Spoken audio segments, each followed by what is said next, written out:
Good afternoon everybody and welcome to the stream.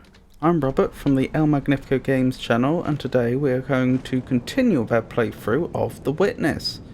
Now at the very end of the last stream we managed to make our way into an entirely new area, a underground area which appears to be, well, it's quite heavily tunnelled. It's not entirely clear how interconnected it is at this point. There are certainly other areas of the world where we know there are tunnels that we haven't gained access to yet, so we'll just have to see if this all connects up here or not. But yeah, we'd best get into it. Also, it's lovely to see you, Charcoal Dragon. I'm not sure if you're still here, but thank you for popping by, and I look forward to seeing you later, if you're able to. Otherwise, no worries. Indeed. Actually, is this area completely new to anybody in chat? Is there anybody that didn't see me come here at the end of last stream and isn't familiar with the game already? The reason I ask is because we did discover another audio log in this area, which, if there's anyone that hasn't heard it, may want to hear.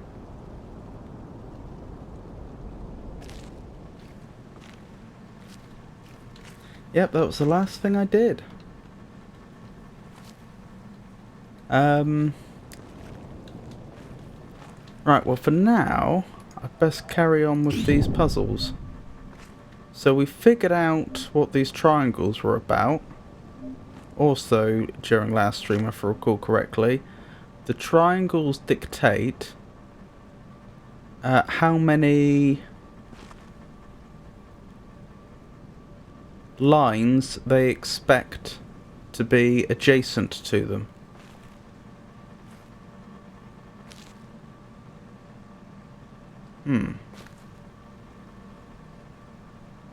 How am I going to do this? That'll do it. I think I did everything correctly there. We'll just have to see. Nope, clearly not. Oh well. I've missed quite a lot of the game sadly, or rather not kept up to speed at all. Sorry about that. Still watching but not paying very much attention. That's absolutely fine. If you are particularly interested, of course, I will be making these streams available on YouTube. I've mostly caught up now on the uploads.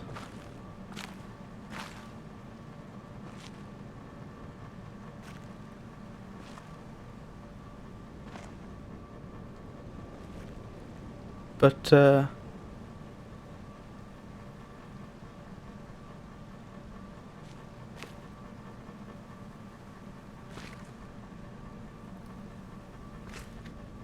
of course, if you'd rather just turn up for the atmosphere of the live stream, that's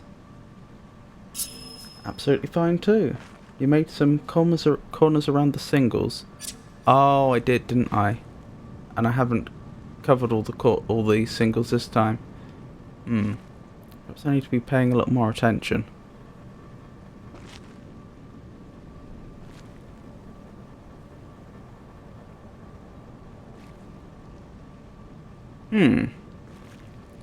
Yeah, I can see how the bottom bit works, or at least how I think it works. This bit's a little harder. Can I just go all the way round, or most of the way round? That won't quite work. What if I went round the other way? Would I run into the same problem?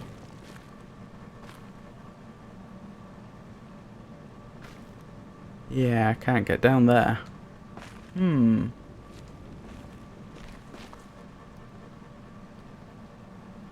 I could do something like this.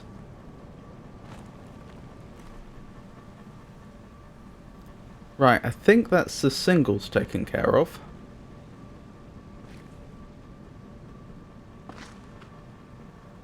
Ah. Do your streams become VODs? I'm curious how you hunt for the secret door went. Yes. So, obviously on Twitch, every stream I do should be saved as a VOD. So, as far as I'm aware, that should be available now. I must admit, off the top of my head, I can't remember which secret door you're referring to. Perhaps you mean the one that was in the caves, where you had to complete the puzzle on the tablet? On the artist tablet?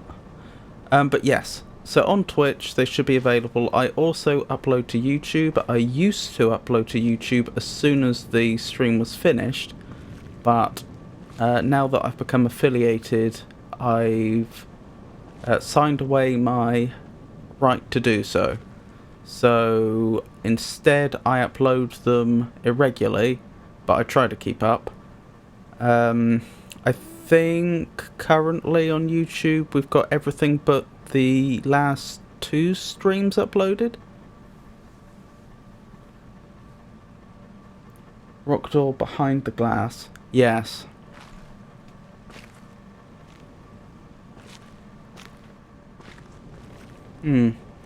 Let's go back a bit. This one's confounding me. So that's got the singles done, I think. No, it hasn't. That's not done properly. Oh, goodness me. I think you can upload the stream as usual, but set a date when it's published. Yeah, that's a good idea. I probably could do that, actually. Now you point that out.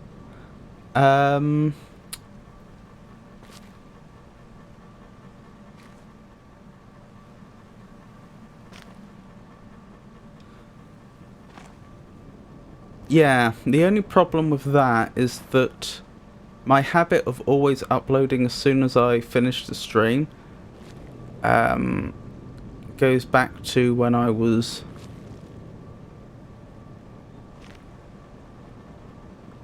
generally doing shorter streams. And now I finish so late, usually, that there's I wouldn't be able to do it at the end of the stream anyway, unfortunately. But yes, I'll figure something out. Like I say, I do try to keep up with them as best I can, and at some point I probably need to come up with a more regular schedule. Hello, Pengy. I'll see you in a bit, Pengy. Thank you for popping in. Very good idea, though, Yisha. Thank you for pointing that out.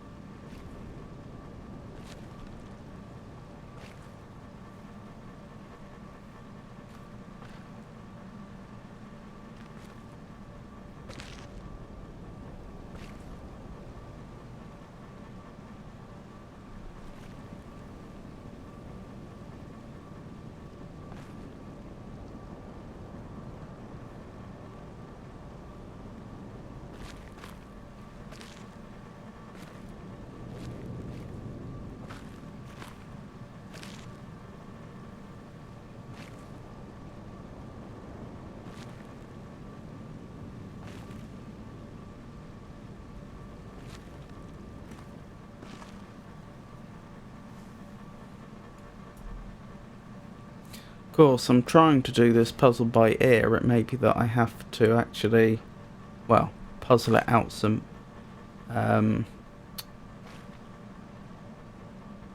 Puzzle it out instead.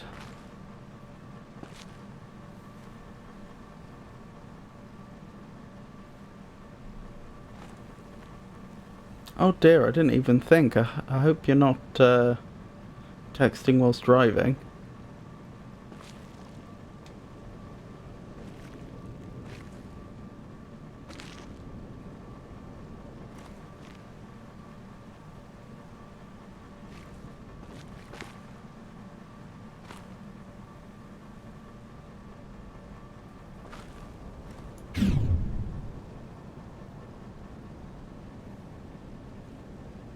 Thank you, Jenny.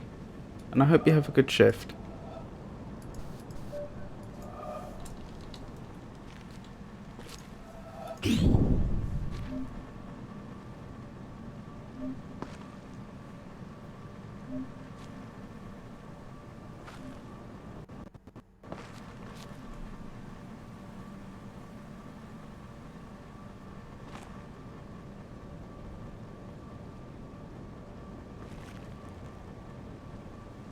I know what that which I'm doing right now won't work.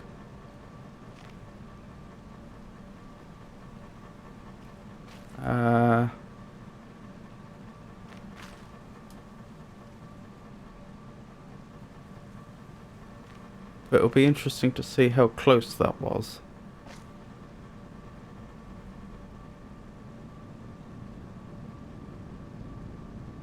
I think it's only some of the 2x2s that are wrong.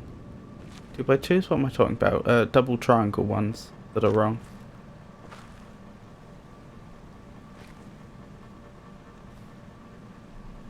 Hello Alexa, it's lovely to see you.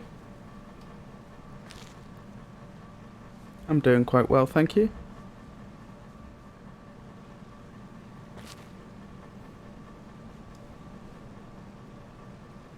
Or if you mean in-game, this puzzle is actually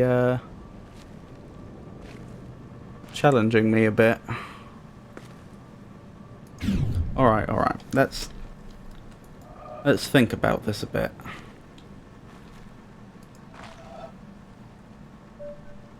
So we know that the single triangles, only one side that they have can be can have the beam on it. That only really leaves two possibilities. Either we're doing something along these lines, or we're going under a load of them. But then that makes coming up more interesting because we have to do something like this. Either would work for them, I think. What I suppose is more interesting is how am I supposed to...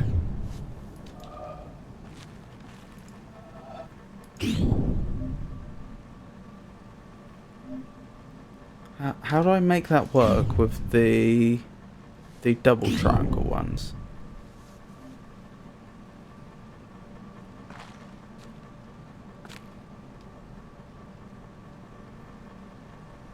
Well, if I were to do what I've just done, then I would be trapped. So we know that's not the solution.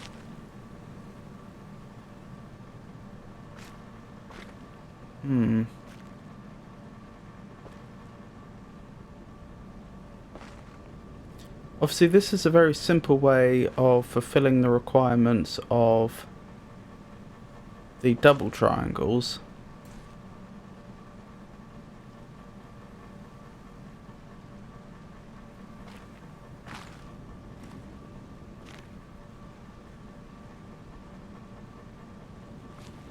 But it also then prevents us from doing this.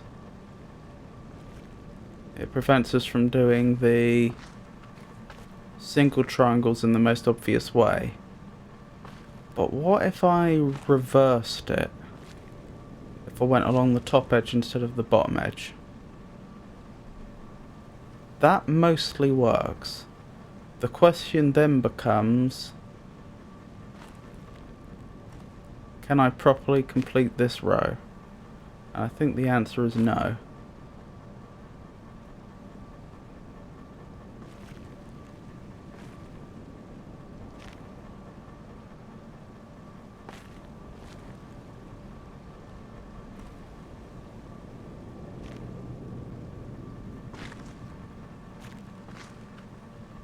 Alright, is there a way, a simple pattern I can follow which fits the requirements of both the single triangles and the double triangles?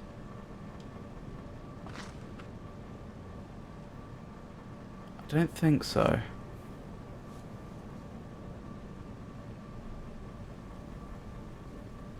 Oh, hello Stevio, it's lovely to see you too.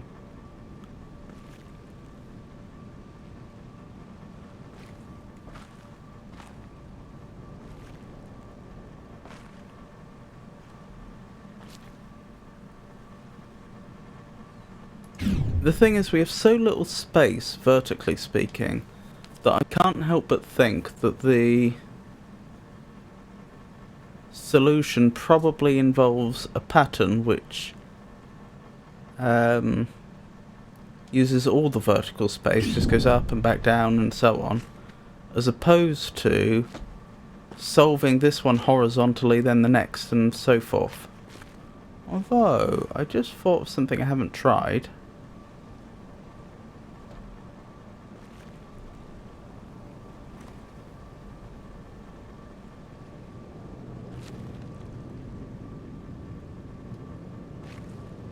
Ah, that won't quite work, will it? That's a pity.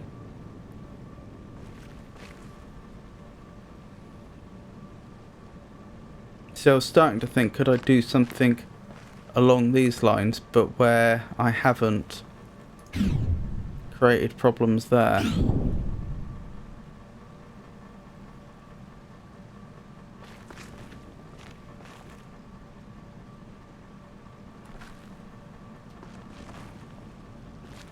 I think that works, actually.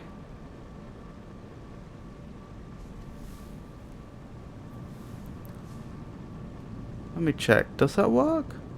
I think that does. Yeah, I'm fairly certain that actually solves the entire bottom row of double triangles quite neatly.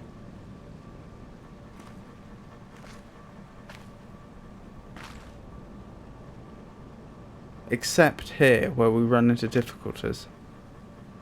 Because now we can't come up without one of the single triangles ending up with an extra edge lit up.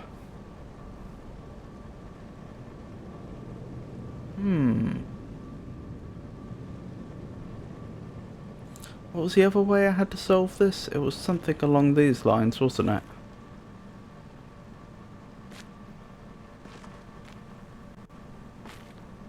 No, that can't have quite been it. Because we have... now we have two edges lit up on that triangle.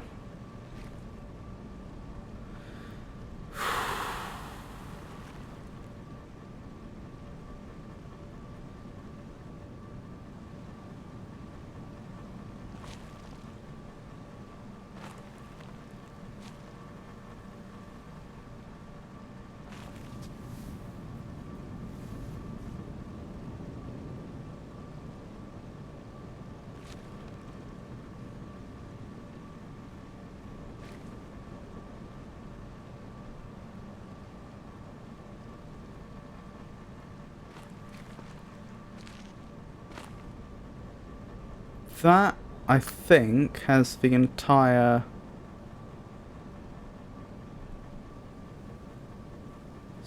row of singles dealt with.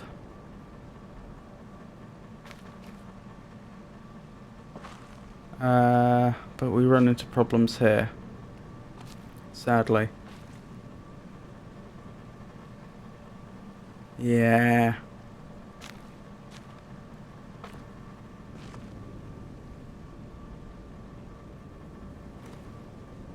I've just got this feeling that the approach I've tried to take isn't going to work.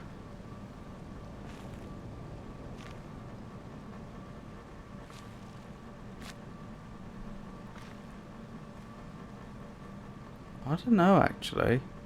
I think that might have done it. Hey! So much for not going to work.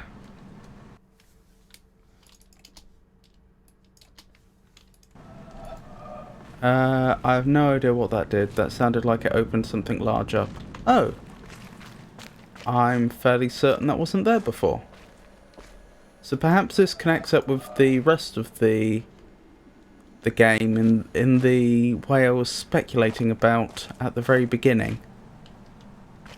Because we know there's other parts of the world that have underground tunnels that don't seem to connect up to any... which we haven't found an entrance to yet. Now the fun begins, he says. How does this work? Is that going to be valid for that piece? Probably. I think the green star is going to be happy that it has another green shape it can pair with. And I've also drawn the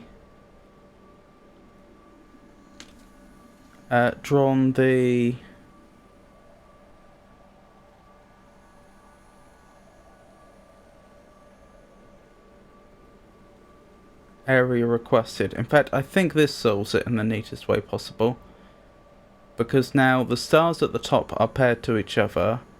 Oh, but the one at the bottom isn't going to be happy now. That one won't be happy because it wants to be paired with just one other green thing.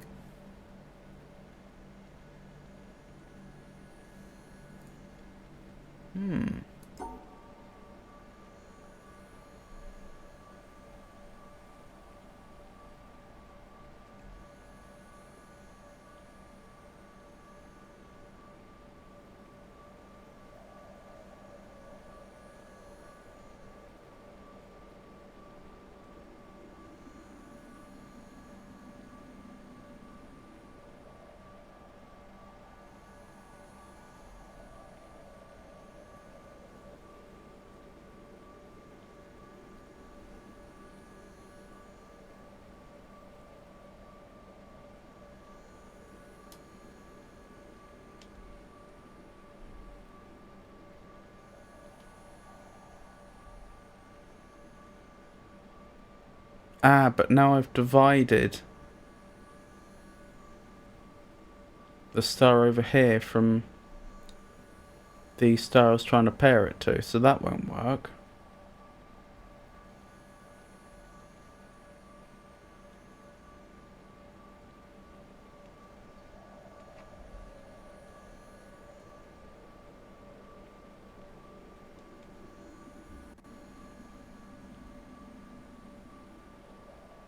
And that won't work either.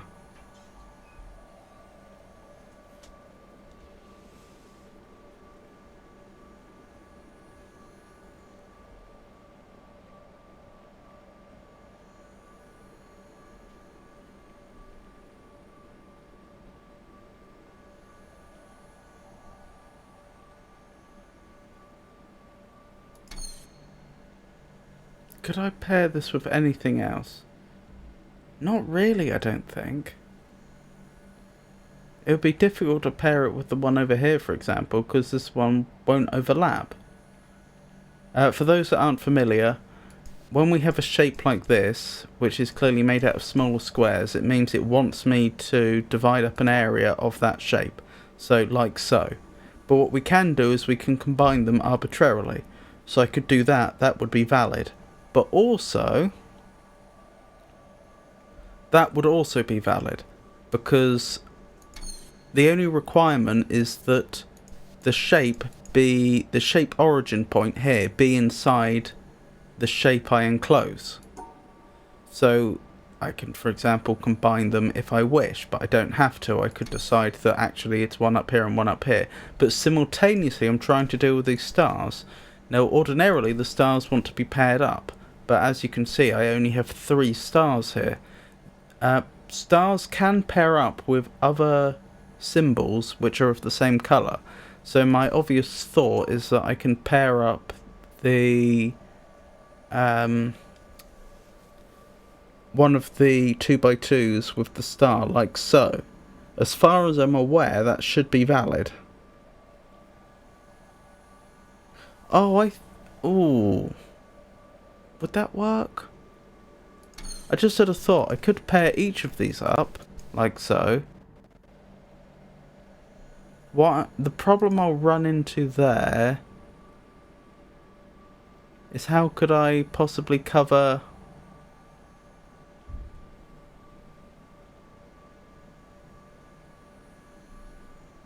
Wait, I couldn't do that because the star wants to be paired up with just one. So while under ordinary circumstances I could combine them like so, the star is making that more difficult, because the star only wants to have one other symbol of the same colour with it. It's not just that it wants to pair up, it wants to be in precisely a pair. But we're running into another limitation here, in that I can't do something like that. In theory, what I have done here, as I understand the symbols, fits every single requirement other than the fact that because the beam can't cross itself, I can't get to the end now. And this is a general problem we've run into several times, that if the start and the end are on opposite corners, then you can only visit 3 of the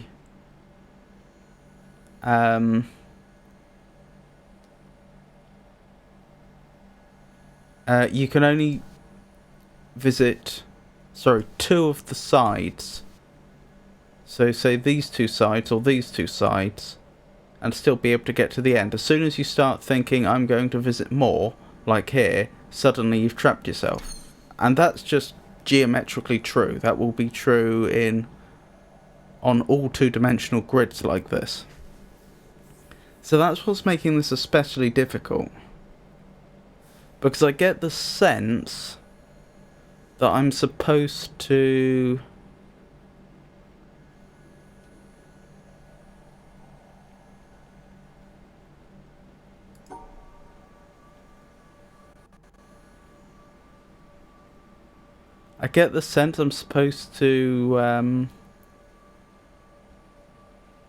pair them up like this, as I said before, but I just can't see a way to do it which doesn't then prevent me from getting to the end.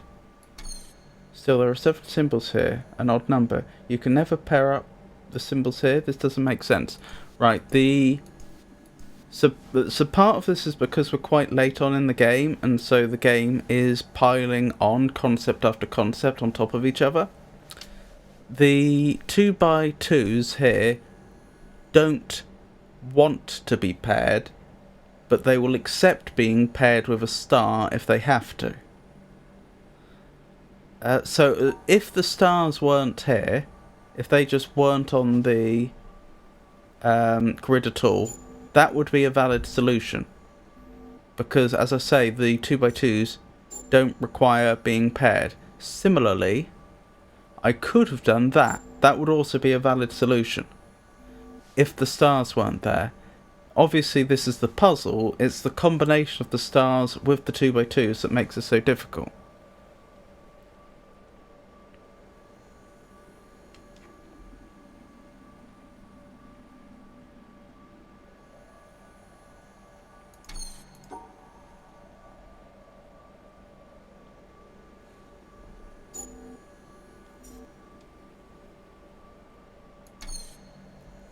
But what's worse is I'm pretty sure that I can't do something like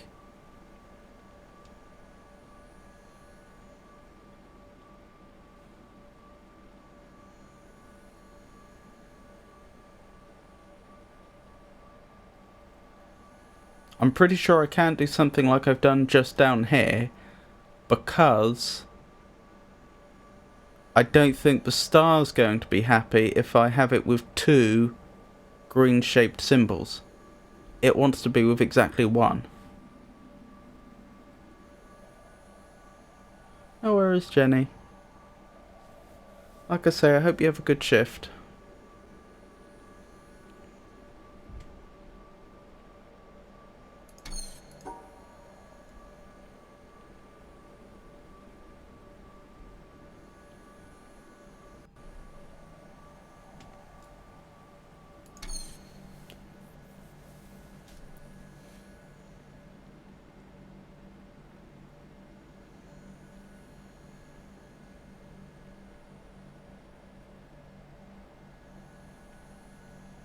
Another thing that makes this more difficult is obviously the fact that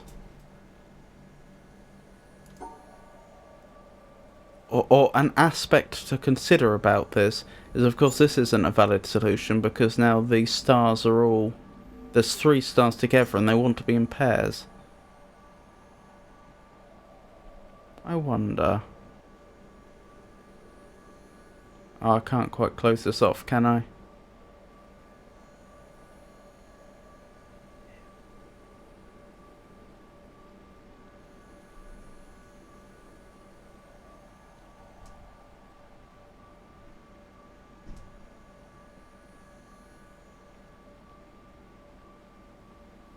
Obviously that's not valid. How would I do this? I'm trying to think if there's a way to keep these three separate from these two.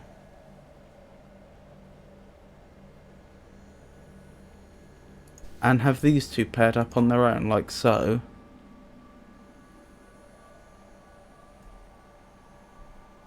But of course I can't, because I've already been to that vertex, that vertex before. I can't go back to it, which is why I can't quite close it off. And now that's the wrong shape. Otherwise that would work, I think, other than that being the wrong shape.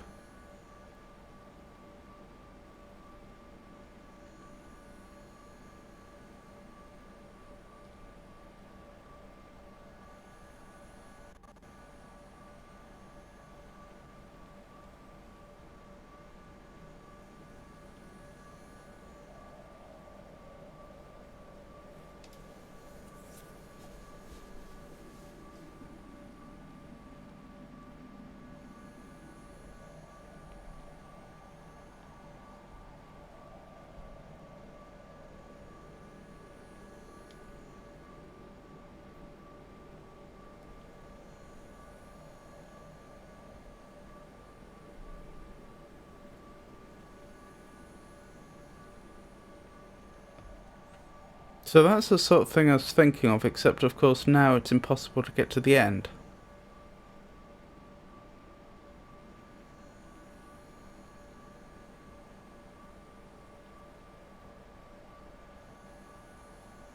And if I shifted it along by one, I wouldn't then be able to close this off properly.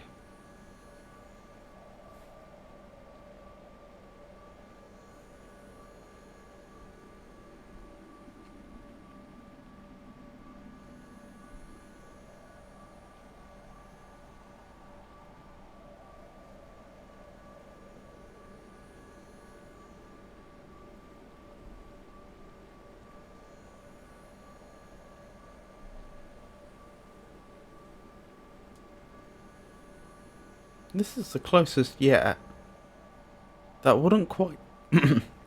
Excuse me, this won't quite work, I don't think. Because there's three green shapes in there. But that was close.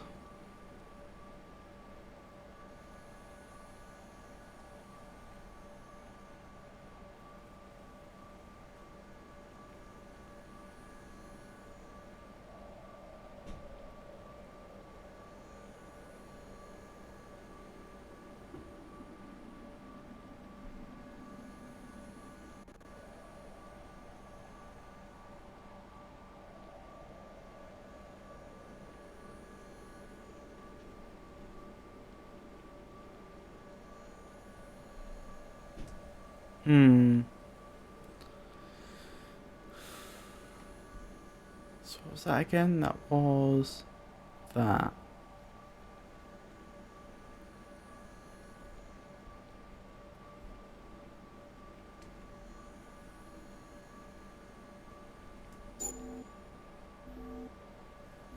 Again, close, but not quite. Actually, that's not that close, I take it back.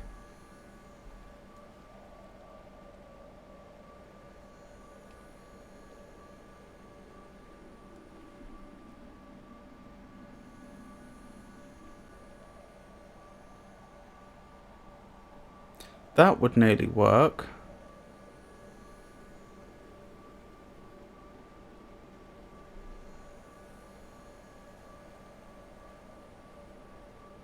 The only problem here is that we have one of the green stars on its own now.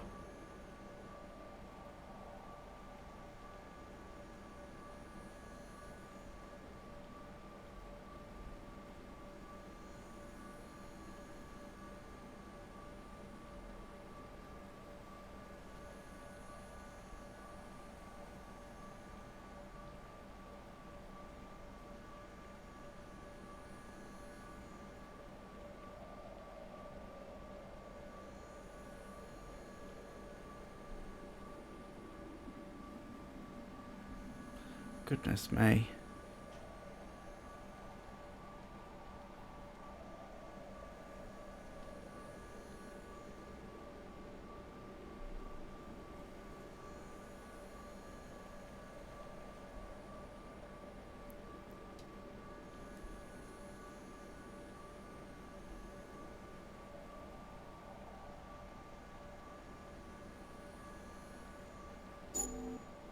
Close, but that's not going to work either, because we've got 3 green symbols in the upper left.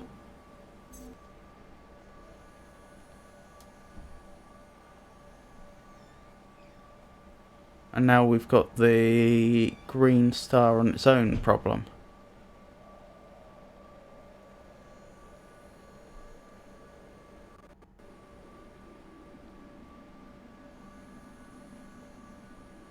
Is there a way I can alter the way the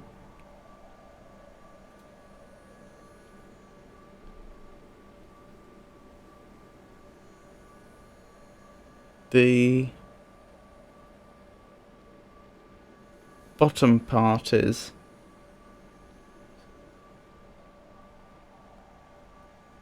separated without affecting the top part? I don't think so.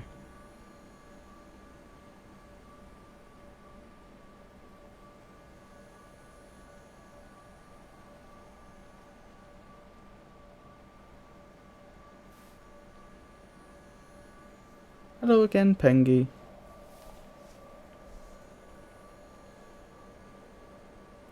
I'm just thinking, what would it take to have 2 of these stars to pair up outside of any of these 2x2 shapes?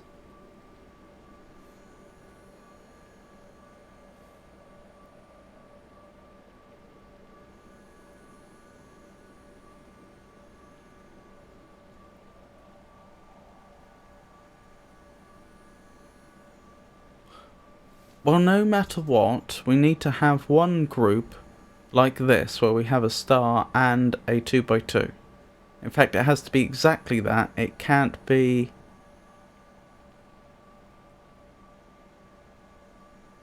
any other way,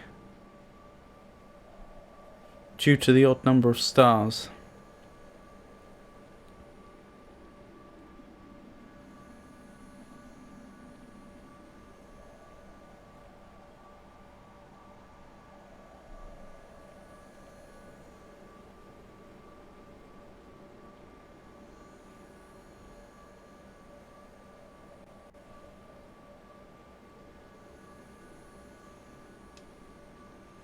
But if we've done that,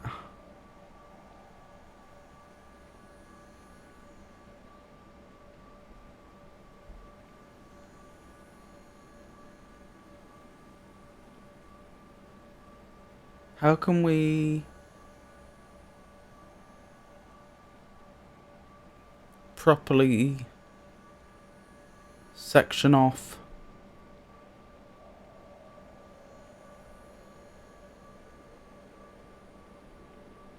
the remaining 3 2x2s?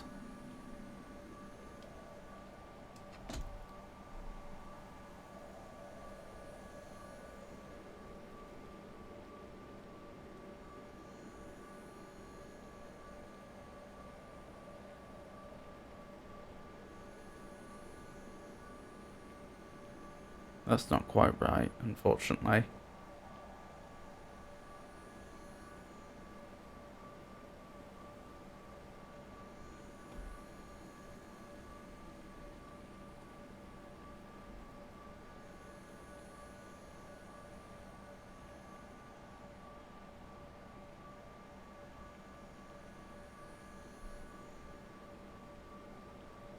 Hmm.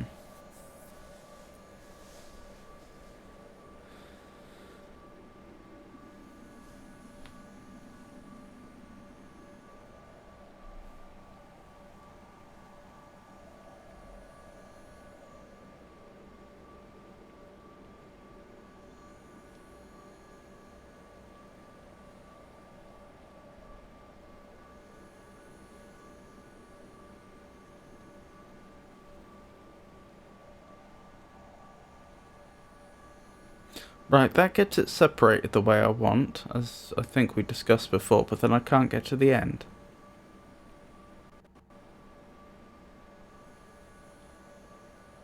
And there's probably an equivalent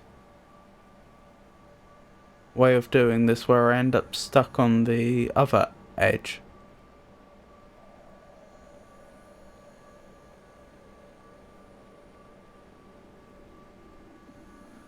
What would that look like? I go along here?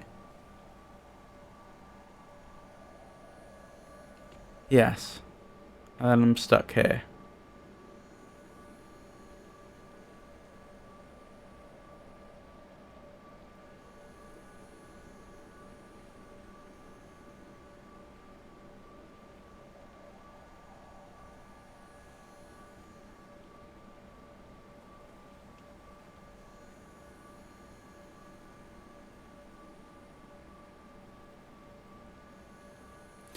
Goodness.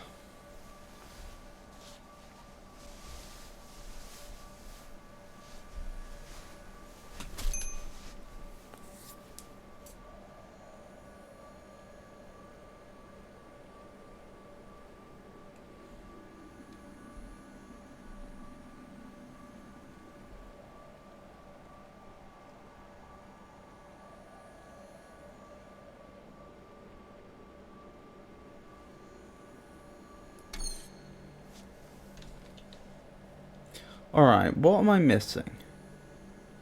I suppose it's true that I can rearrange these to a degree, but because they're all the same shape, I'm not sure that's actually that big of an advantage.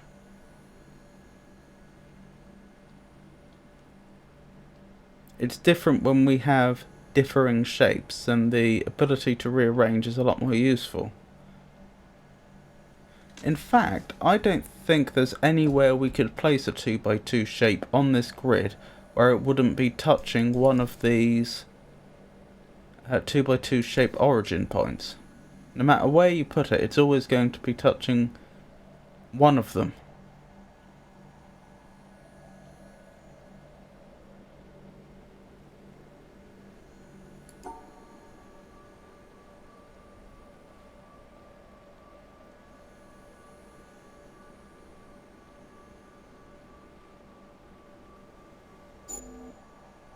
That won't work.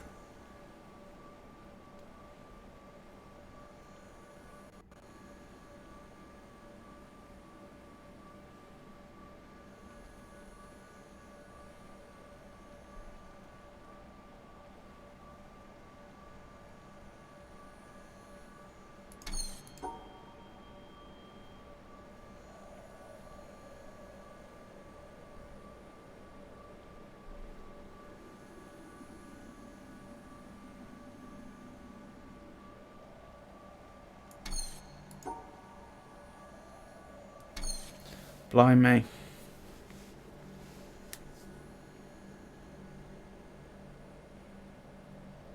Not an easy start to this stream. Still, I mustn't grumble.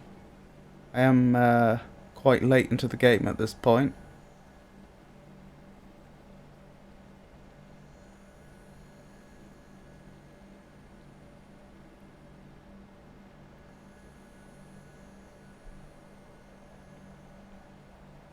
Hang on.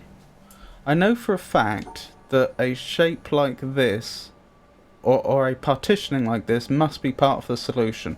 There's no alternative because there's an odd number of stars, so one of the stars must pair with one of the 2x2s. And it can't be combined with any other shape because then we'd have more than two green symbols in the same area.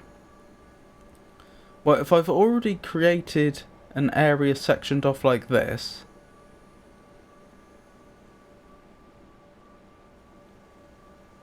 I suppose the question, how then, what could I possibly do now that would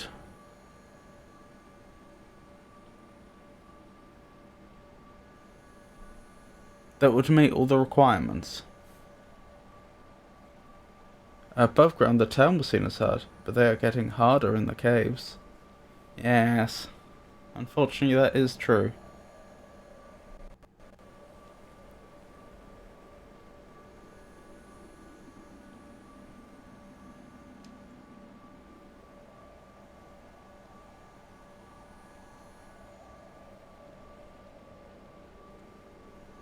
It's a good point, though. Like, I know... Could it be this one that I'm supposed to section off? What would that imply about the answer? Probably that I have to do something like that, followed by that. Oh my goodness. Well, I mean, it's kind of obvious once you see it. But I suppose most of them are obvious once you see it. You were almost there earlier. Oh my goodness, is this a mausoleum? Is that what I'm looking at? Ooh.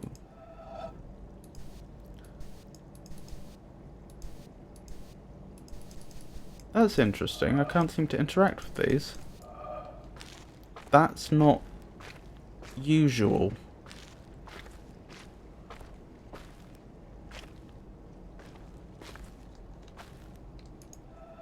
I wonder why I can't. I suppose this is just one to remember and come back to. Perhaps there's some switch I have to activate elsewhere to gain access to this? I don't know. Very odd. Oh, I can already see that this is a grid. So it probably wants me to figure out the solution and then walk it.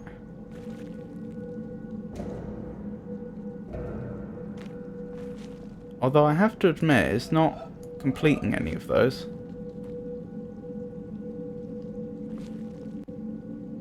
Was just watching Suicune clip. You mean, when I used the Master Ball and was congratulated? That one. That was quite a long time ago now.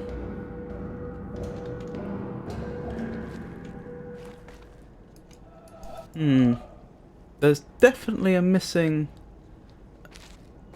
piece of information here. Hold on, how long is this? 1, 2, 3, 4, 5, 6. 1, 2, 3, 4, 5, 6. So it's 6 by 6, I think. Wait, no, it would be 5 pillars, wouldn't it? 1, 2, 3, 4, 5. Yeah. So it represents a 5 by 5 grid. None of those are 5 by 5.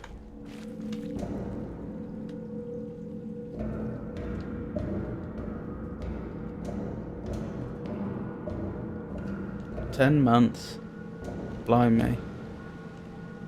Actually feels like longer, I think.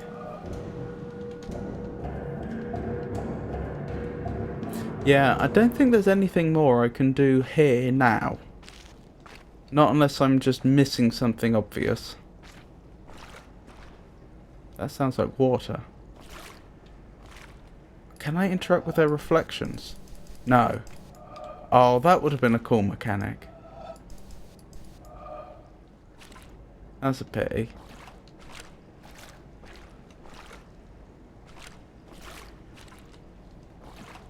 Yeah, so we'll do our due diligence and walk the outside. But I don't think...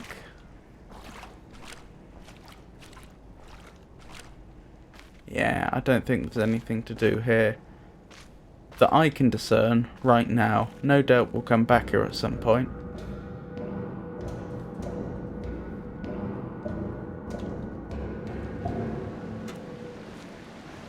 Blimey.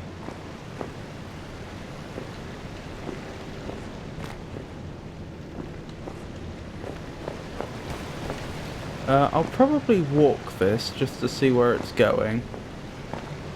But also, I should probably go back and complete the puzzles I left behind in the previous area.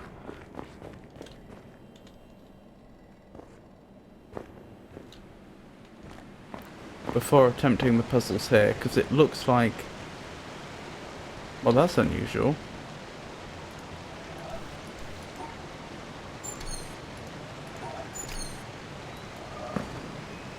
I hope this was a good idea.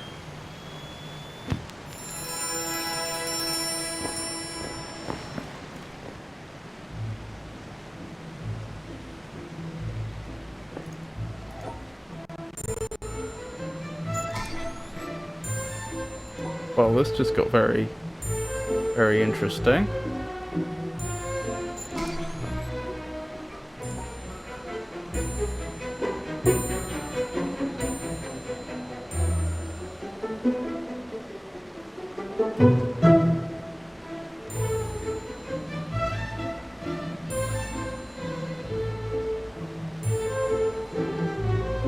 Hello, Punching Titan. It's lovely to meet you.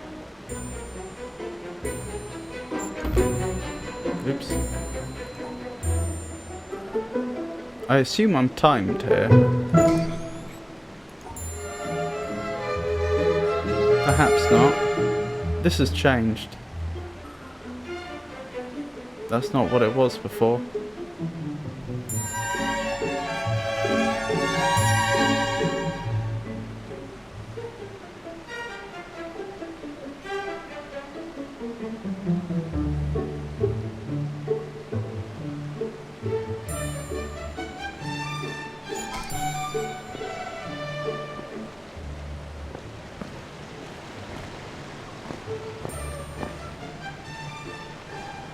I like the music though. I mean, I'm 99% certain that's a famous piece of classical music, I just don't... Excuse me? I just don't know the name of it.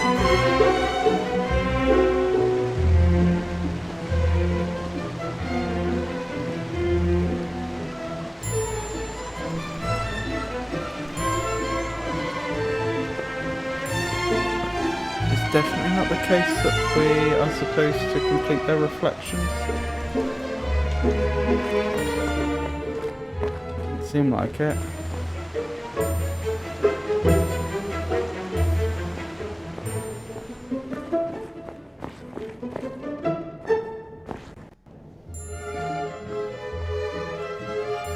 I think it's Annie's Dance. Interesting.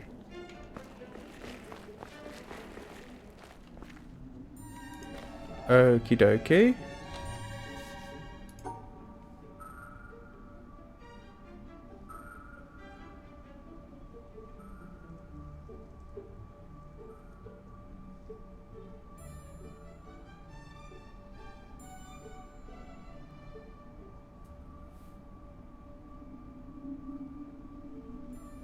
Wasn't clear, but should have been a cable continuing where you came from.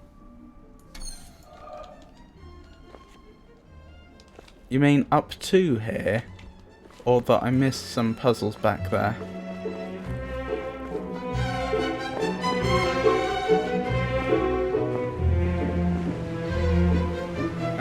Shazam said Peer Bunt Suite. No idea how that's pronounced. Number 1. Opus 46. Interesting. I missed some puzzles. Okay.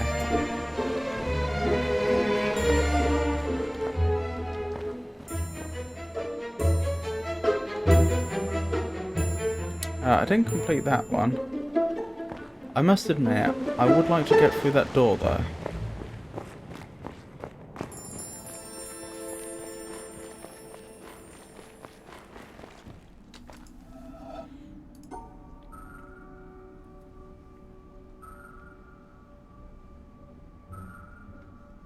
Does that do it? I think that does. Ah, also known as Anita's Dance. I do believe I'm just above the theatre, which means that this has connected to the tunnels that we previously knew about.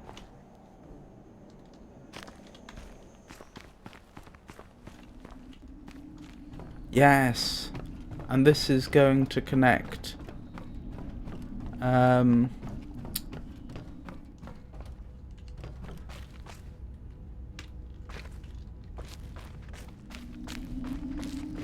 This is going to connect to the same tunnels, isn't it?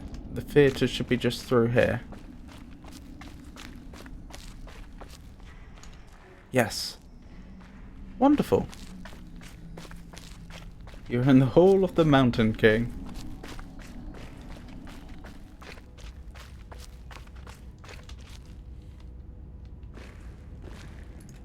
I mean, it would be rude not to. Huh. I'd better make a copy of that. Never know when that's going to come in useful.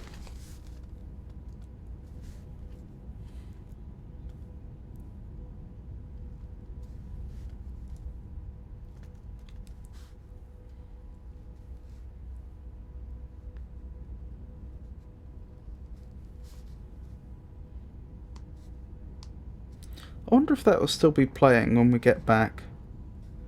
Or if when we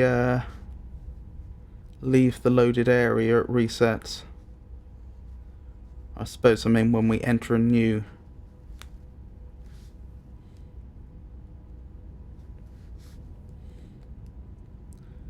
When we load a new area.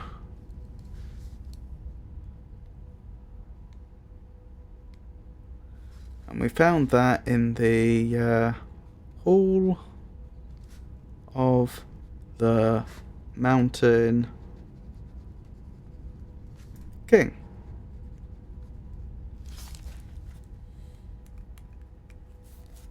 I like how those areas were visible from the start. Well, I can tell you it's extremely cathartic to finally have access to them. This is the way we came, I think? Or have I confused myself? No, we did not come this way. This is new.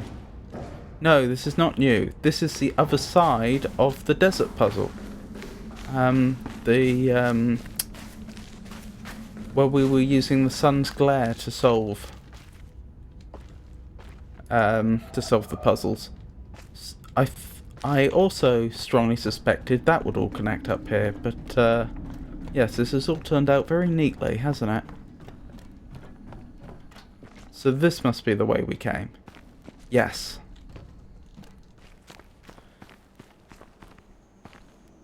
Well, this might not quite be the hall.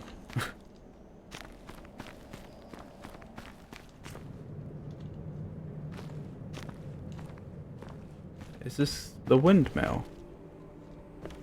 Where am I? Oh, this is the... I think this is the building in town that we couldn't get into. Blimey.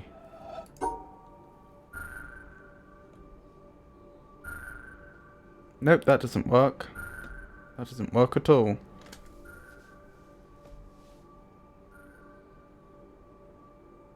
Oh my goodness. Oh wait, this is... No, this isn't... This isn't a mirror image.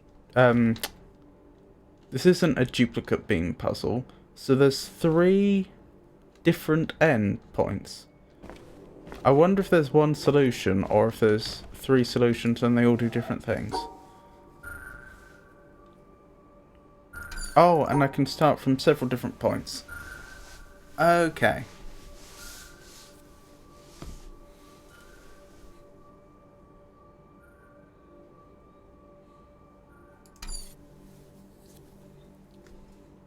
Goodness me, this is a challenging one.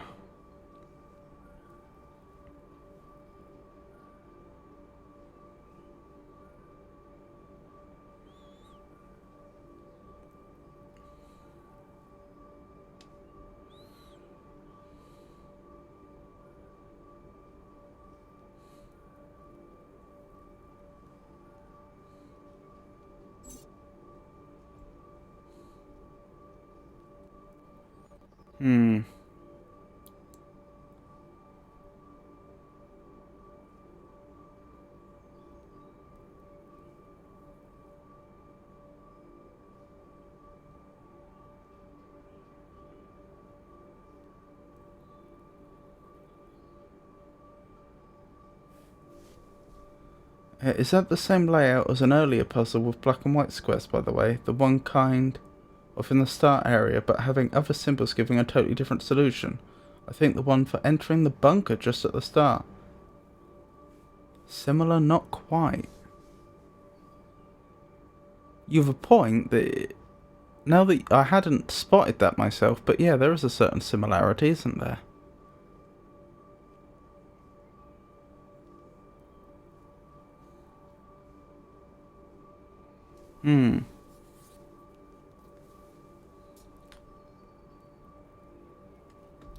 Oh, I can see I at the very least made a mistake all the way back here.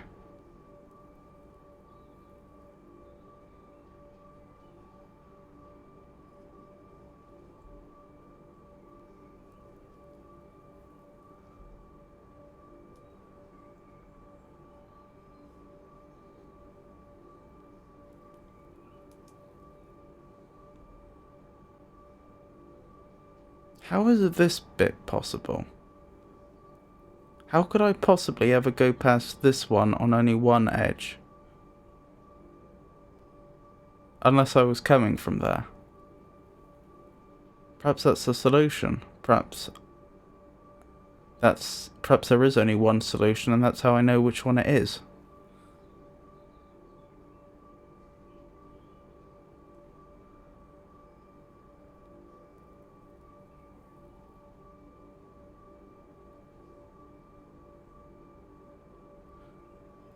I think that logic is probably right, actually.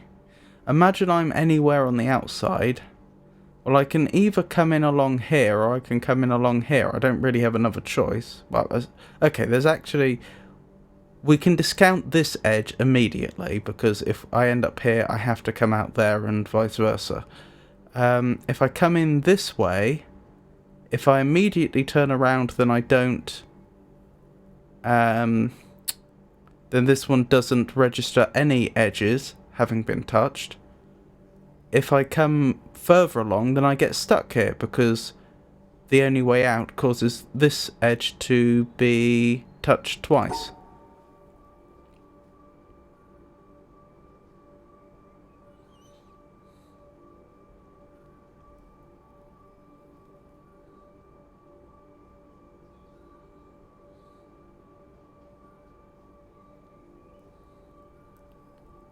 So yes, I think we have to come out that corner down there. I don't think there's another way to do it.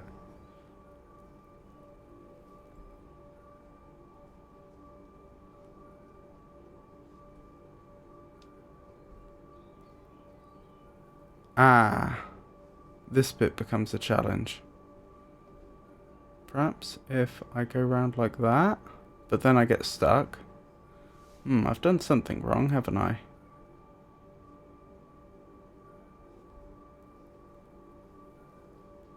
I think it's obvious it has to be something like that.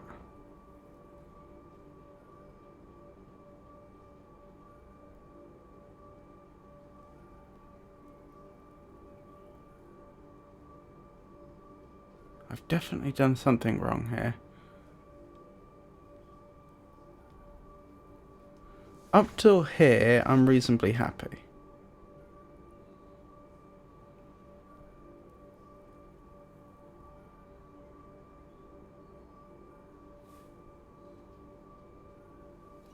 That makes sense. I also think many of the locations are the same, being around the circles, but probably not all. I wonder if that's actually some sort of insight into the developer's process for designing the puzzles. Aha! That works, I think.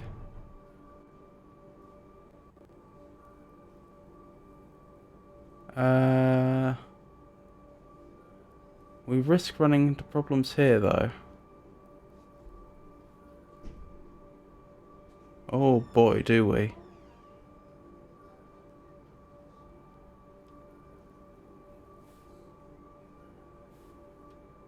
So close and yet so far.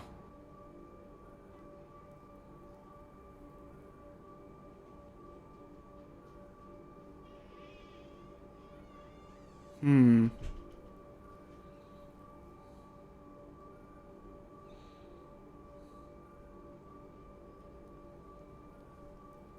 Oh wait, yeah, I'd have to go this way, wouldn't I? Which would... Hmm.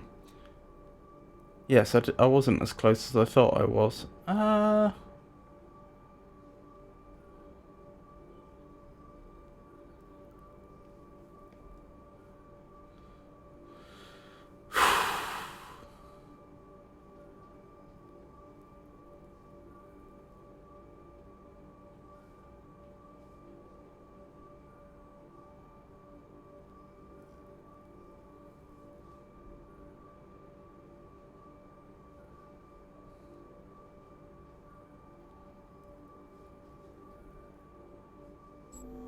That? Let's double check before we commit. Right, so we're starting from the bottom left. Yep, all of the single triangles, as far as I can see, only have one edge traversed. The 3 triangles look happy. The 2 triangles in the bottom right seem happy. Above them, the 2 triangles seem happy. The ones in the upper right-ish, centre-ish area also seem happy. The 2s in the top left seem happy, and finally the one in the top right seems happy. Wonderful. And we have come out exactly where I predicted, which is nice. Very helpful. That's going to be a very useful shortcut. Since we're out, I know another thing that we could quickly do. Well done, you were really close earlier too, though you just seem to be afraid of touching a corner of a Dorito square.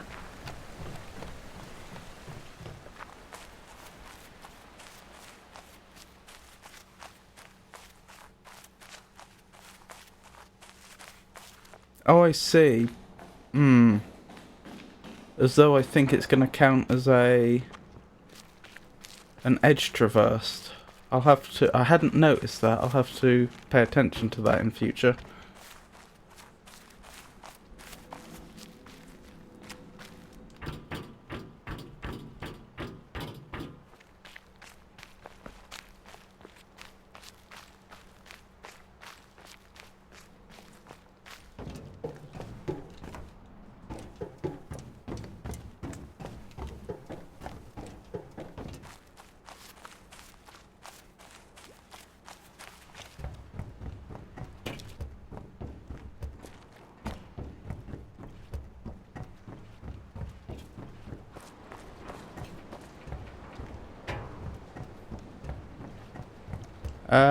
Inspiration, you could say that. So yeah, back to the demon door. So, as I suggested I might do during last stream, I just sat down and did the maths on this to try and find a solution, since I've been unsuccessful in trying to figure out what the individual shapes are supposed to represent in the environment. The first thing I had to do before I could do any analysis is I needed a way that I could represent the puzzle that was meaningful. And the first thing I wanted to do away with is having to worry about this sister beam that gets in the way. It's obviously a little frustrating to constantly have to be thinking in terms of there being 2 beams. There's a simple observation you can use to sort that problem out, and that's that if, for example, you consider this position here, if one of the beams is entering this vertex, then the other beam is entering that vertex, and it works both ways. If this beam enters there, then the beam down here enters this point. It doesn't matter how we try to approach it. If I enter this vertex from this side, then the other beam is doing that. All this is to say is there's a one-to-one correspondence between vertexes. For every single vertex on this grid, it has a partner. They're paired together. What this means is that we can in fact consider them as being the same vertex. All you have to do is come up with a way to represent the coordinates such that the identity of this vertex is the same identity as this vertex, and so on and so forth for all vertexes in the grid, which is exactly what I did. Where did I put this? Dum-de-dum-de-dum. So that was my solution to that. I've invented the notion of bar coordinates, which are a new concept so far as I'm aware. It has some interesting analogies to negative numbers, but it's important to note that the bar is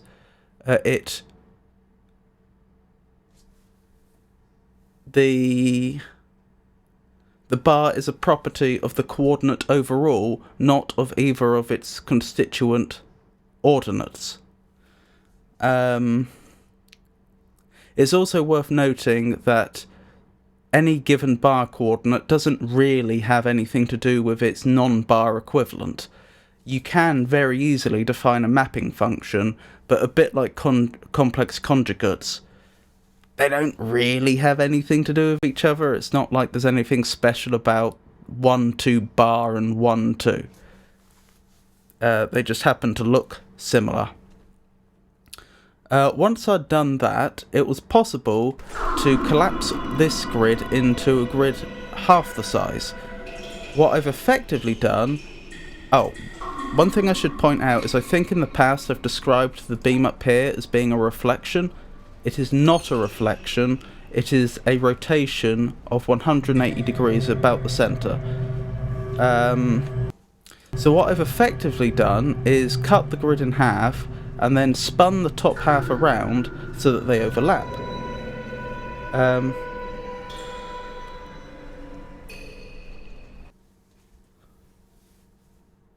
Which means that not only do I only have to worry about a single beam, but also the hexagons I have to pick up all end up in one smaller self-contained area. So that's what I've done here. Now there's two things of two additional changes that have taken place here, which are worthy of note. The first thing is there's no origin point, 0, 0. That's because 0, 0 is its own pair, which means we can never reach that location. Graphically speaking, no matter which way I try to approach it, we will always hit our sister beam before we can get there. So, it's not... Despite how the game represents it on screen, it's not actually a valid location. It's not a valid vertex, so we just remove it. The other thing to note is alpha over here. What's going on there? Well, that's where they put a hexagon on an edge. This is an interesting consequence because it means that if you reach this vertex here, no matter how you reached it, from what direction, you have to go up immediately. If you go in any other direction, then you've immediately thrown away all opportunity you'd ever have of picking up that hexagon. And the same works in reverse. If you end up here, you have to immediately go down. Unless, of course, you've just done so, of course. That means you may as well consider that vertex, these two vertexes to, in fact, be the same vertex. This has one interesting consequence, and that's that if you enter alpha from one of the two top directions, you have to leave from one of the three bottom ones, and the reverse also applies. But with those changes, B is obviously the end, A is the beginning.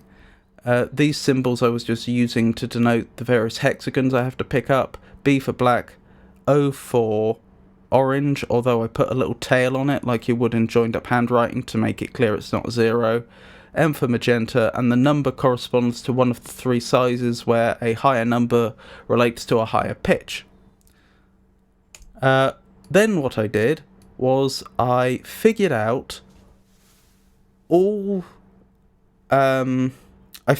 solution for all orderings of in which you could traverse the orange, the magenta and the black. I have made two assumptions: that the order in which hexagons of the same colour are traversed matters. So if, for example, I picked up the medium orange and then the large orange, and I compare that to picking up the large orange and then the medium orange, those are different. Those are different solutions. But I also assumed that, if I can bring this up again, that the order in which hexagons of differing colours are traversed does not matter. So if, for example, I picked up the medium orange and then the large orange and then the little magenta, that is the same solution as picking up the medium orange followed by the little magenta followed by the large orange. This assumption may not be true, but in terms of solving the problem, that's what I assumed. The order within a set of the same colour matters, but not between them. I was just thinking of making a program that gives all possible orders, but apparently you got it. I did resist using a program to solve this, although the thought very much crossed my mind. The reason being is that in-game I don't have access to a programmable computer. But in-game I could have done all this analysis. Of course, it would have been more annoying if I didn't have access to pencil and paper, but if I had to, I could have drawn in the sand if I needed to. This is, to put it another way, if I were actually really in the game world, this is how I would approach the problem, and I would be able to. One interesting thing that this has turned up, because you'll notice that half the rows here are empty, just with a dash, is that it's impossible to pick up the the small black followed by the medium black. Now, when you look at the puzzle as the game has presented it, that's not so obvious. But once you, if you look at the grid I produced, and it's worth pointing out that this is the same grid as the grid in-game, I've just transformed it a little bit to make it easier to analyse. You can see from the positioning of the two that that is in fact true. If I were to say cut across here from the start to B3, then go to B2, it's impossible for me to get to the end now because I've just bisected the whole grid in such a way there's no way back. And similarly, if I'd gone round the top and done the same, I've still bisected the grid in such a way that I'm now on the wrong side. I can no longer get to the end. As a consequence, it turns out that we don't even have... half of these solutions aren't even possible. It brings us down to 6 possible solutions. If none of these work, then that means my assumption is wrong. So, in particular, the assumption that the order in which hexagons of different colours traverse does not matter. So, at the very least, if I try all of these and none of them work, we've at least gained useful information about the puzzle. But is that for the assumption that you need to exit the bottom left source to the bottom right exit and not bottom left source at top left exit? It works for both. The way I collapse the grid means that I will get solutions that work both ways. Because A represents the source of both beams, and B represents the exit of both beams. Like I say, it's the coordinate system that does it. It allows you to vastly simplify the puzzle. Anyway, so what that means is I have 6 solutions now written in front of me. Let's go back to the full screen game. I have 6 solutions in front of me and I just need to try them all. There should be a working solution here. If there isn't, then my assumptions were wrong. So, let's begin.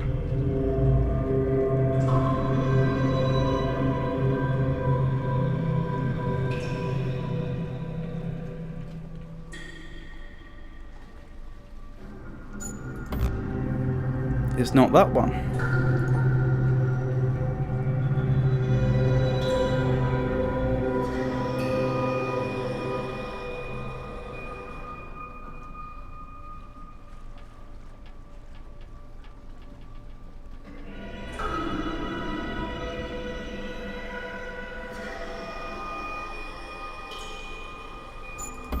Not that one. This is probably my favourite solution to this puzzle I've seen, if you get it.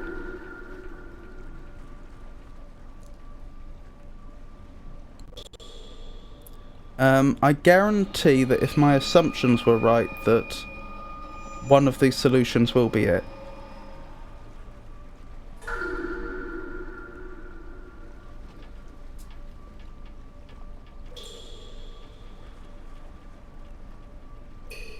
Hold on, I think I must have gone wrong there somewhere.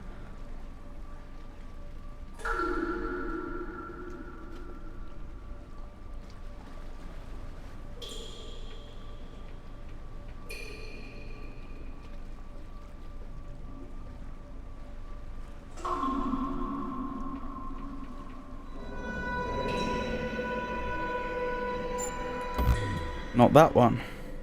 We're halfway through them.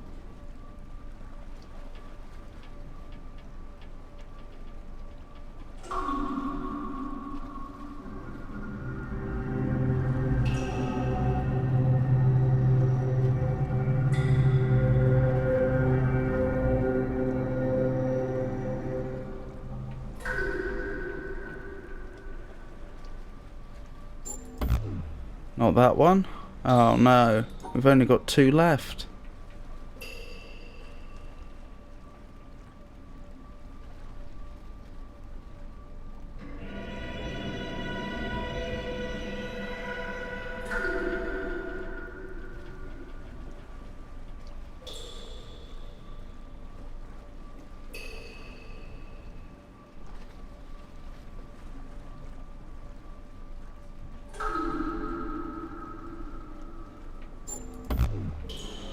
One left. So as I say, if this doesn't work, it means that the order in which you collect hexagons of differing colours matters.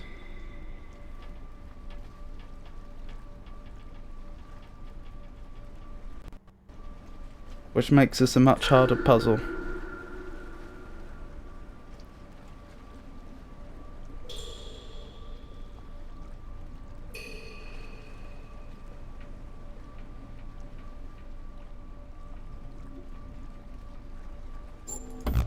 No.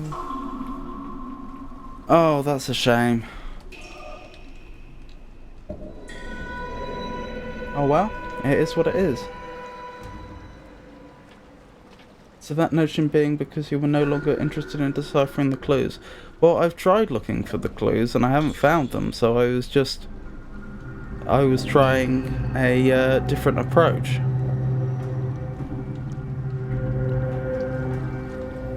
Oh, that is a pity. That's very interesting though.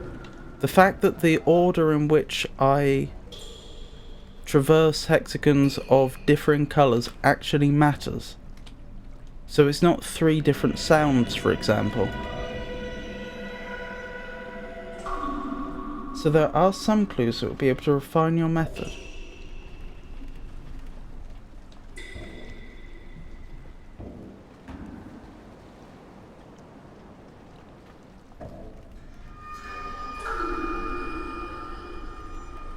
I'm curious at looking at those notes later, by the way. Oh well, you're very welcome to.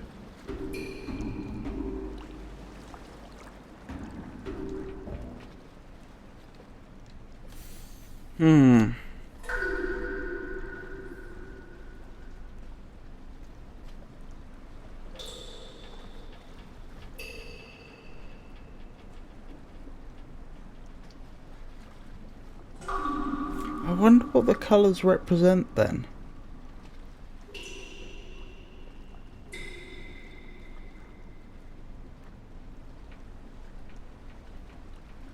Since these clearly aren't, as I've just shown, these clearly aren't distinct things they represent.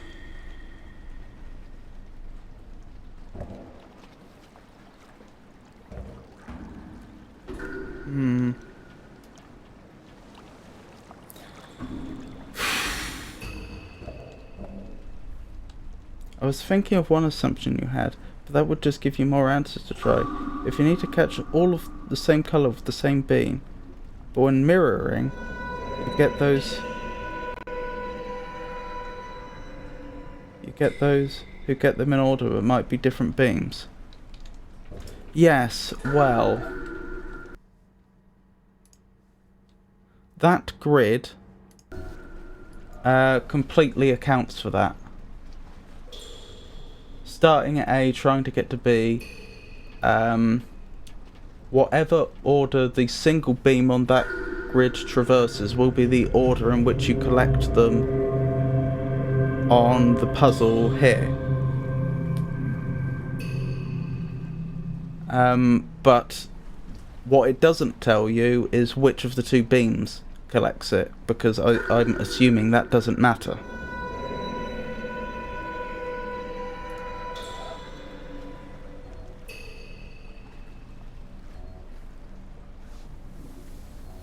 I mean, you do have a point that possibly I was expected to collect all of one colour first. I'm pretty sure all of my solutions didn't do that.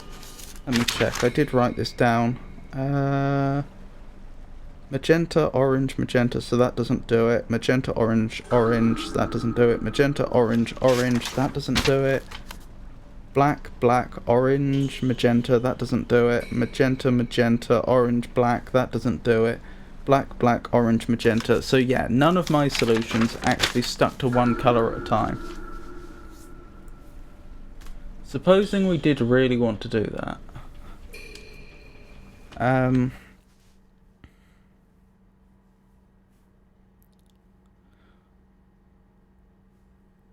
Where's my grid? Here it is. I mean, your assumption would then just give more solutions to try. So if that was a requirement, it should have been removed some options.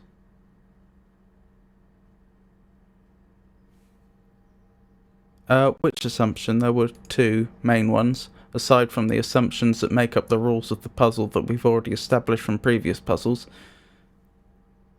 You mean the order in which hexagons of the same colour are traversed matters? Because that is actually just another rule that we've picked up from previous acoustic puzzles. We just haven't had to deal with multiple colours before, so far as I recall. Well, if I went straight up, I'd get all the blacks very quickly. But that's not going to work because at some point I need to grab this orange and that orange, regardless of whether I go through that one in the middle, and then I've just bisected the graph. So that couldn't be a solution. What if I went magenta, magenta, background, grab the orange, background. Hold on. Magenta, magenta.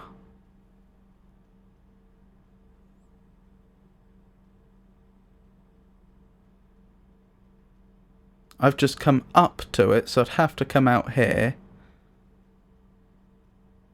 Yeah, that's not going to work. Because if I go down here, I've got another orange. Wait. Magenta, magenta. Orange, orange. Round here. Orange. Back here. Then grab the blacks. That could work. Alright. Let me get the copy of this that I scanned so I can have it in front of me. Because of course once I click on the game, you can still see the grid, I can't. Well, it's in OBS, but it's quite small to read.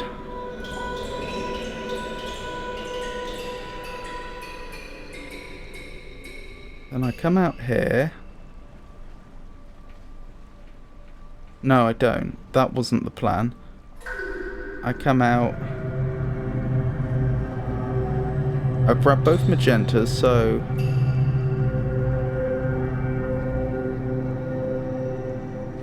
I have to grab that orange. Oh, of course. Has that scuppered me?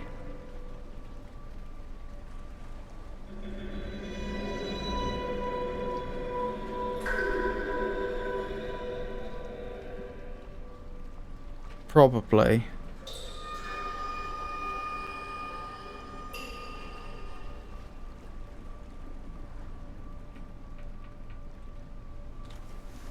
So I've gone around there, gone up there, gone this way to pick up the orange.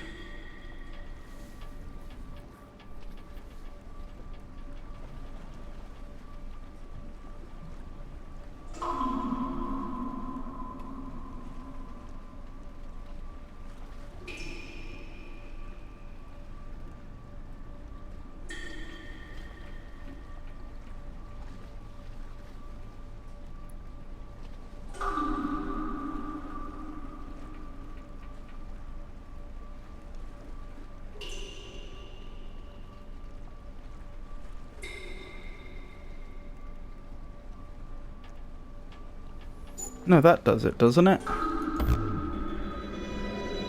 But that's not the solution. And what would the other one be? Just working off this idea that perhaps it's... that I have to stick to one colour at a time. But apparently not. Magenta, orange, then black.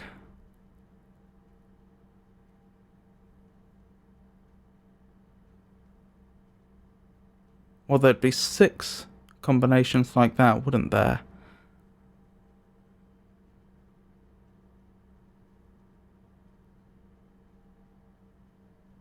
What if I wanted to take the orange ones first? Could go this way, that way.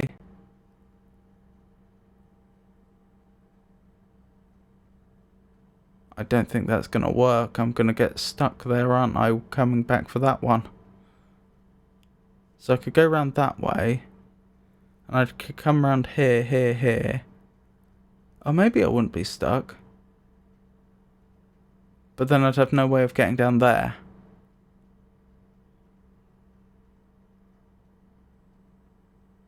Forgotten how I got around that problem before. Was it that I made sure that was the last one I went to?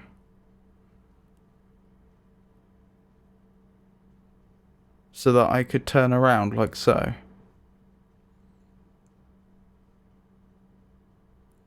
Collect the blacks. No, that doesn't work. Yeah. I think I'm gonna need... Right, up, right, up. Left, down, left. Up.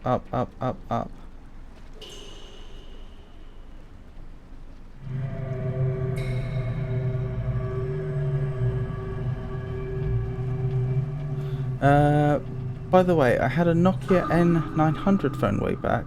That was in the early days of smartphones. It was running Linux and had a terminal natively and had a keyboard. I remember geocaching and got to a mystery cache where I needed to do turtle graphics. So I was sitting on a rock in the forest programming Python to solve it. Missed that part of that phone. I think the solution is up, down, left, right, A, B, start.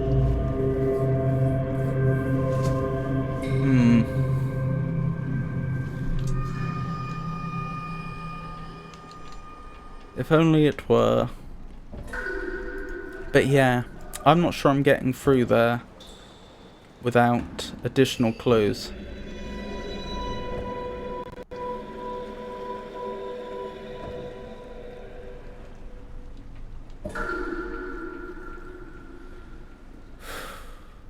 is a pity. I had hoped I would get through there today.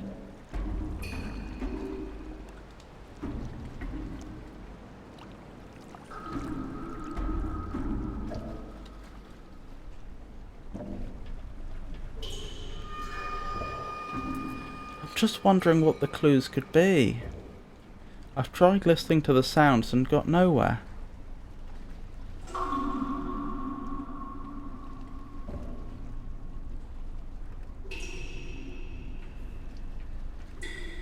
I do not at all remember the solution, just some clues.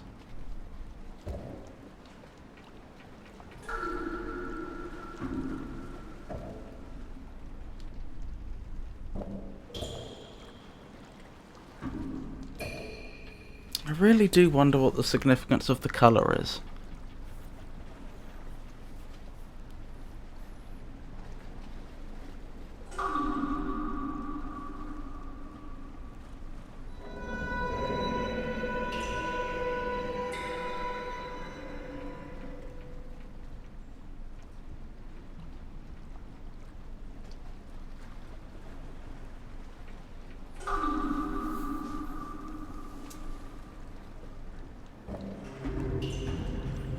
Same. I would need a few tries.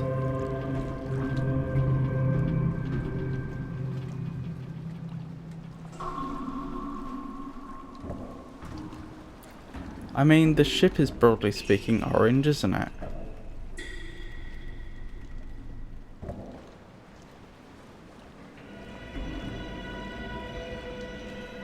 But I think that's a coincidence.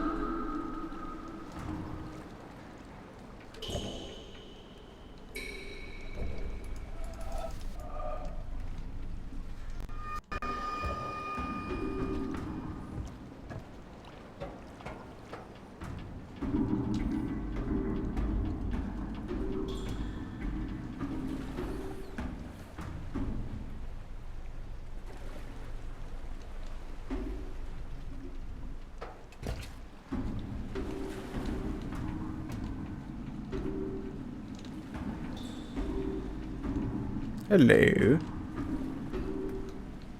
That's a bit odd.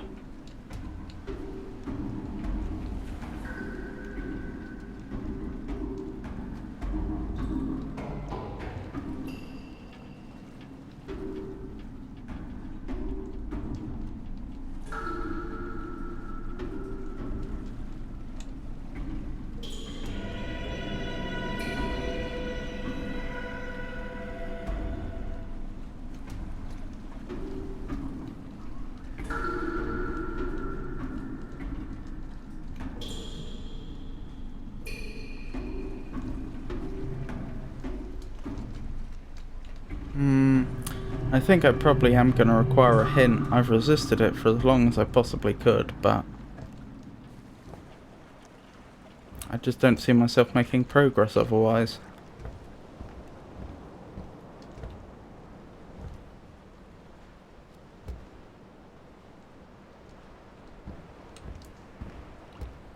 I suppose I could ride the little boat through here. Because it does actually go through at least some of the wrecks, doesn't it?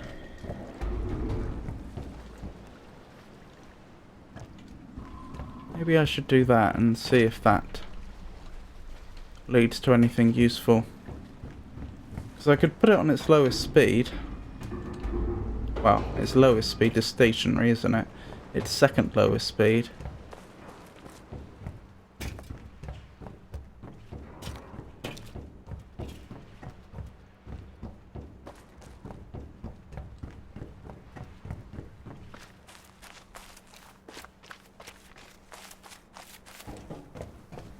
Still, we're not far into the stream. We should have plenty of time to explore the wreck a bit more and then go back to the tunnels and make progress there.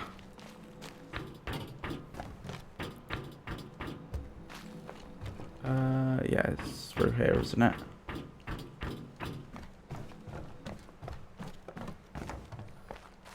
Trying to think where the nearest boat is.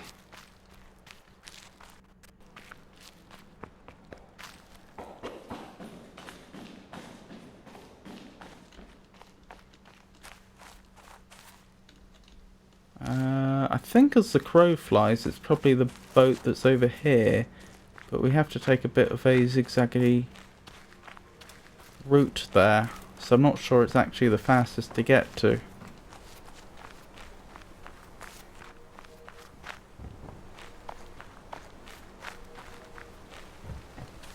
I don't know, that wasn't too bad.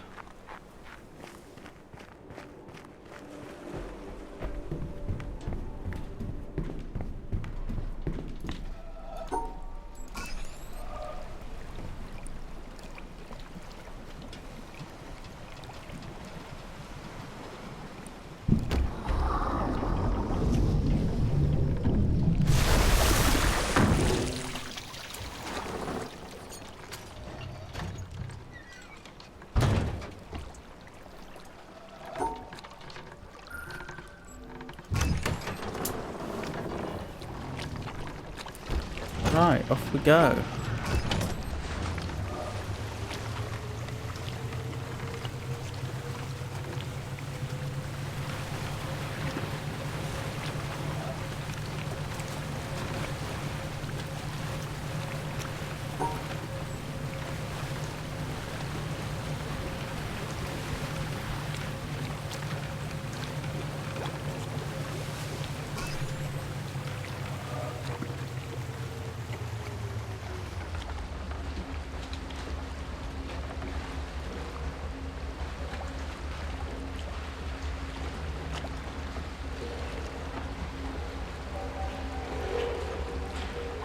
Blimey.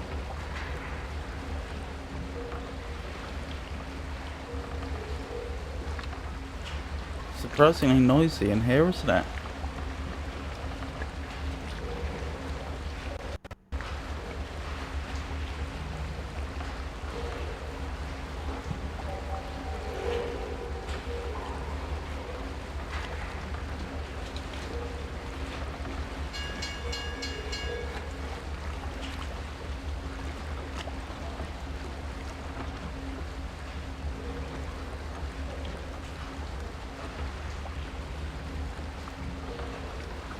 I don't hear any noises that are particularly informative though. Nor do I see anything that's particularly informative.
Maybe the fact we can take the long way round is a clue.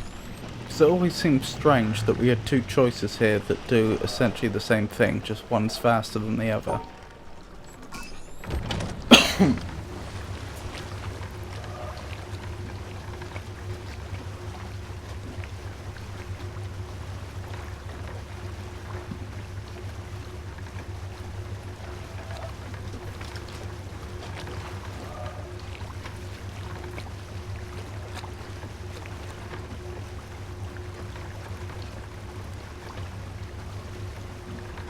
That's presumably the front of the ship that's been shorn off.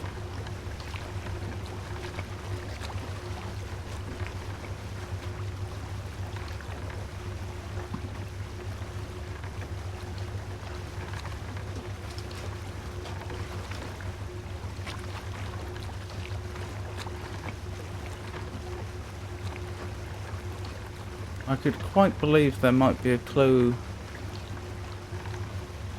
somewhere about it. Although I'm not seeing one at present.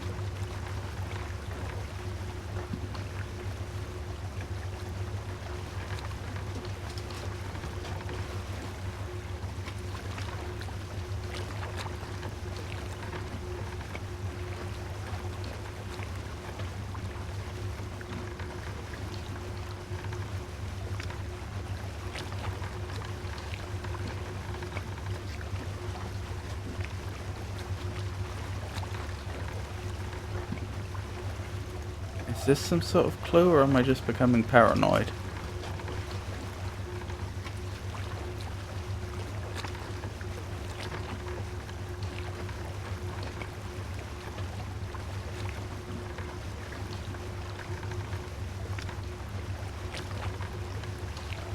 There's 7...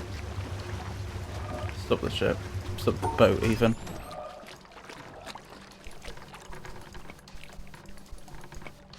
There's 7 holes of varying sizes, and 7 is the same number as the number of hexagons we have to collect.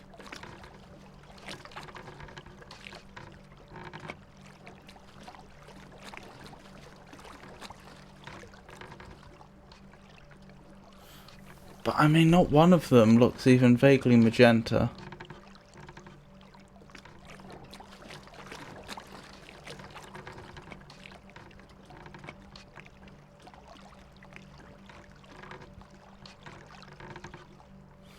No.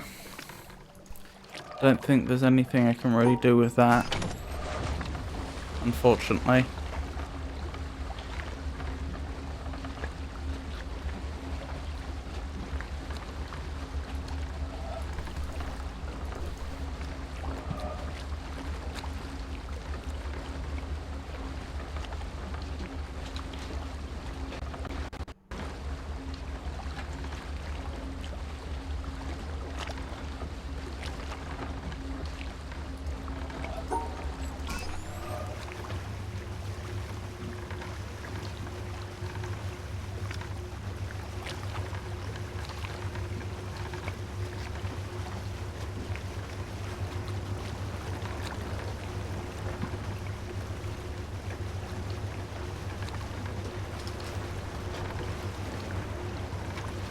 Okie dokie, could I have a clue, please?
You've seen and recognised all the clue elements, but could use some refreshing on the puzzles they draw from.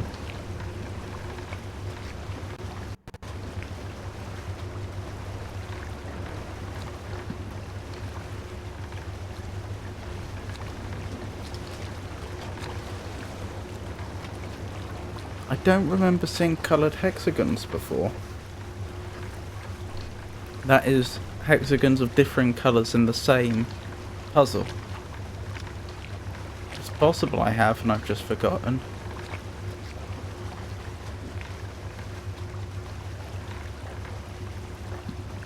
So could you tell me what puzzle types are included?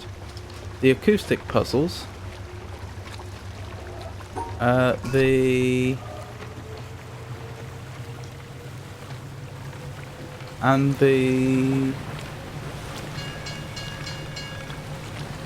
puzzles which involve a pair of beams.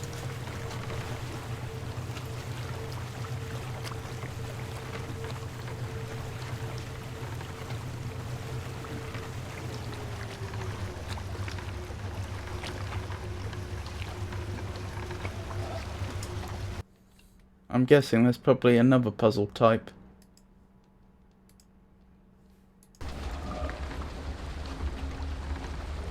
Mixed in there, which I have forgotten.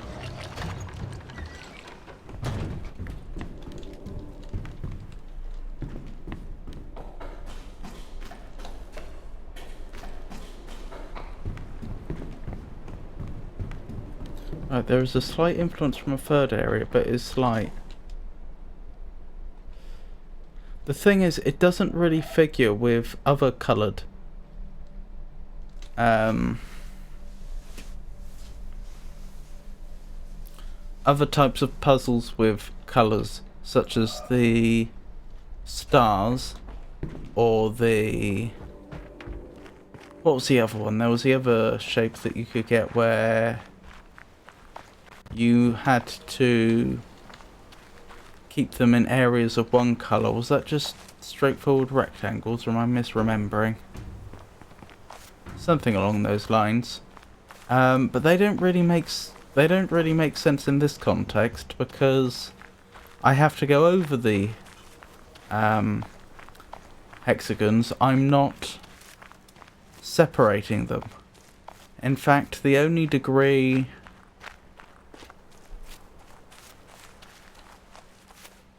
the only hexagon that I could possibly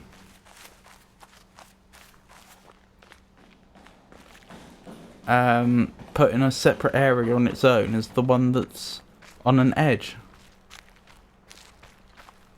Well, birds had no colour, but dual beams did.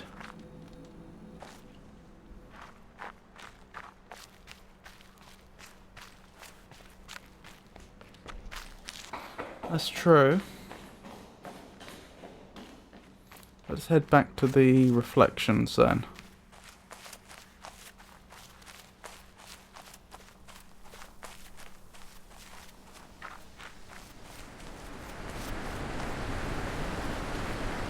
What's going to be the fastest way back there? I don't recall. Actually, this is a slightly windy route, but probably not nowhere near as bad as you might think.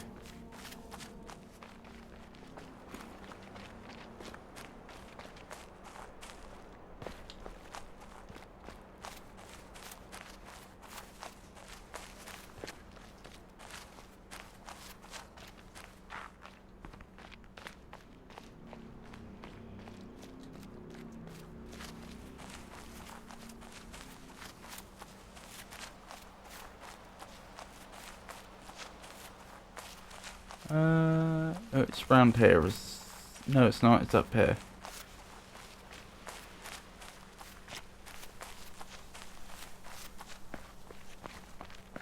Have I activated this obelisk yet? Doesn't look like it. No. That's worth bearing in mind.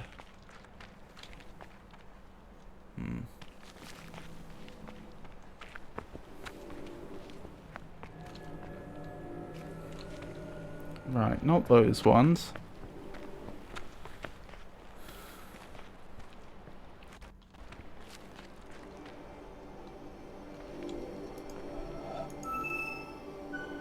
Not this one, clearly.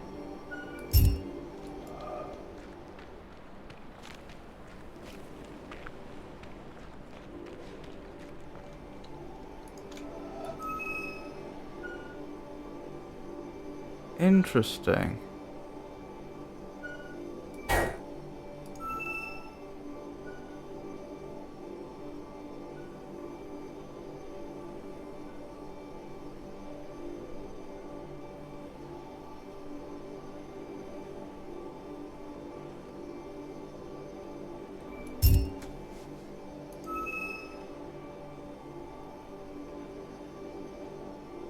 Oh, I think I remember now.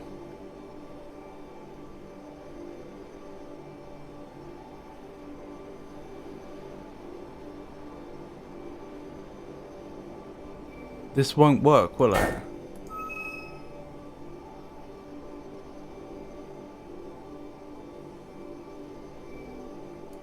So...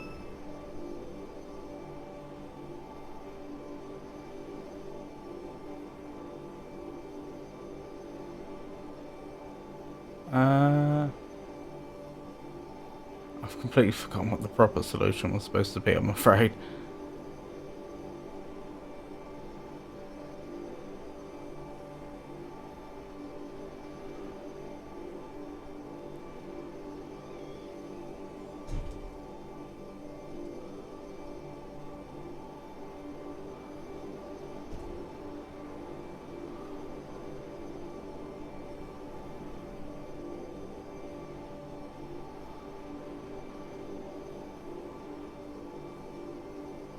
That? Yes. Okay, so in this case, either beam can pick up black hexagons, but each beam... Yes, so each beam can pick up black hexagons or hexagons of its own colour, but not of a different colour. So that could be the crucial bit of information I was missing.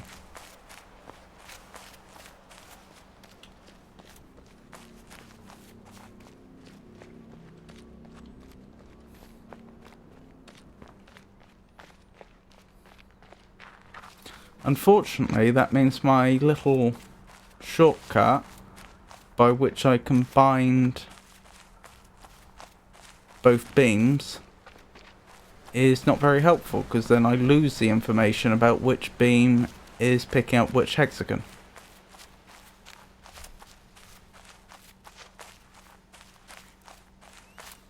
And trouble is, it's clearly taking some of its inspiration from the acoustic puzzles.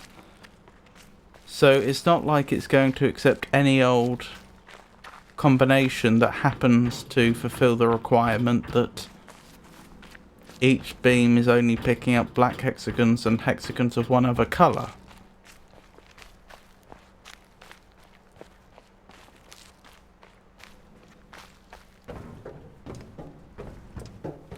It does constrain a lot of paths, I agree.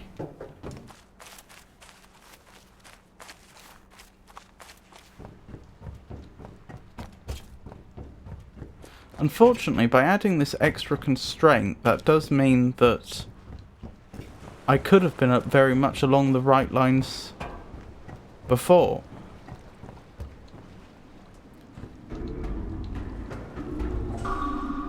And I just wouldn't know.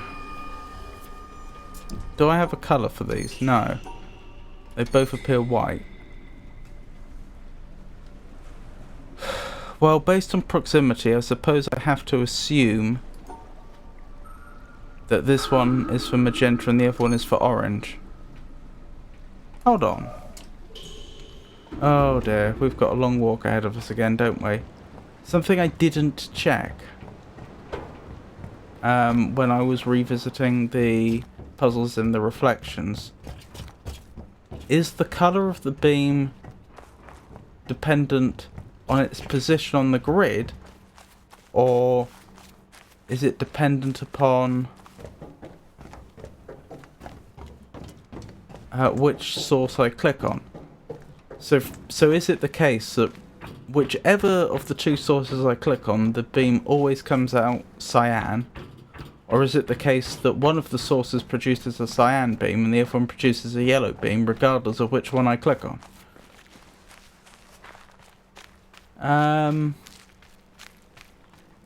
Nah, I may as well look now. Thank you for the offer, though. It would save a bit of time, but...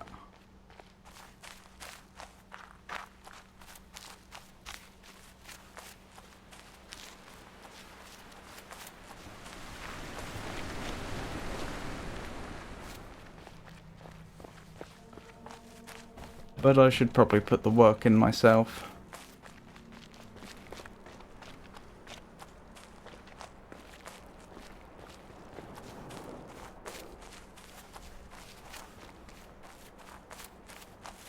I'm pretty certain the answer is the colour of the beam is fixed to whichever source I click on, as opposed to fixed to an individual source. But I want to double check that.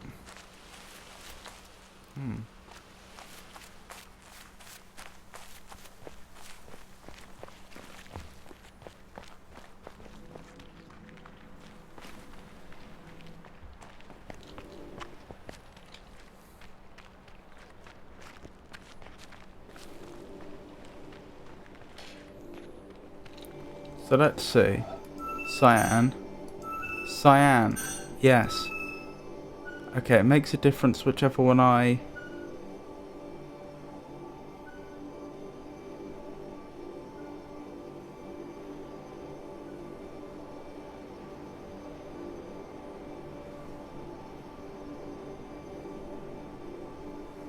I've done that wrong.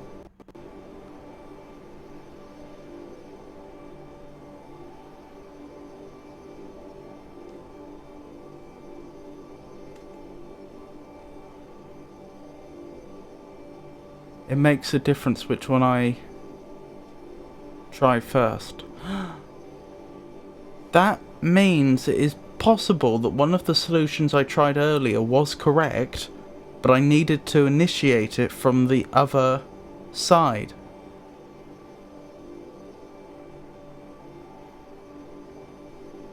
There's no guarantee that's the case, but it's perfectly possible.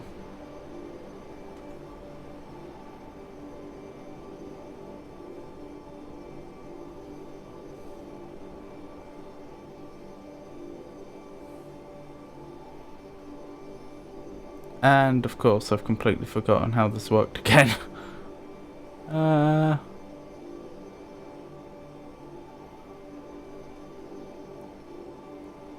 Maybe it's easier if that one grabs... No, that's not going to work.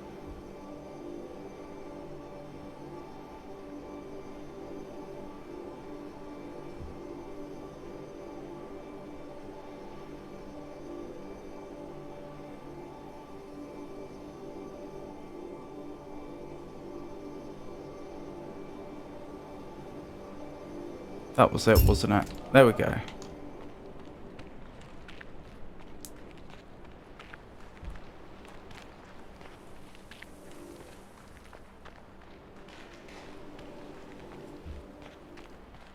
In a sense, if attempting the same solutions from the other sides works, then that's a coincidence. Because I'm fairly certain the solution space is, given the information I now have, I'm fairly certain the solution space is going to be larger than the solution space I was exploring. But at the same time, the solutions I came up with fit many of the same requirements that actually are part of this puzzle. So it's perfectly plausible I hit upon the correct solution. So we'll try that.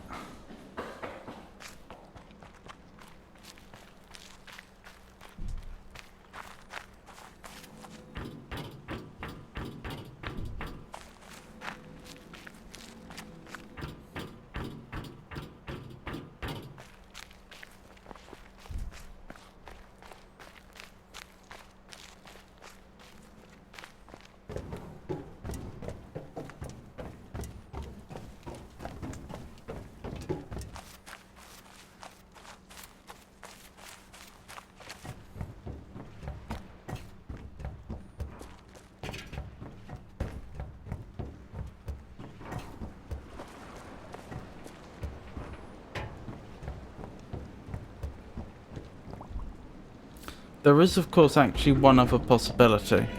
Notice how the colour here appears to be white. It's possible that that means I'm not allowed to pick these up, and that as a consequence, That is the orange or the magenta, and as a consequence, I'm expected to say separate them entirely from each other. That would change the puzzle quite significantly though, and it would also break the rule that you're always supposed to pick up hexagons. So we'll worry about that. We'll worry about that possibility later.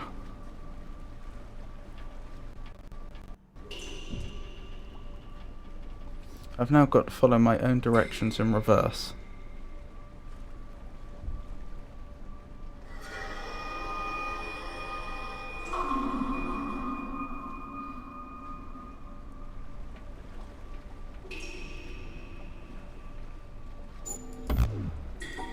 Right, not the first one.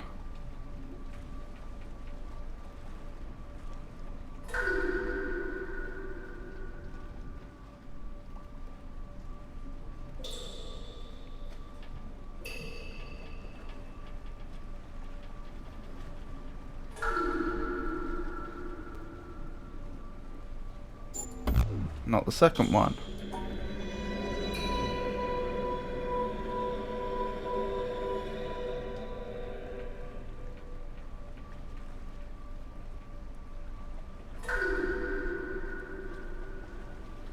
Wait, I did something wrong there.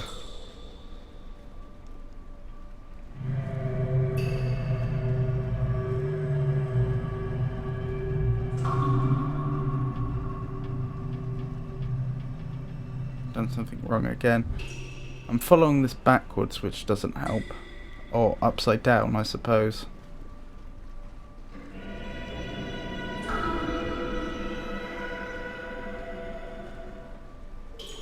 There we go. I think. Yeah. Not that one, not number 3.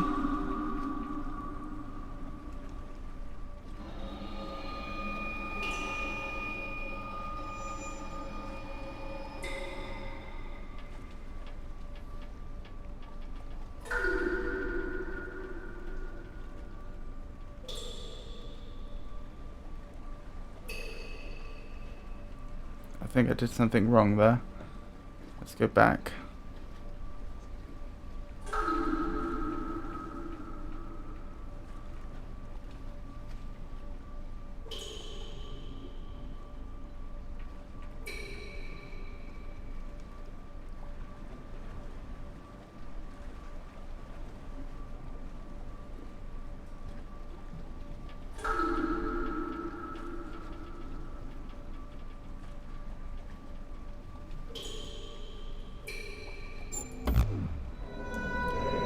So that was number 4. It's not number 4.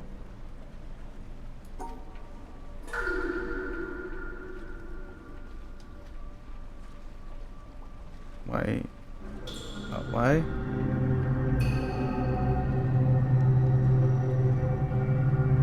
I must have gone wrong.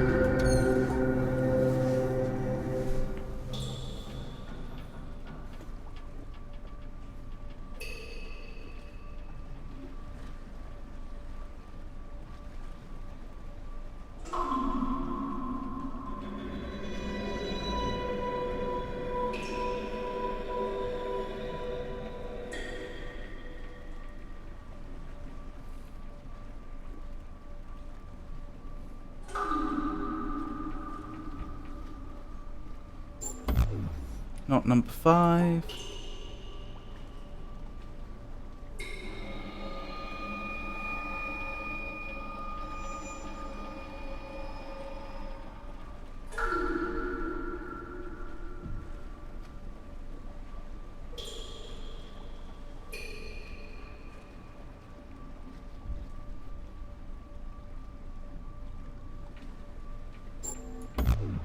Blast. None of them.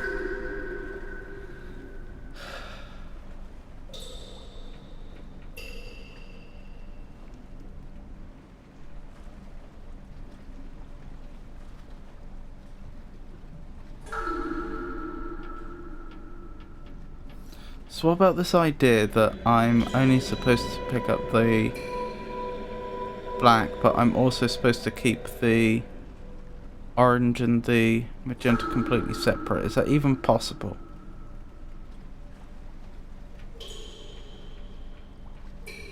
Maybe.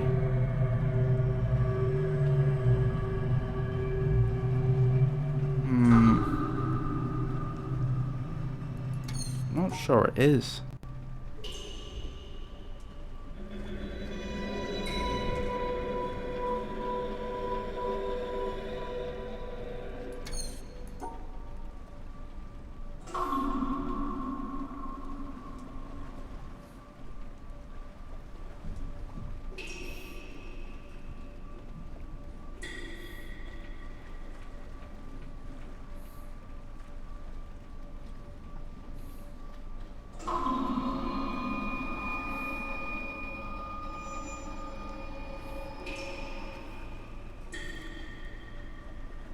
So what changes would you make to your assumptions at the moment?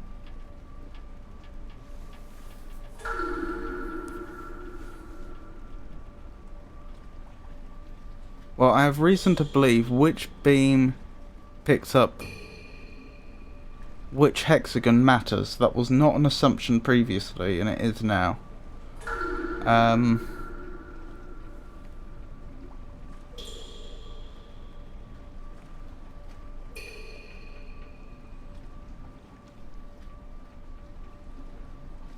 My assumption that the order in which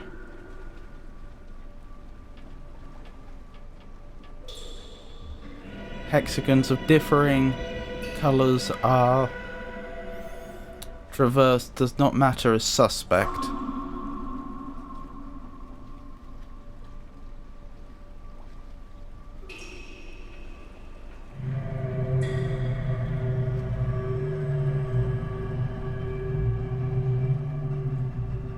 Hang on, the only way I can bisect the grid is either like that or like this. That is to say, I need to cut across horizontally or vertically and get to the other side. Doing something like that doesn't work. Which is to say, trying to engineer the situation such that the two beams get close to each other isn't good enough.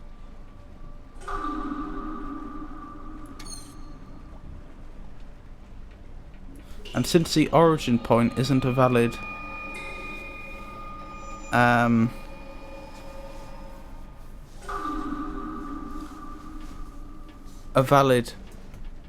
vertex, you can never actually get there.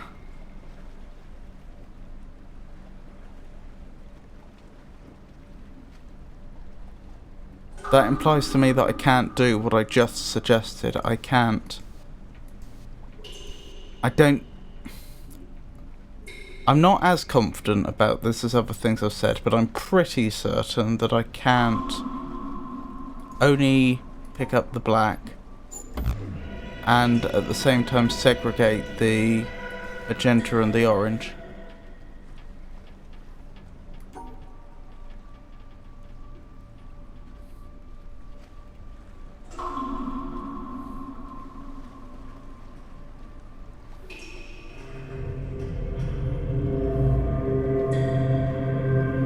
Although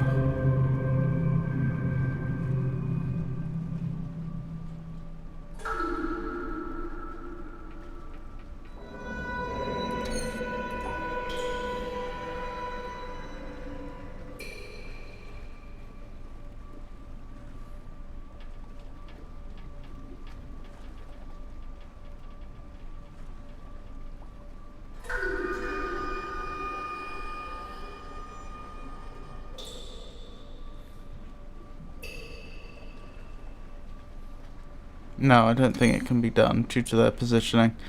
Don't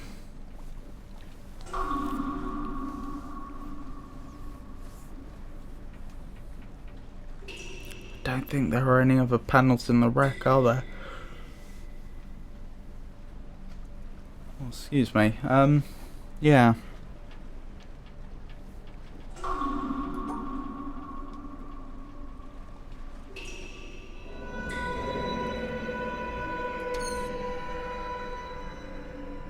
So it's not like there's any other nearby panels I could compare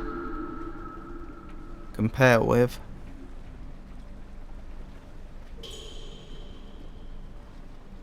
I think there might be a tutorial panel on the rec for the triangle puzzles, but that's something entirely different.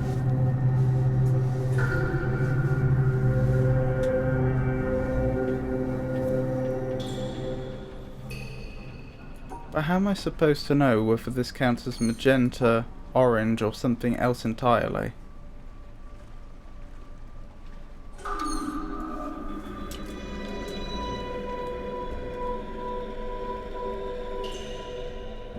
There's a red light in here.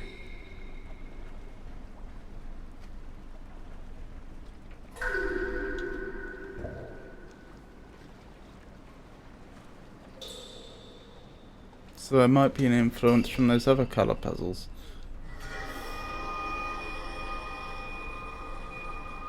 But how? Because in a pure red light, the only colours that could show up are black and red. And that's clearly not what we're seeing here.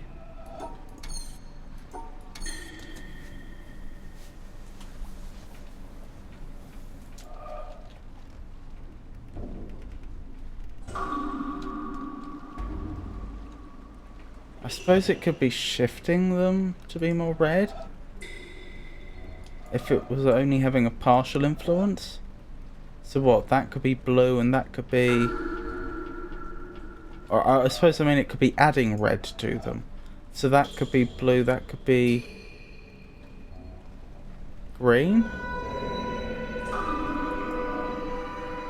Supposing they were blue and green, that would then match up with the colours we see here, with the orange wreck, the green foliage and the blue ocean.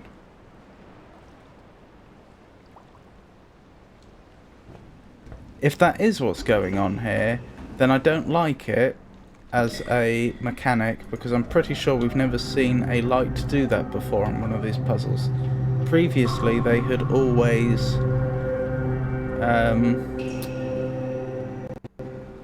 they'd always acted as a filter that ensured that only that colour would be visible, whereas here they would be adding a colour to a puzzle that otherwise wouldn't have it.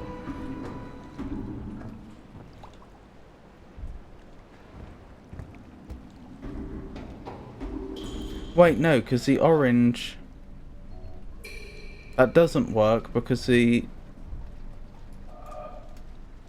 orange for the ship would then become the green for the foliage, and then we just have a black which doesn't correspond to anything.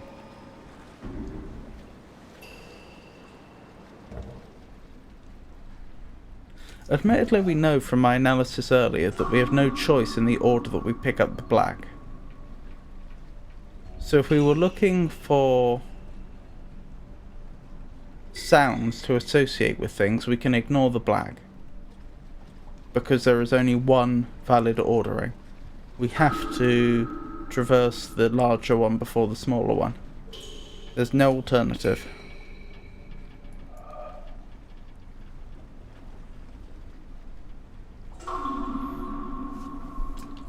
Alright. Let's leave and enter again to reset the sound. So it starts playing from the beginning. I'm not sure if that's necessary, but may as well.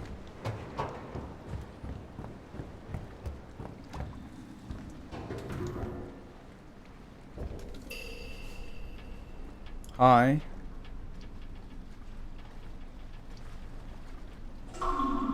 Low.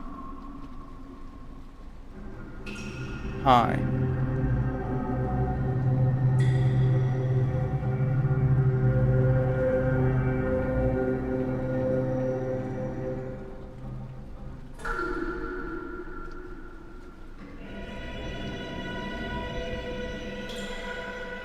Ah, do the drips always alternate high, low, high, low, high, low, high, low?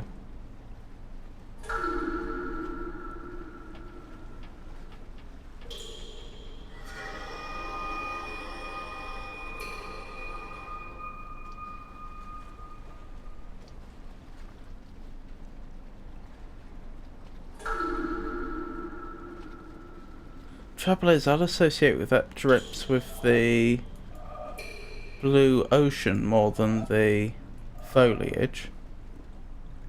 And we only have two choices here. What my thinking had briefly been is if they always alternate high, low, high, low, high, low, and we only have and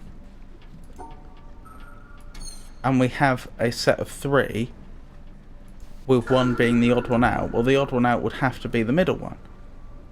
Like so.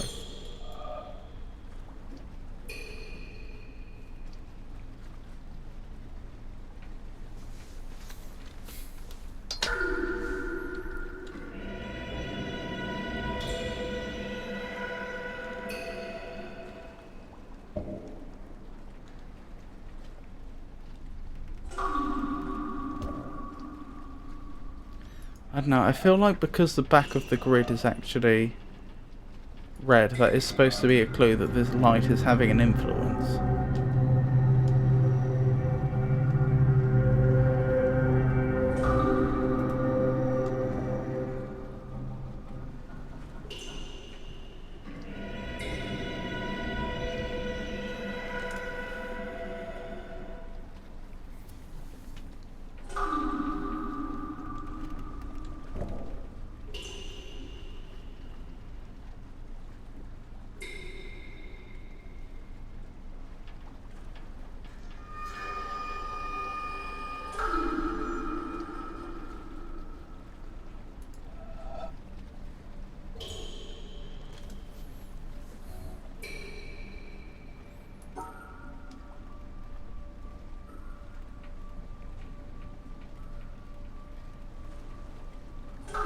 I'm just thinking about possible solutions. That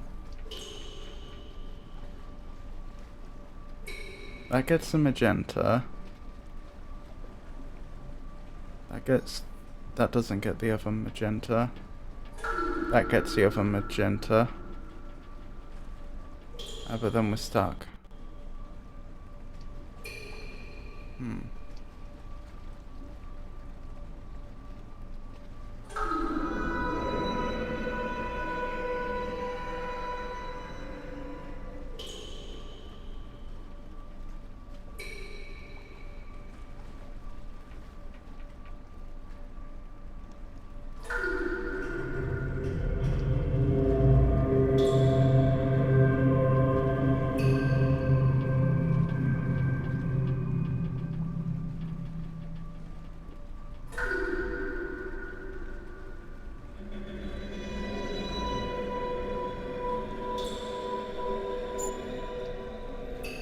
I think that works.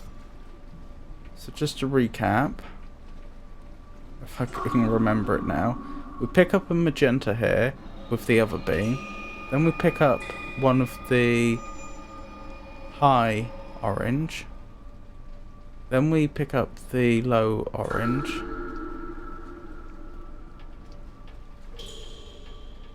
then we take a quick detour to grab the magenta, the other magenta with the other beam. Then we go down here, pick up the other orange, and then we make our way down here.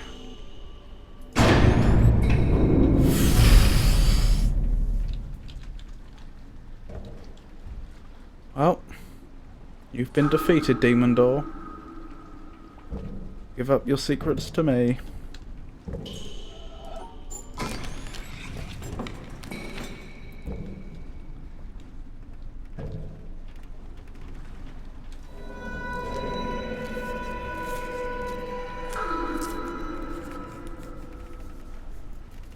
Wow, chat seems to be in a stunned silence. Once again, not exactly how I've seen it done before. Good game.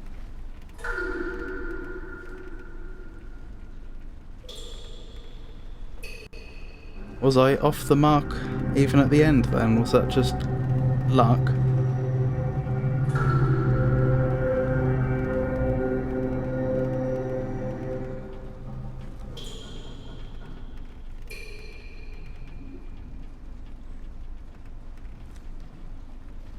Just copying this down. Wait. I did that wrong, I think. Round there, up there, round there, down there. No, that's right. Then yeah. I hadn't gone wrong. I just lost my place.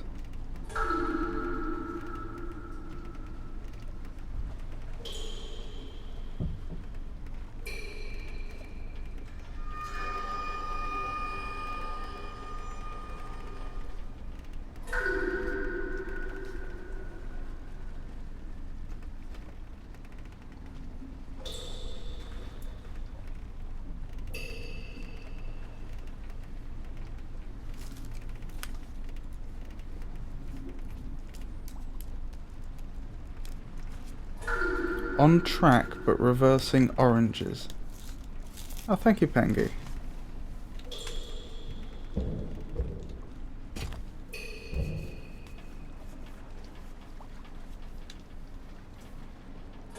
Unless I'm off track from too long not doing it myself.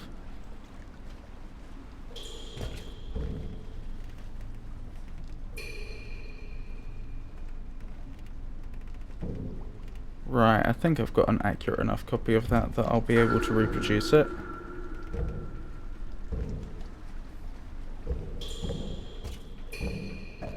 Ooh, I think I'm going to reward myself with a nice film.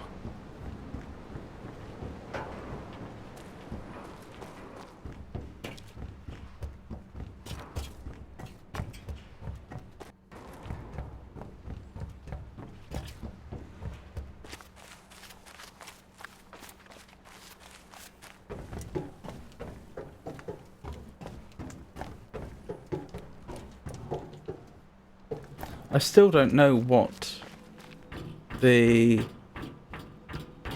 magenta was supposed to represent. I assume the orange was supposed to be the drips, and I was supposed to, as I did, observe that they're alternating and then conclude, well, there's only one combination there. No idea what the magenta was supposed to be.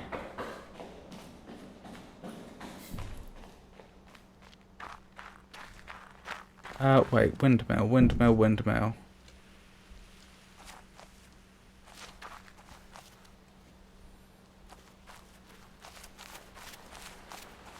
My kingdom for a windmill. Where is that windmill? Is it over here? Somewhere about here.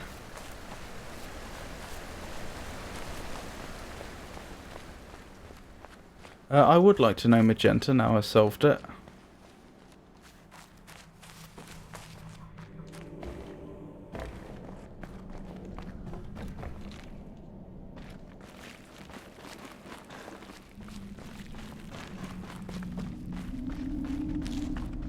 The whines and creaks of the ship.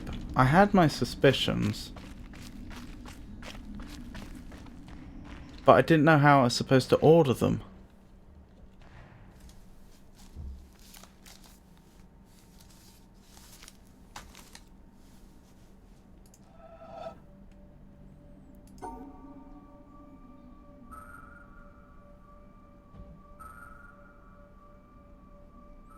Which one counts as first and which counts as second? I mean, I suppose just reset the sound.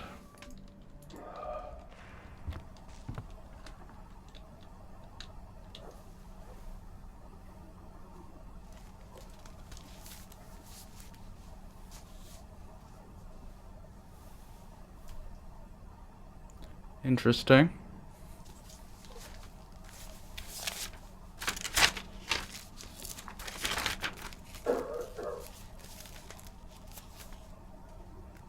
Like Morse code, the longest gap comes before the start of the sequence. Oh, I see. That makes sense. Know yourself as the open, empty, luminous presence of awareness.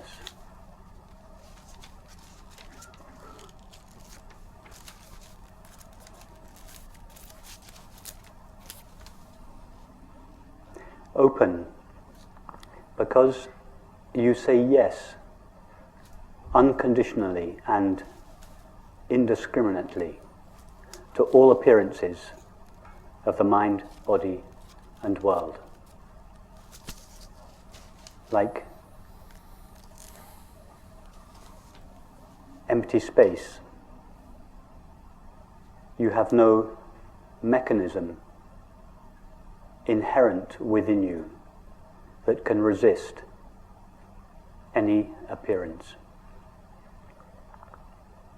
We don't have to make this the case, it is already the case.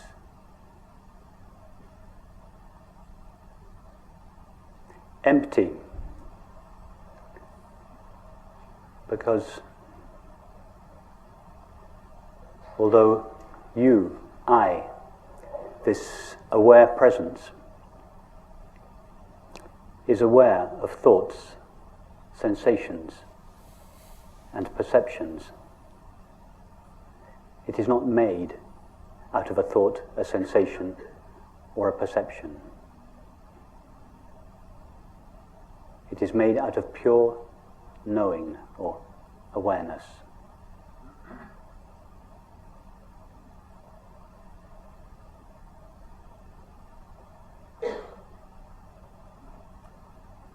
And luminous,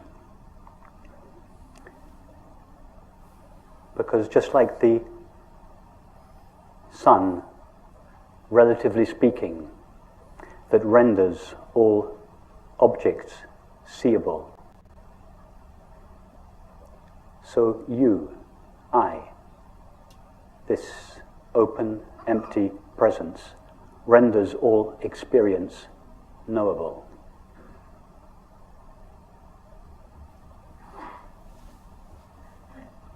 In fact, we don't really see objects, relatively speaking, illumined by the sun. We just see reflections or modulations of the sun's light, appearing as a multiplicity and diversity of color. In the same way, we don't really know the objects of the mind, body, and the world. We just know our knowing of them. All we know, all that is known, is the knowing of experience. And you are that knowing.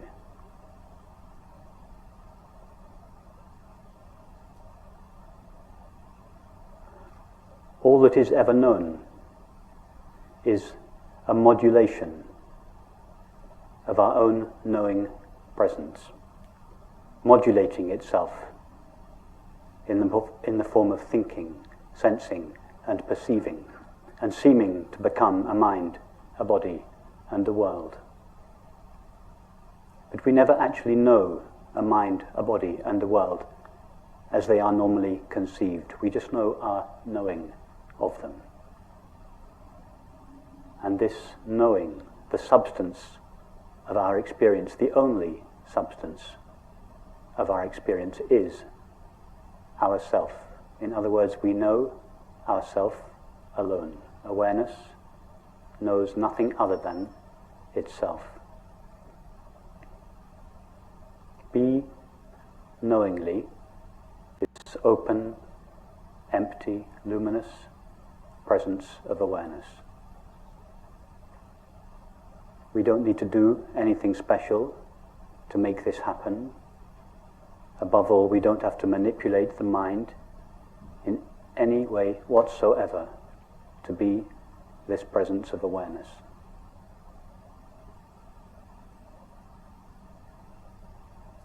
This presence of awareness, which is simply our self, what we refer to when we say I, is ever present.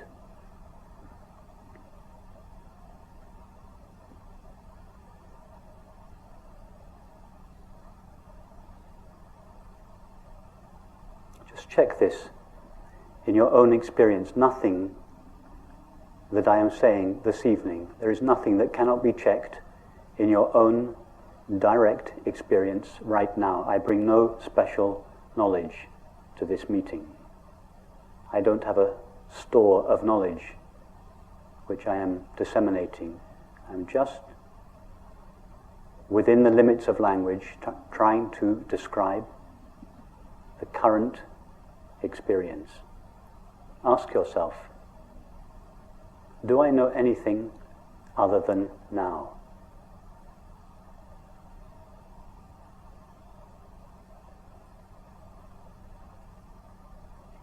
Try to experience the not now. Try first to experience the past. It's easy to experience a thought about the past. But what about the actual past to which this thought refers? Try to experience that. Can you step into the past? Can you go 1 second into the past? Or 1 second into the future? Thought can go there. But what about you?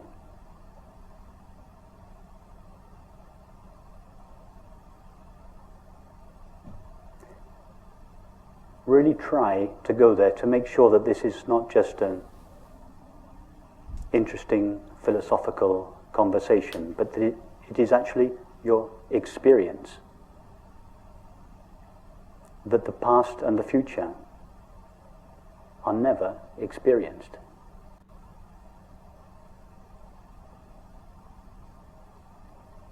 And if the past and the future are never actually experienced, they are only thought about. And that thought about the past and the future is always now. If this past and future are never experienced, what does that say about time?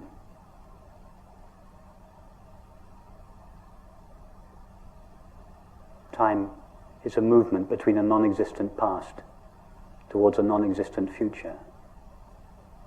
It's a theory, a necessary and valid theory, but a theory that doesn't refer to the reality of our experience. Nobody has ever or could ever experience time. When I say nobody, I mean yourself, awareness, the only one that knows or is aware.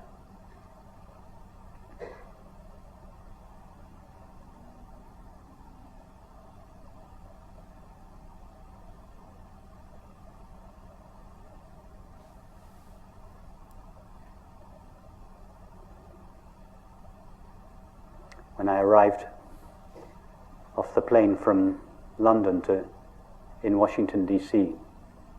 last weekend before coming here, the friend who picked me up asked me how the flight was, and she said, "How long did it take?" And I experienced thought being cranked up like an old motor, a little resistant to get going. And for a moment, I could feel the cogs of thought almost moving, trying to work out how much time the flight had taken. Because in my experience, it had been now all the way.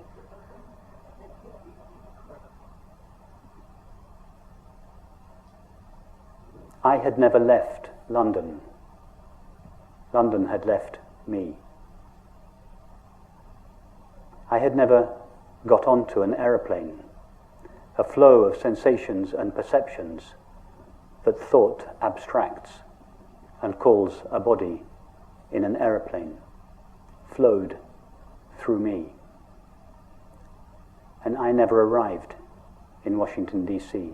Washington, D.C. arrived in me, or at least the cluster of perceptions that thought calls Washington, D.C. arrived in me.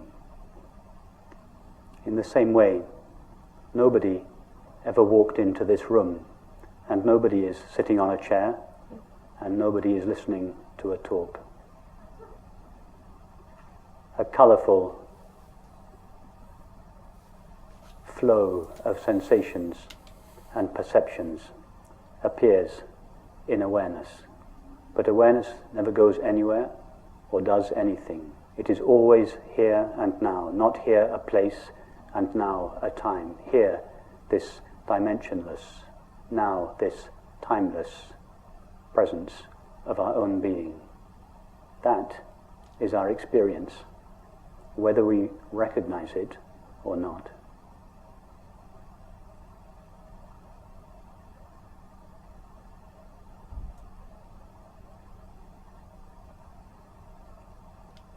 Now the mind may feel a little rebellious when it hears this. It may say, yes, yes, yes, that's true, but there is an undeniable continuity to my experience. And this undeniable continuity would seem to be evidence of time.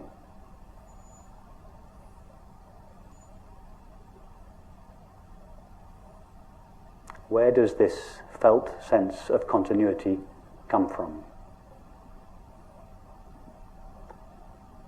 All we know of the mind is the current thought or image. And thoughts and images are intermittent. The body is known through sensation, and all sensations are intermittent.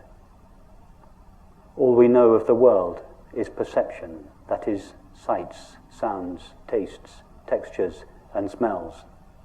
In fact, nobody has ever experienced a world as such, a world as it is normally conceived to be.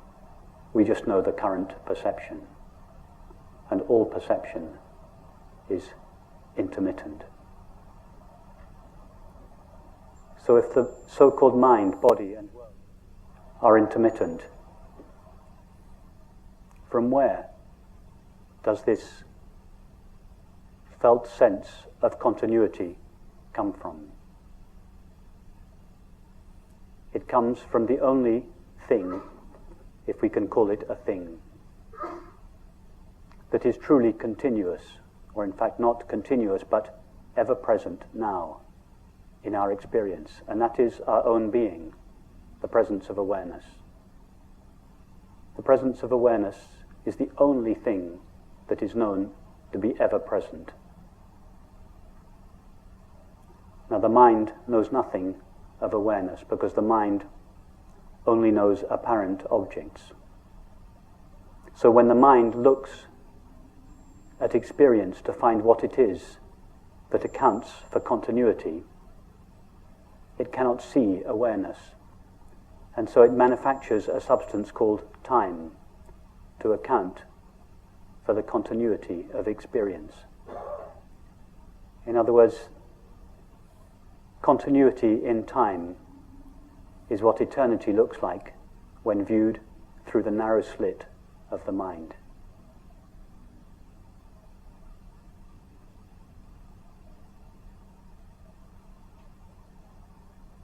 Permanence in space is what the infinite, unlimited nature of awareness looks like when viewed through the narrow slit of the mind. Continuity and permanence are pale reflections at the level of the mind of the true, eternal and infinite nature of awareness, that is, of our self.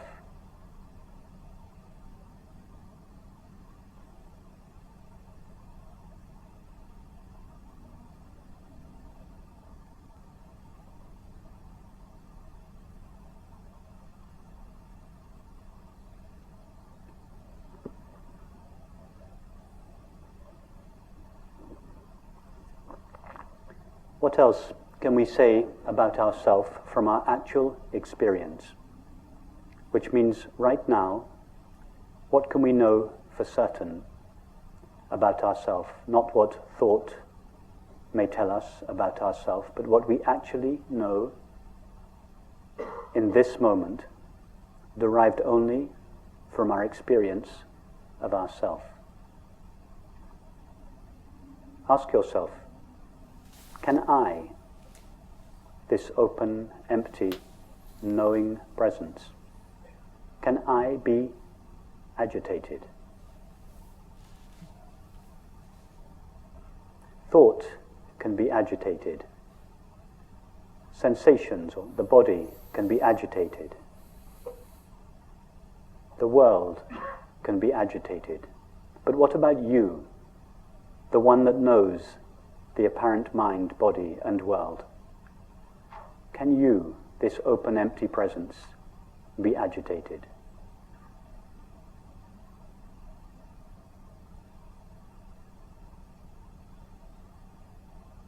See, in your experience right now, that you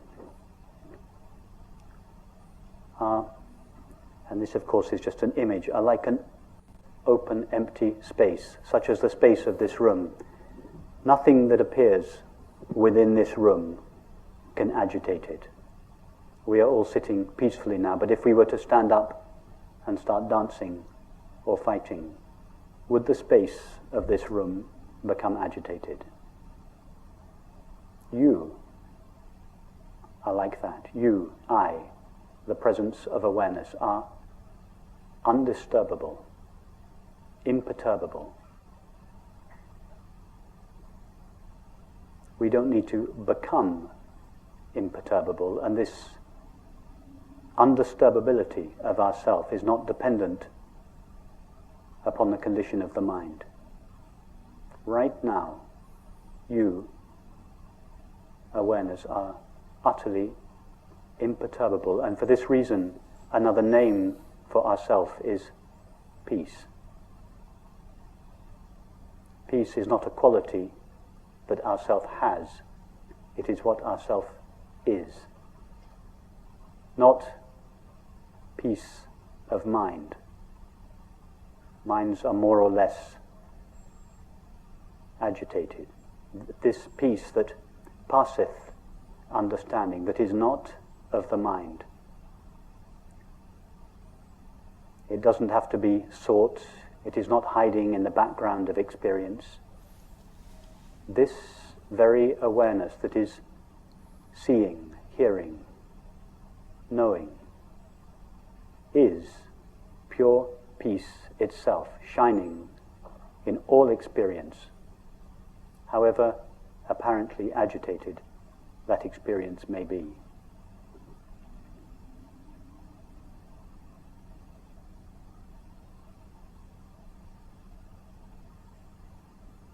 Ask yourself, can I, this presence of awareness, ever lack something? Thoughts can say that something is missing.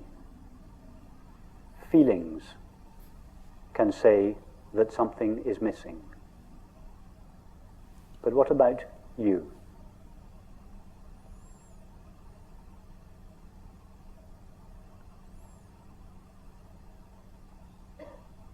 Without referring to thought or feeling, is there the slightest motive in you to avoid the now and replace it with the not now?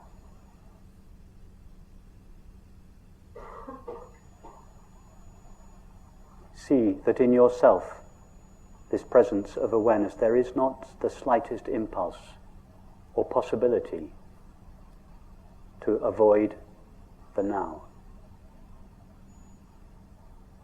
And what do we call this absolute absence of resistance to the now? The absolute absence of resisting what is and seeking what is not. What is the common name we give to this? It is called happiness. We all know that when we are happy, we are by definition not resisting the now and seeking in the past or the future. By happiness, of course, I do not mean a pleasant state of the mind or the body. I mean this absolute impossibility of ourself ever to resist or seek. To resist what is and to seek what is not. So happiness, like peace, is just another name for ourself.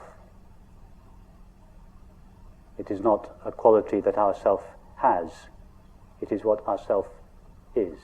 This reminds me of some Buddhist thinking.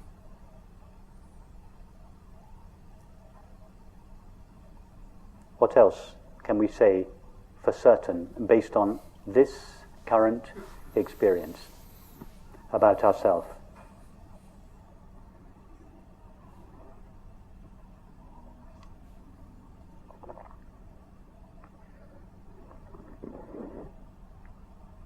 When I was driving here, or being driven here, the day before yesterday, from the airport in San Francisco, I was looking in the wing mirror of the passenger seat, and I noticed the words inscribed at the bottom of the wing mirror. And they said, "Objects in the mirror are closer than you think." A statement of pure non-duality.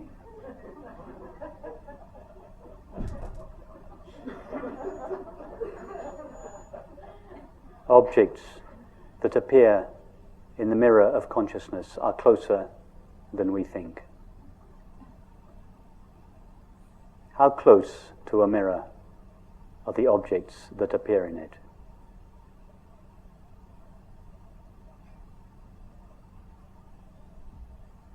Are there in fact two things? One, the objects that appear in the mirror, and two, the mirror? Or is it all just mirror?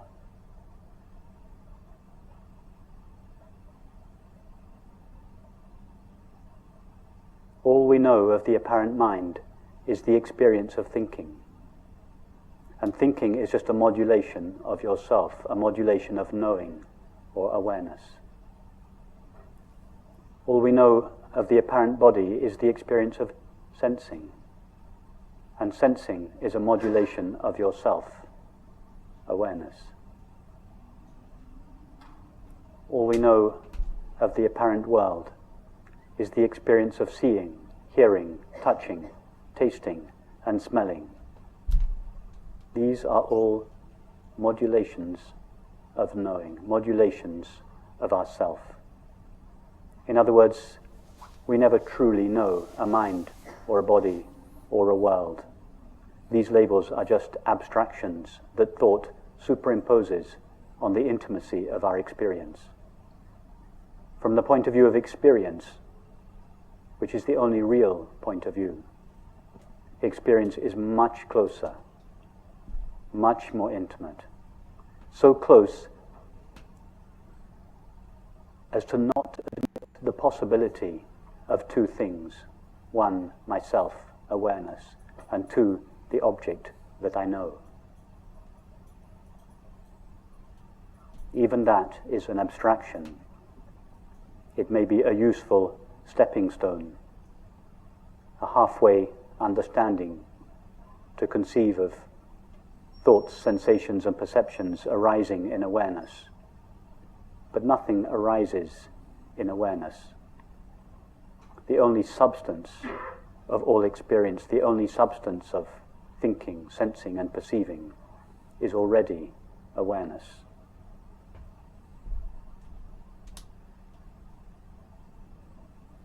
What do we call this absolute absence of two things? A subject that knows and an object that is known.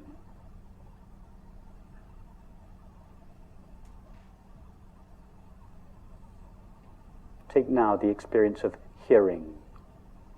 Go to the sound of the air conditioning.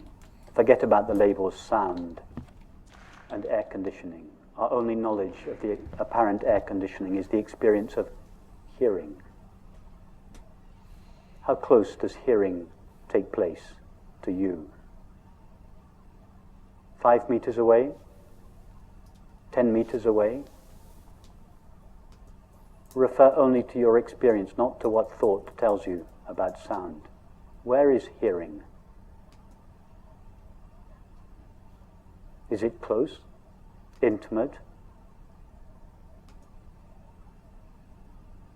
And in the experience of hearing, can you find two parts?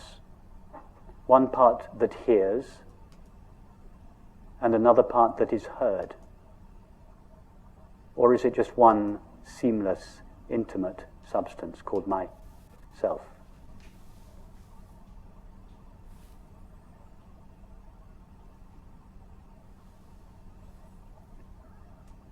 And what about this room?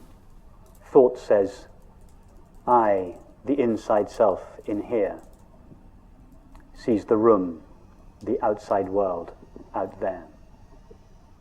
But what does experience say? All we know of the apparent room is the experience of seeing. Remove seeing, and the room vanishes.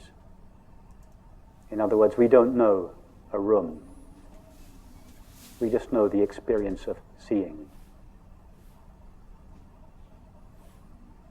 Does seeing take place 5, 10, 15 meters away from yourself?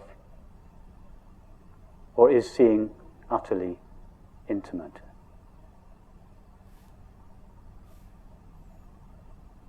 And can you find two parts to the experience of seeing? One part that sees and another part that is seen?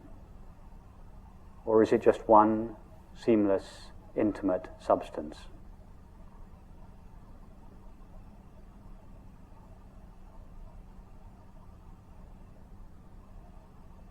And what is the name, the common name we give to the absolute intimacy of all experience?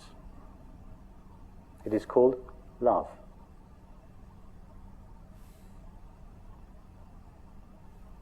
Love is the most familiar experience that we all know, the collapse or dissolution of the sense of a self in here and an object, other, or world out there. The collapse of this sense of separateness, distance, otherness, not me-ness, is what we call love.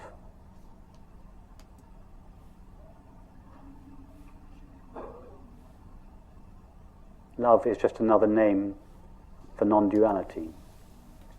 If we call it non-duality, there's just a few thousand of us in the world that are interested in it. But if we call it love, or peace, or happiness, then all 7 billion of us are interested in it.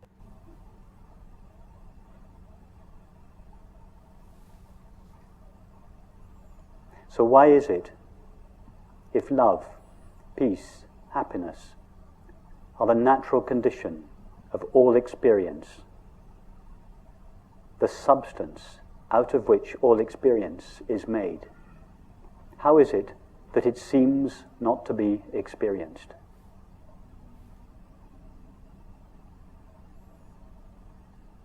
It is because of a single thought that rises in awareness, made only of awareness, which imagines that awareness shares the limits of the thoughts, feelings, and sensations that appear within it.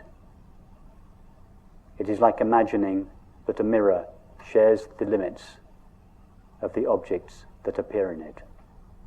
With that thought alone, the ever-present, unlimited awareness, which is what we are, seems to acquire or take on the apparent limits of the body and the mind. Just as the screen seems to take on the limits of an image when a film begins. As a result of this imaginary collapse or contraction of our self, unlimited, eternal awareness into a body and a mind, these qualities of love, peace, and happiness are seemingly veiled. And it is for this reason that the self, the separate self that thought imagines us to be, is always, by definition, on a search in the imaginary outside world for the apparently lost love, peace, and happiness.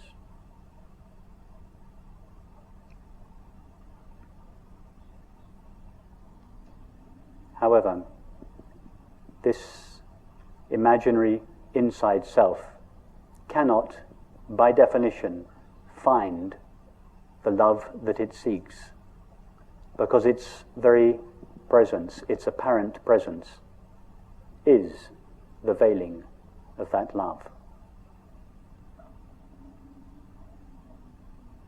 All the separate self seeks is love. In fact, the separate self is not an entity that searches, it is the activity of resisting the now and seeking the not now. All this seeking ever wants is love. But love is the dissolution of this seeking, the dissolution of this imaginary self. In other words, the separate self that seeks love is like a moth that seeks a flame. The flame is all the moth wants, but it is the only thing it cannot have. Because as the moth touches the flame, it dies. That is its way of knowing the flame.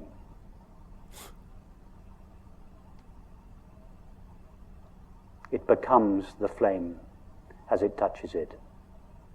That is the separate self's way of finding love, by dying in it.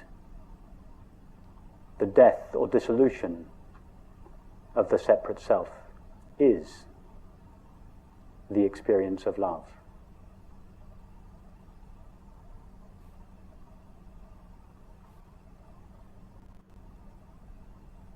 Welcome back, Jenny. And it's lovely to meet you, Divad.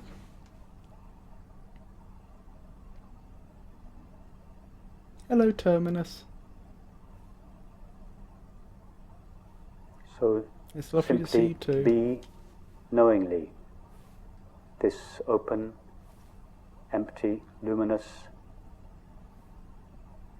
presence of awareness, whose nature, whose inherent nature is love, peace, and happiness. Not a love, peace, and happiness that is in the background of experience that has to be sought,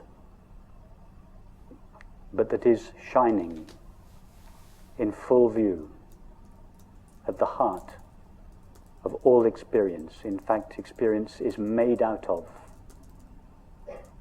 this substance called peace or happiness.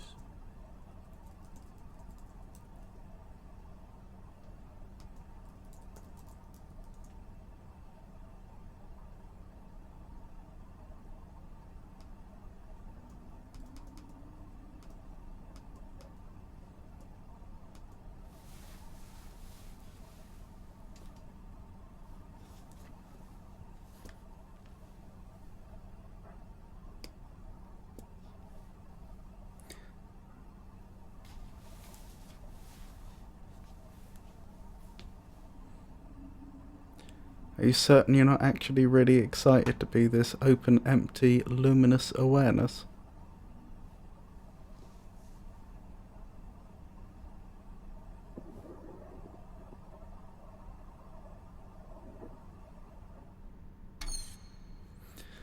Jenny says, I still don't understand, how do these video speeches relate to the game? Well, we're still to discover that. It may be that the developer just put them in because they thought they were really interesting and touched on themes of the game itself. Or there may be more to it than that. We'll have to see. Also, sorry for not replying to you sooner, Divad. I I'm probably butchering your name as well, and I apologise. I didn't want to interrupt the video. Unfortunately, I think that's probably my least favourite video so far. He made some very interesting points in the first quarter to third of it, but then I think he went... I think it got a bit too wishy-washy and he started reusing well-known words to mean very different things to that which we would mean them to mean. That which we would signify, which I wasn't entirely a fan of.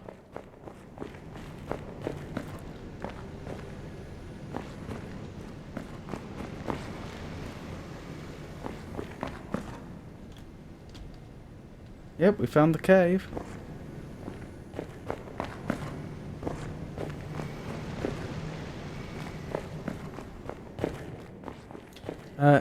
Hearing is interesting. We're not taught to measure hearing as we are taught to measure sight. There's more emphasis on distance in the visual arts rather than with sound.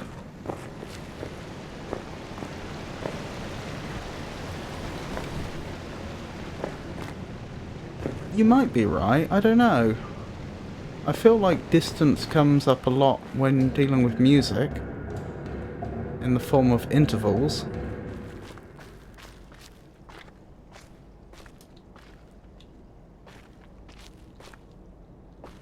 Yeah, sorry about that. I probably should have mentioned that. I think I lost my internet connection very briefly. I'm not sure if you saw an outage, but given that the stream time seems to have reset, that seems quite likely. I do apologise about that, but unfortunately I don't think there's a lot I can do either.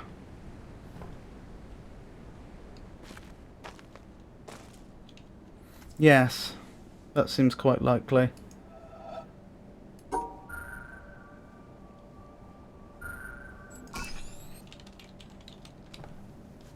Ooh.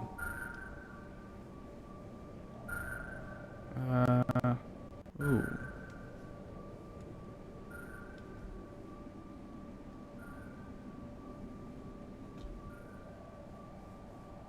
I can see that the end of this is supposed to be either there, there, there, or there, there, there.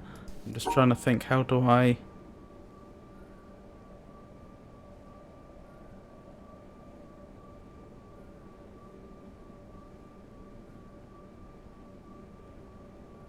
How do I set myself up properly to do that? Like so.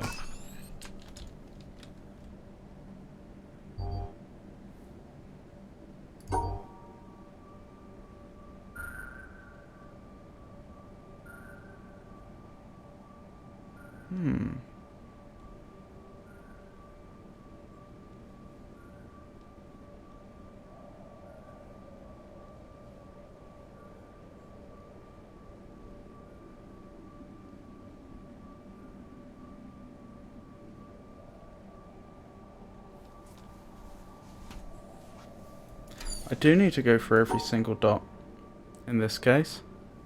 I can see that it's probably not this way because we get stuck like that. But if I go up this way... Hold on, can I do something like this? Only up to a point.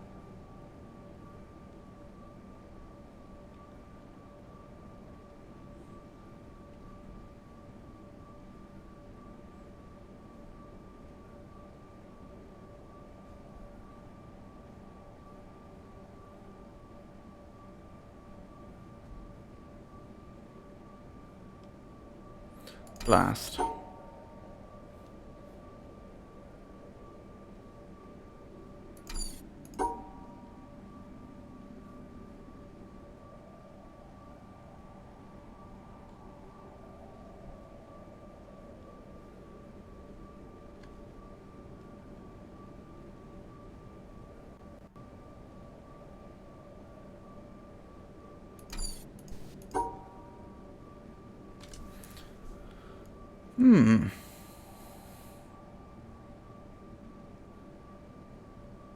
There we go. Got there in the end.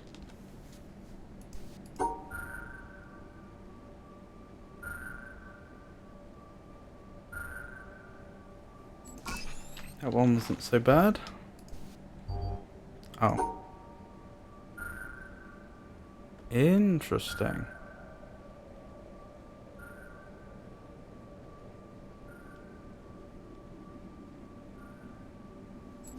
There we go.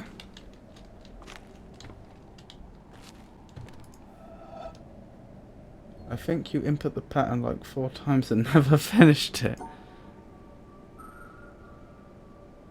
I didn't notice that, but you may be right.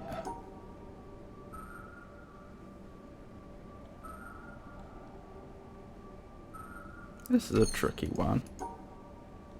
I think it has to be something like that.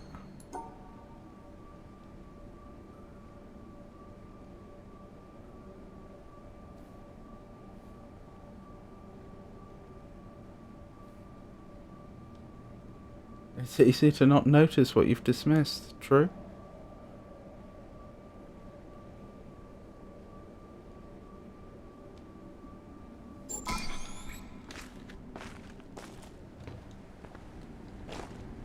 I've forgotten whether these were available before or not. I'm not sure if I've just enabled them or not. Oh well. May as well carry on. Oh, I don't like this.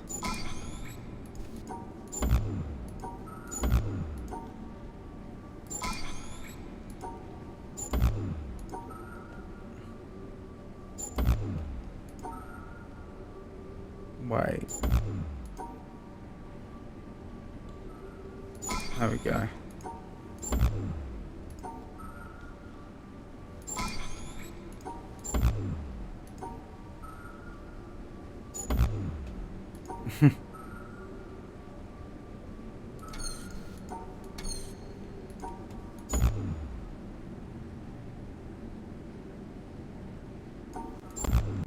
Ah, that's all of them. How would I do that? That must be the end.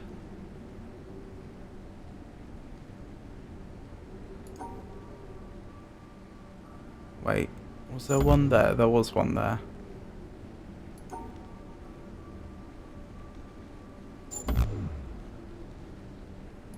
I think I nearly had it there, and then I just made a mistake right at the end.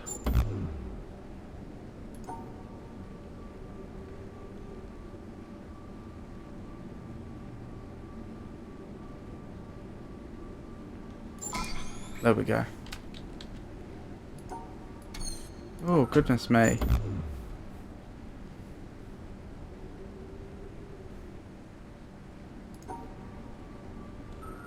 Non-committal shrug. Oh, goodness.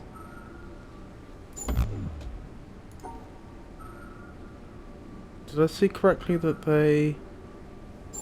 Yeah. They were all between... They were all on rows, none on columns, which made it a lot easier. I missed... Oh.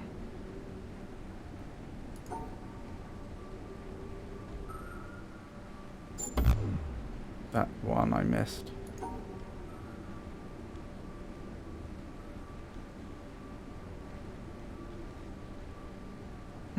This is going to get...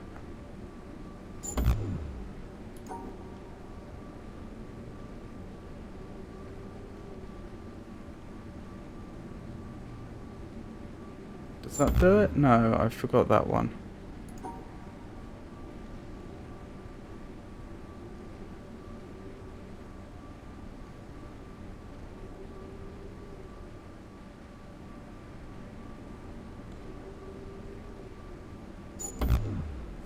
No. I can't hold it all in my brain at once.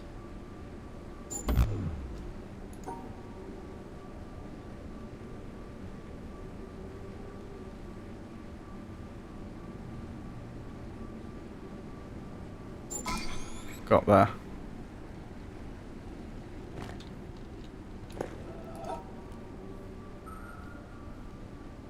There were some on columns. Oh, my mistake there.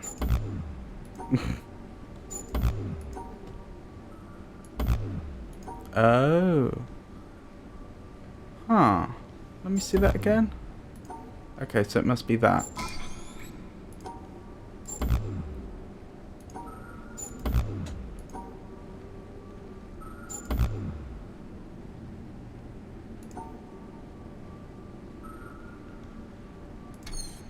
Oops.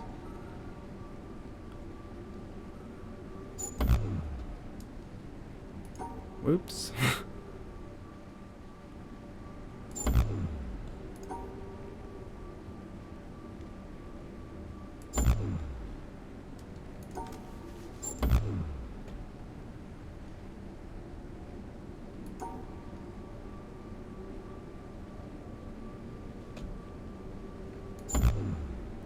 Two. So I have to go there.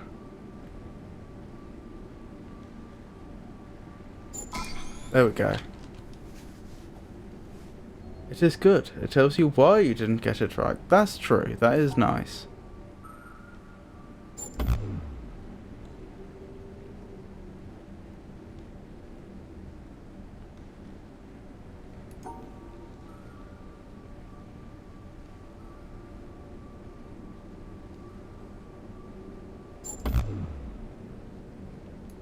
Interesting.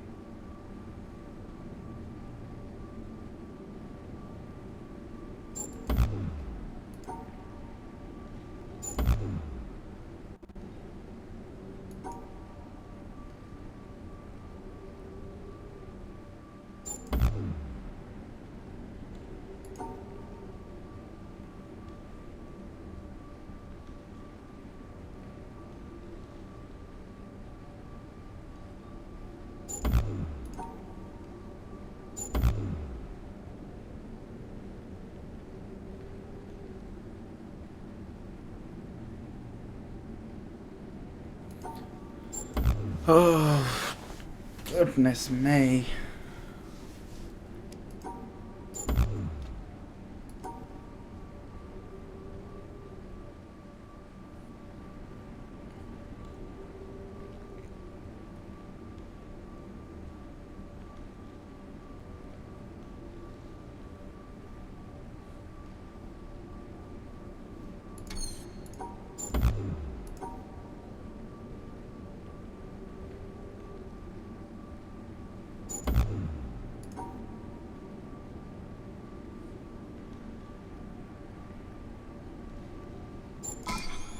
There we go. Got there in the end.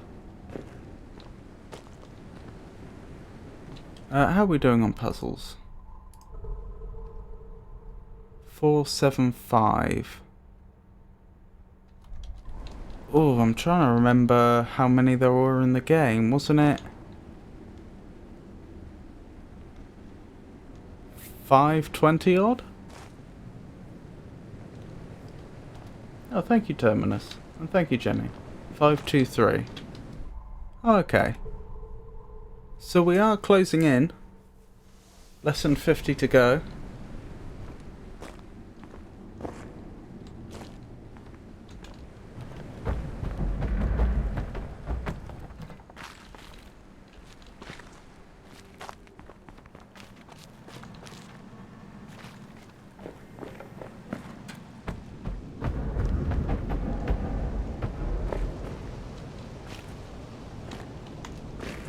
What's up here? Oh, yeah.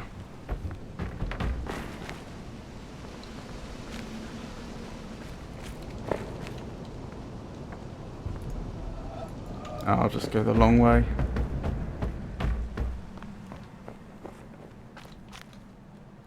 Have I been up here? Probably. Is that the way I just came from? Yes. I've just forgotten the staircase somehow. Apparently I've forgotten how to go back. Around here? No. Down here. Must be. Surely. Yes.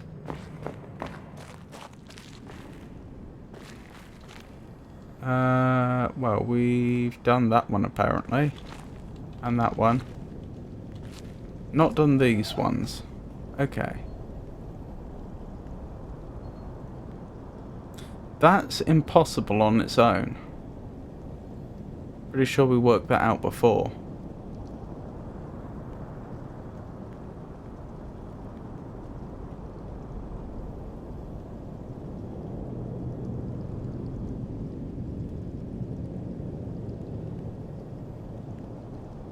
I'm trying to think, how could we combine these shapes such that they actually... Ah, these two go together. That's obvious. Now I think about it, they should go together. How would I do it then? That's not going to work. They've made it harder, haven't they?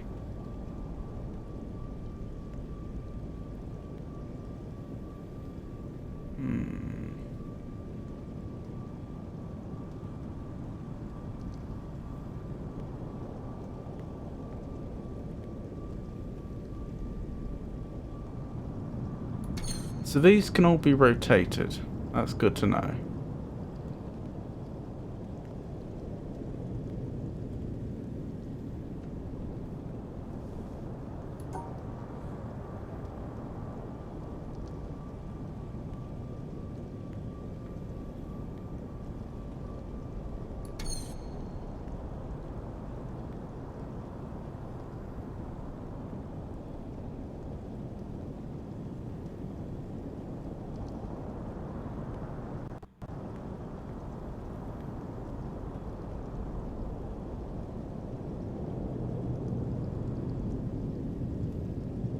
Is it possible these all connect up somehow? I'm thinking these two form a truncated T here, then how would these connect up?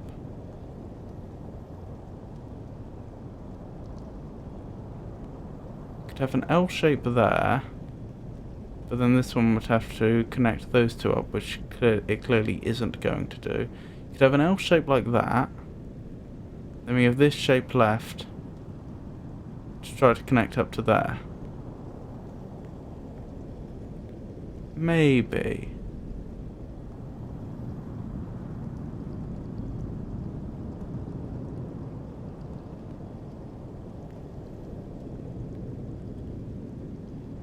No, I don't see it.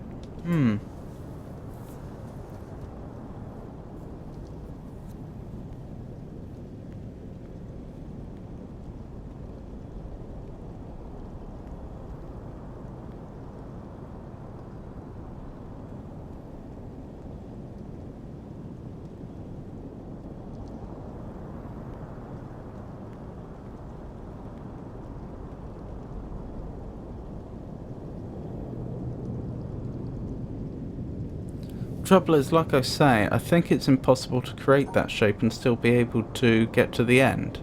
Yeah, in fact we can't even begin to create it. So yes, these must necessarily have other bits joined to them.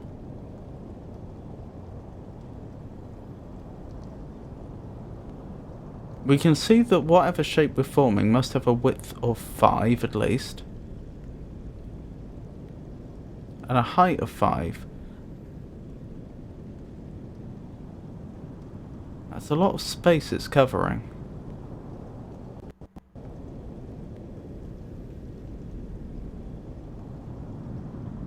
I mean, the L shape could go here, and then it would get both of them. And then I'd just have to connect these two and that up in such a way that I get these two, which seems very doable. Oh, and this point. Well, in such a way that it's contiguous, I suppose.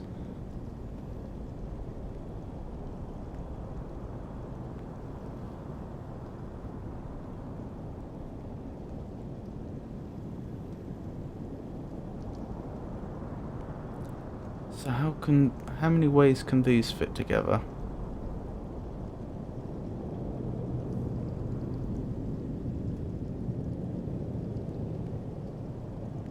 That's interesting.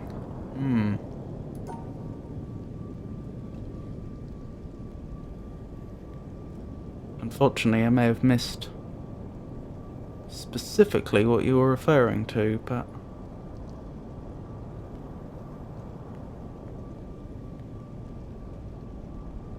do what I can.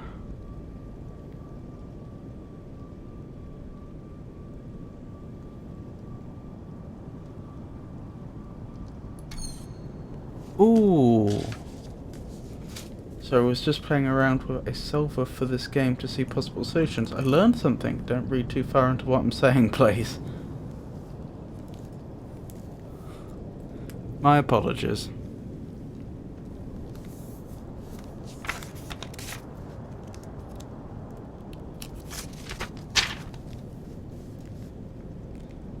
Just draw this quickly.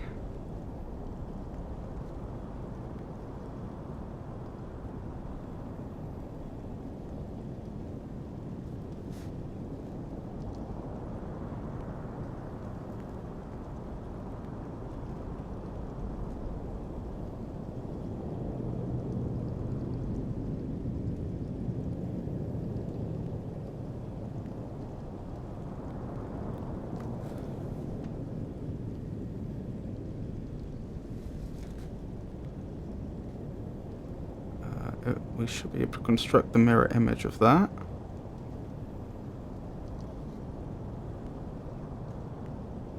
Oops, that's wrong.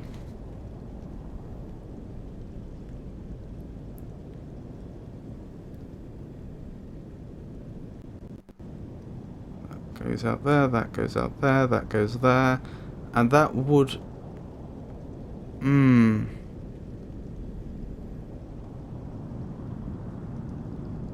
The shape I've just constructed would bridge the gap that we need to, but at the significant cost that it wouldn't reach the center. What if I flipped it around?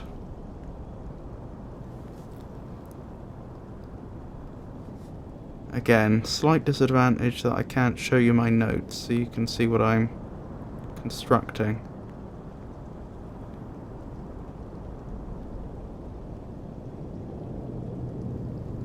I think that would work. Let me double check. 1, 2, 3, 4, 5, 6. Blast.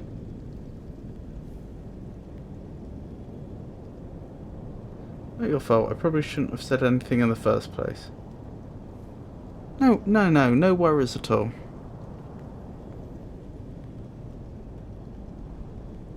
You've done absolutely nothing wrong.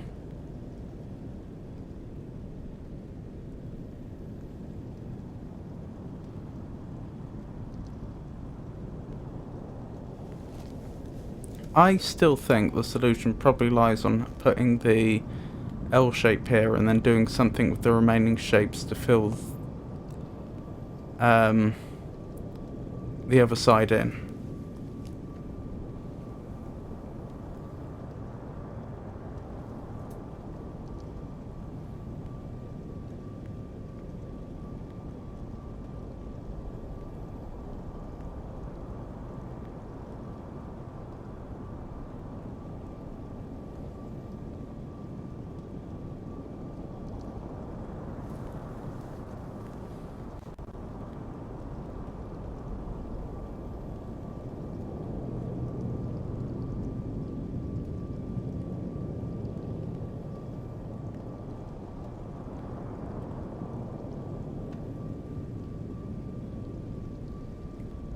That'll do it, I think.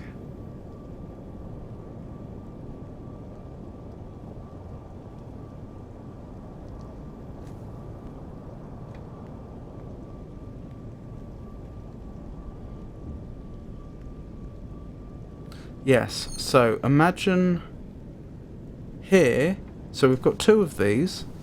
We put one here, such that those are filled in. We put that here to fill in that. And that gives us a truncated T. And then we... Wait, is that going to reach over far enough? It should do, yes.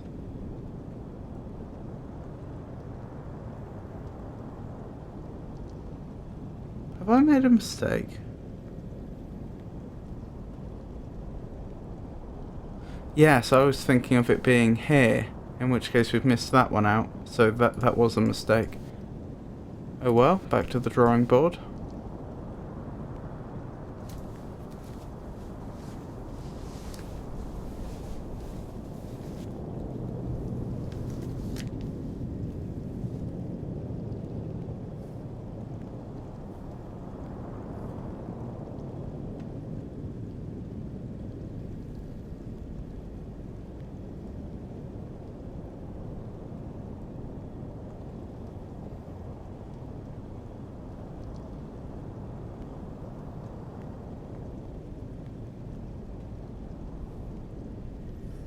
How else could we do this?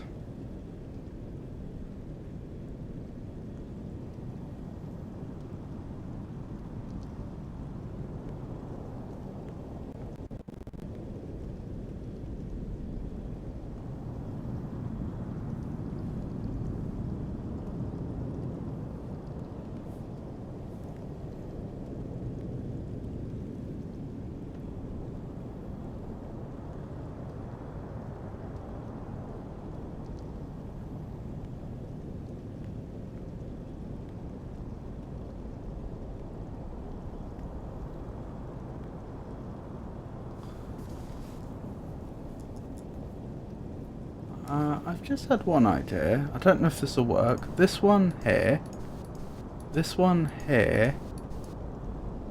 and then put the L shape here, and then this piece is just on its own.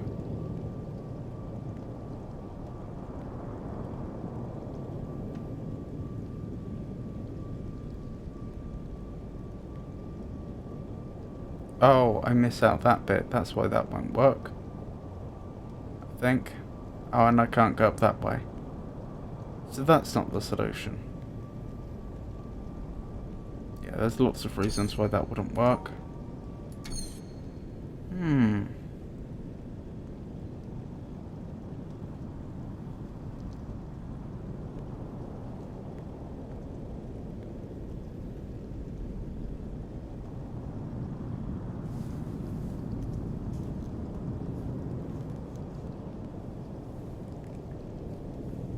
I still feel like the value that the L shape adds in being able to get 2 and 1 up here that are in a slightly awkward position relative to each other, given the gap here, is, well, the value it adds is considerable.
One, two, three, four, 5.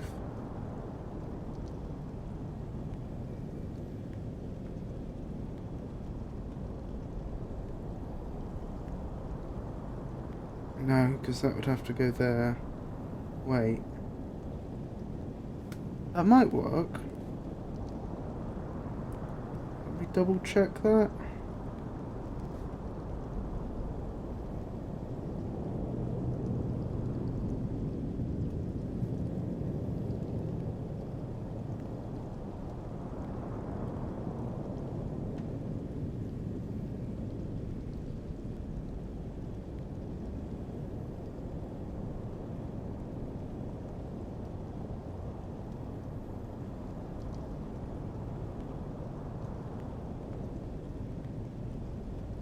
Yeah, I think that does it, if I can make that shape.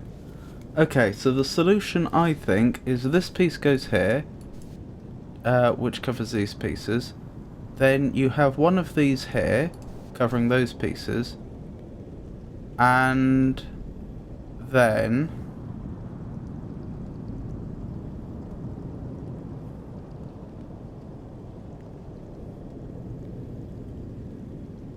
oh, it's 6 tall, that doesn't work.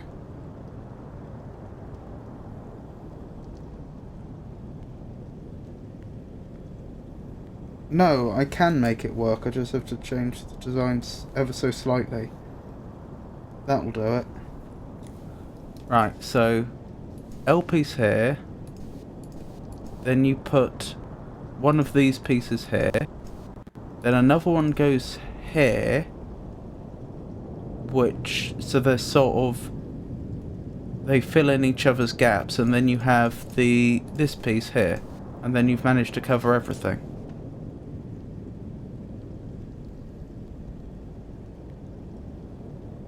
Alternatively,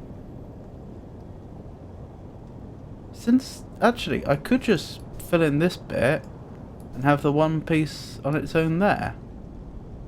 That would also work, I think. Ah, that works in terms of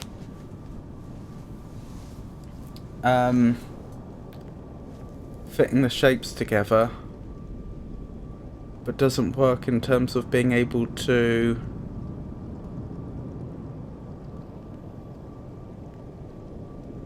get the beam to the end. So what was the other one I was thinking of? It was something like this, wasn't it?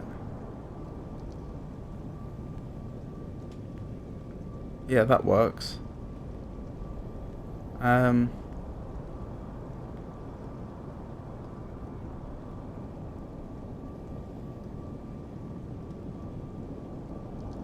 Is that possible? I feel like I've got one too many pieces there.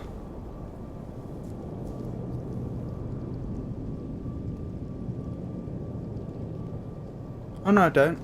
Yep. So it's as I described it before. 3 there, 3 there, 1 there, L shape there. That should do it.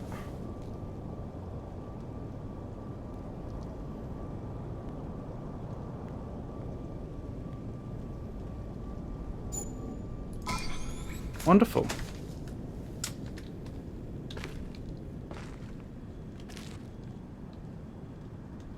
This puzzle makes less sense to me now.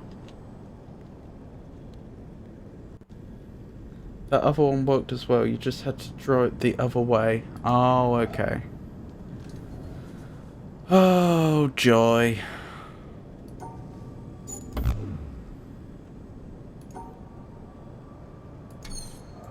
I'm really not a fan of this.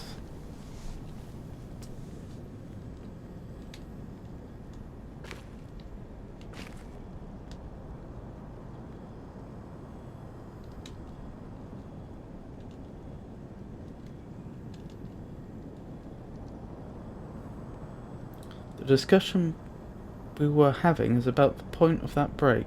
It doesn't really do anything other than make the most obvious solution from the original version of that puzzle in the swamp not work. I see what you mean.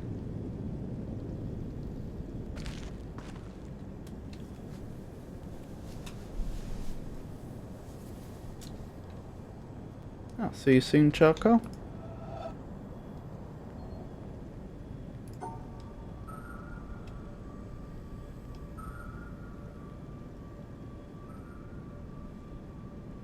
No, that can't be right. This is so irritating because I just can't see.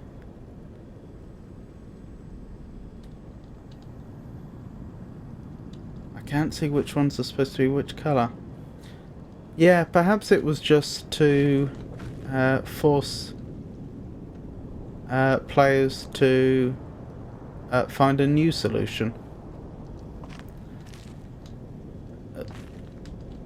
They probably assumed that players had gone for a more obvious solution than this one, and were just trying to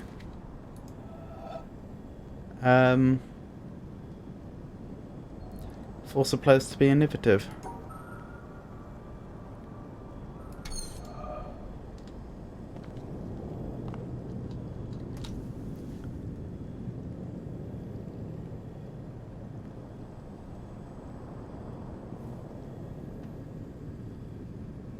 There's 116 solutions with the break, and 136 without it.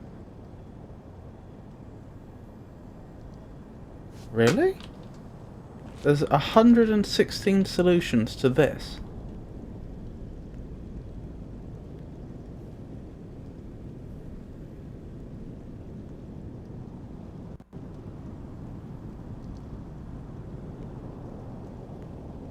including extraneous lines. Yes, blimey.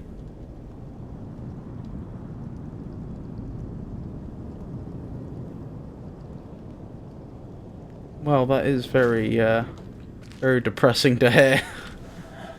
Took me long enough to find one solution. So, like, if you had gone RUL from the start, that would be a different solution.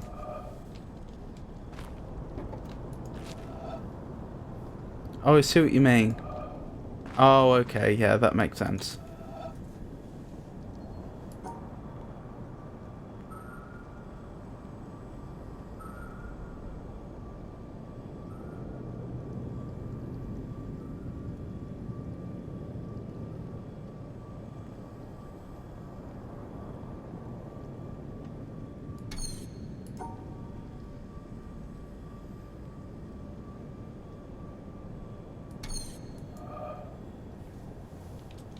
There's really only like around 10 possible shapes you can draw on that one, but you do have to count the extraneous lines.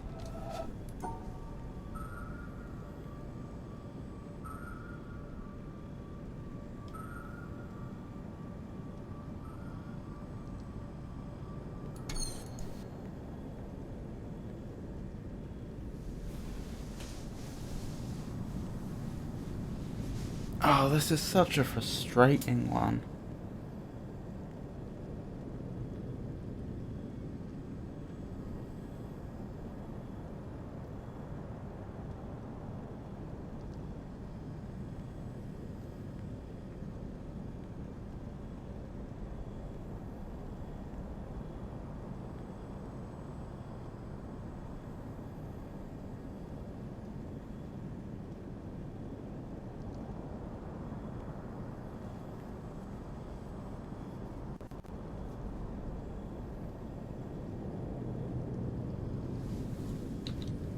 I know if I had the patience, I could do something like take a picture of this, look at the gradient they've created, look at the colour on top of it, and by that method deduce the shift in hue for each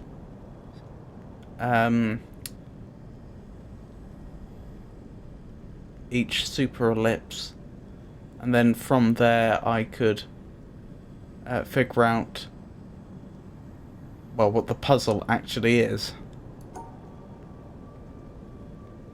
But surely there's supposed to be a simpler way.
I think that's definitely supposed to be a separate group.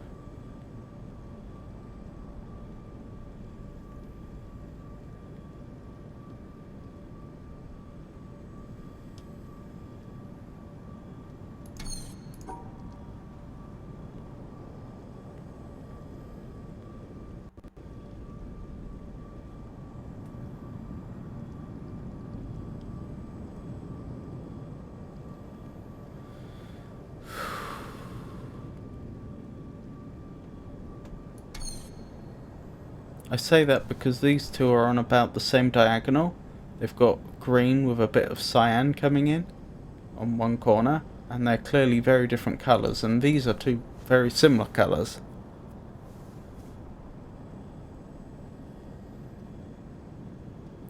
You get the same sort of thing going on here.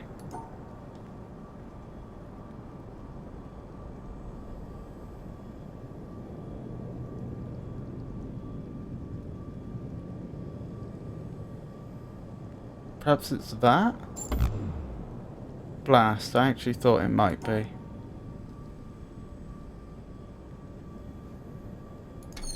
Because if you look here, there's a very sudden transition from here to here as well. If you look at the bit which has the yellow and green background, it's quite clearly blue, and then suddenly it goes yellowy orange there without much transition.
So these are all considered to be the same. Perhaps this row is supposed to act as something as a key, since we have everything from magenta to yellow as a background. Then again, we don't have green.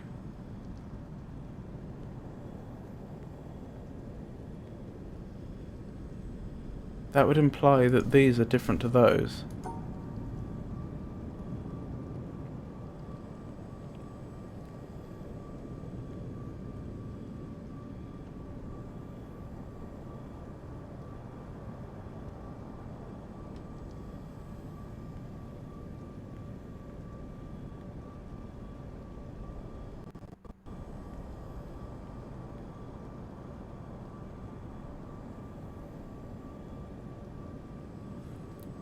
What do we think?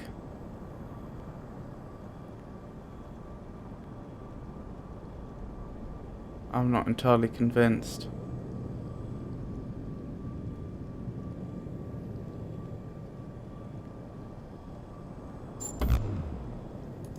No.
The thing is, these seem to be different to both those and those.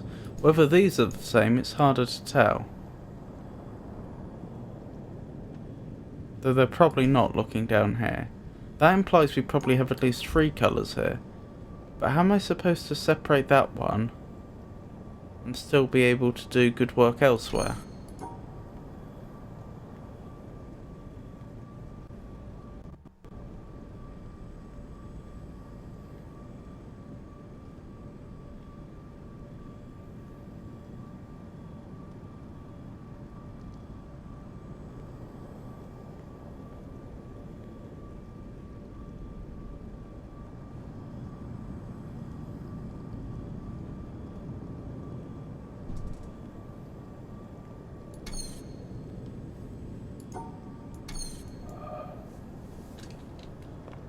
one is so infuriating.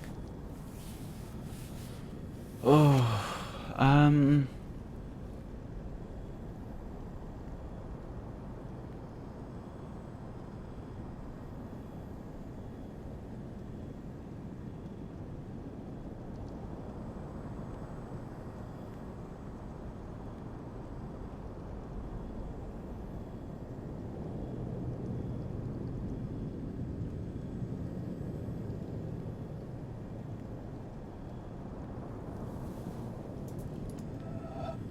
these ones have come from a magenta-y, well, a magenta-y colour up here. Then we go through blues and then back to magenta. That doesn't seem natural. That seems like this forms a separate group.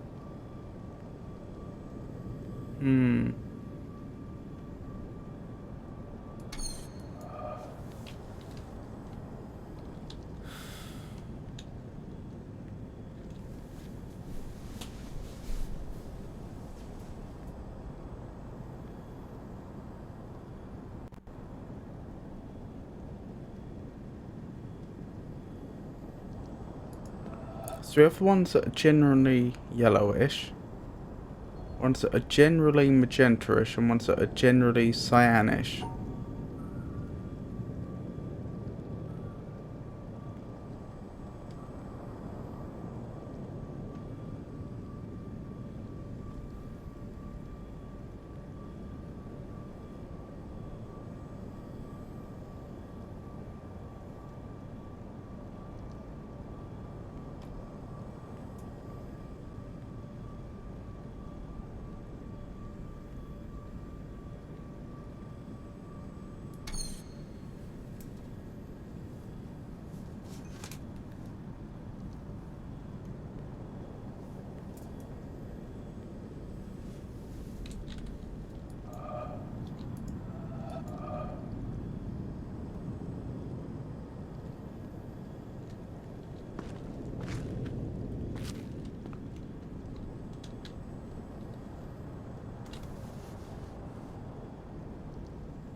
Hold on, these are cyanish when they have a yellow background. So I might only have two colours here.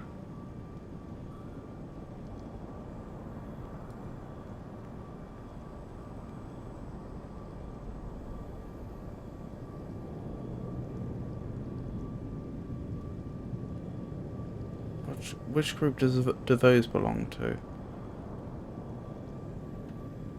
Must be a different... That feels like a third group.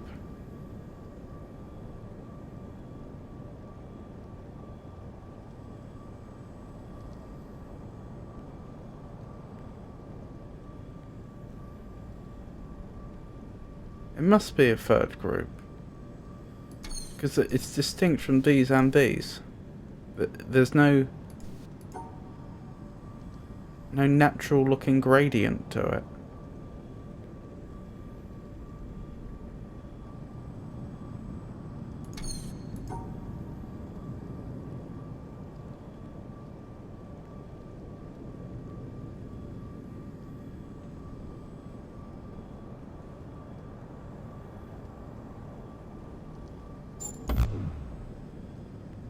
I was just for a moment assuming maybe there are only two.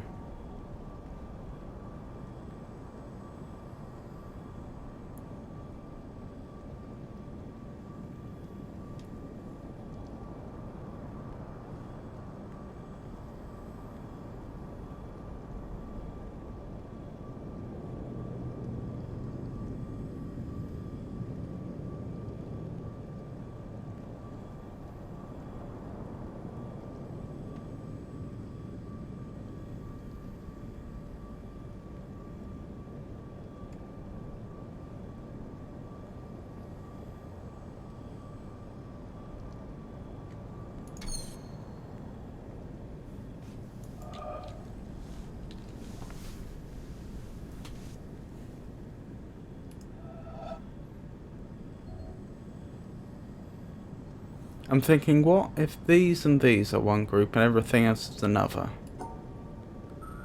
Is it possible for me to separate it like that? And I don't think it is,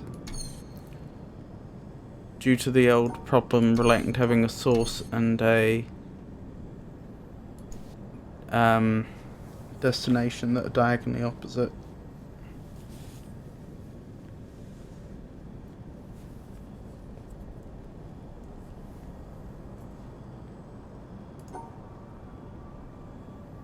I suppose these could be one group though.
Yeah, there's at least 3 groups, isn't there?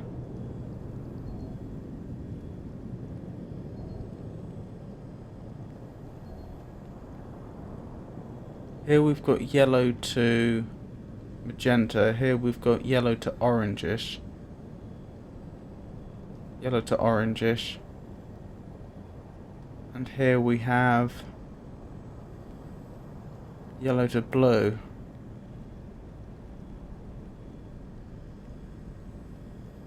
And we can see that as this one's getting greener up in the corner, this one's starting to go yellowish.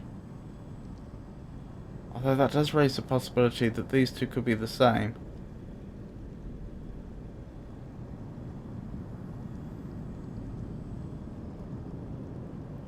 In fact, that's the point. This one remains stable-ish in colour for a while, as it goes from the yellows through to the cyans behind it.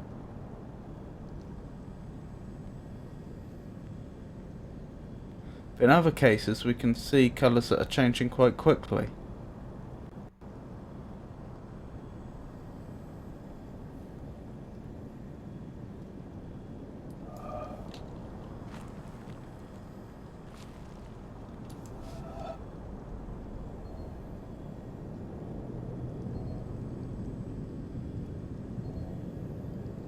There are only 2 colours included down here.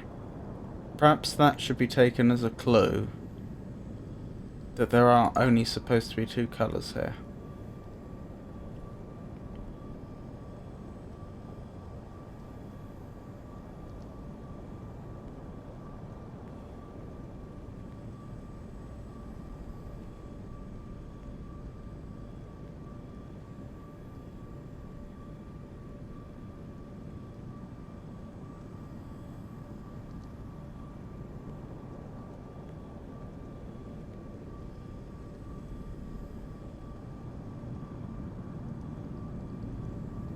Maybe?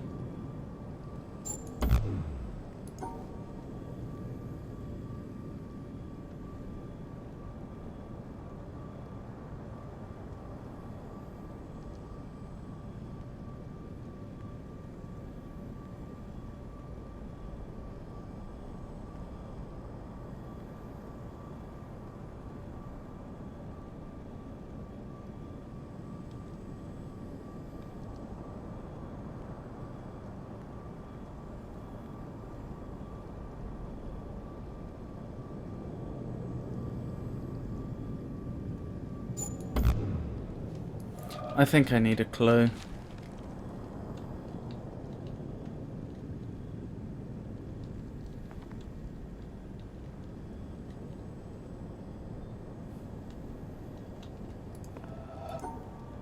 This one's not even particularly enjoyable. Working on the exact clue I want to give you.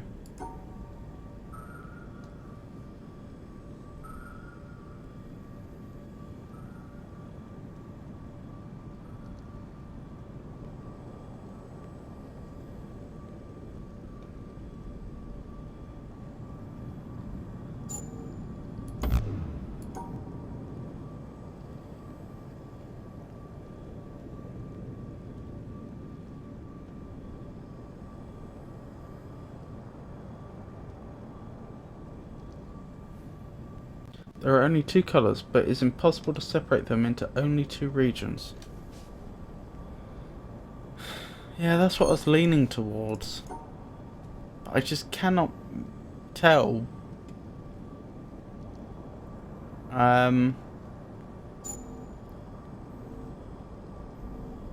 Which colour?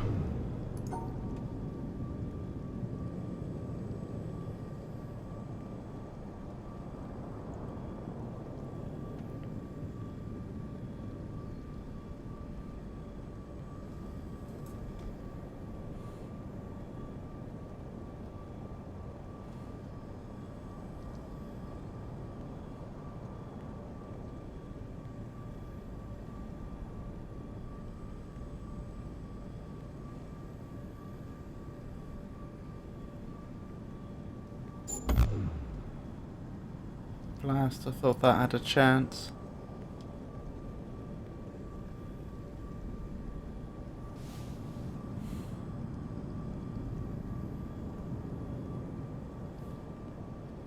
Your intuition on the gradients is correct, but do note that the three squares in the bottom right are all the same colour. These three, or these three. Because that's true.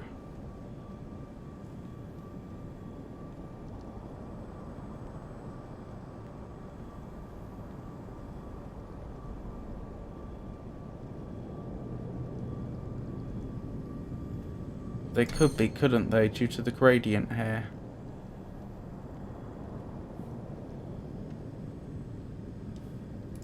The second set of three.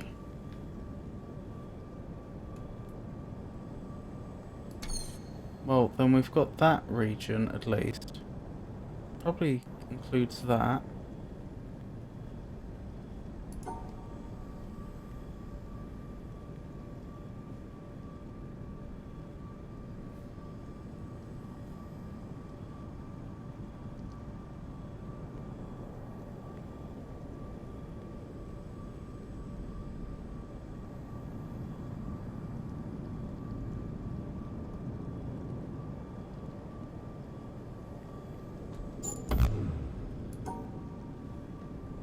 I know you said it was impossible to separate them into just two regions.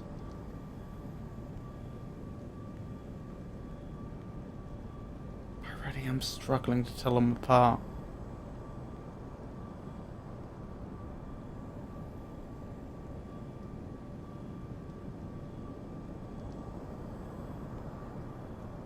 Maybe?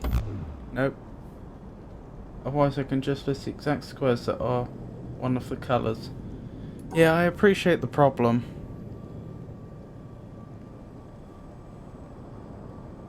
It's hard to give me any more help without just giving it away.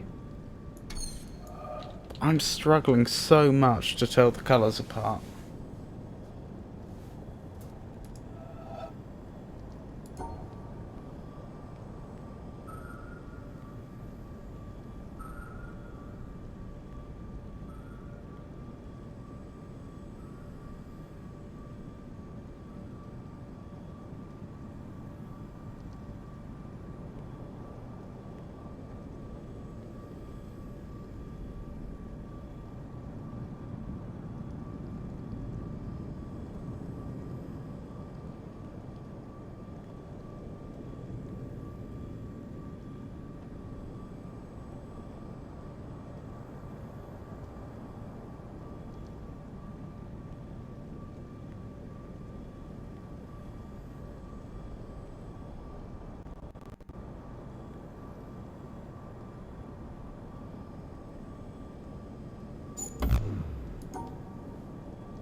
So here, for example, I'm pretty happy with the left-hand side, but the right-hand side, I just cannot tell which ones are the outliers.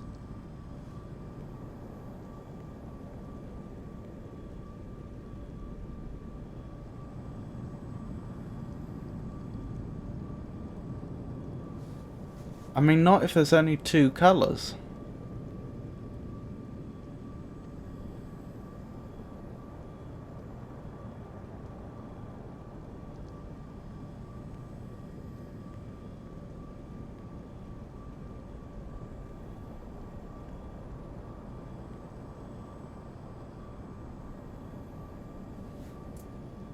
Maybe that?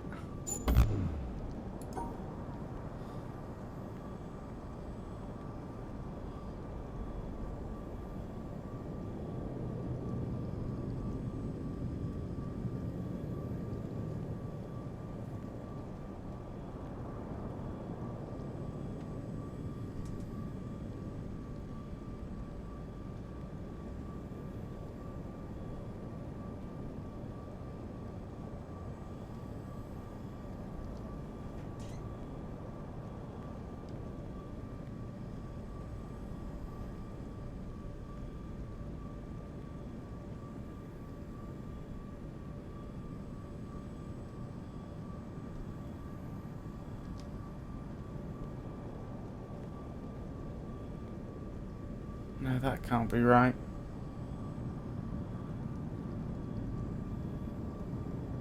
Is that another one of your emotes, Pengy?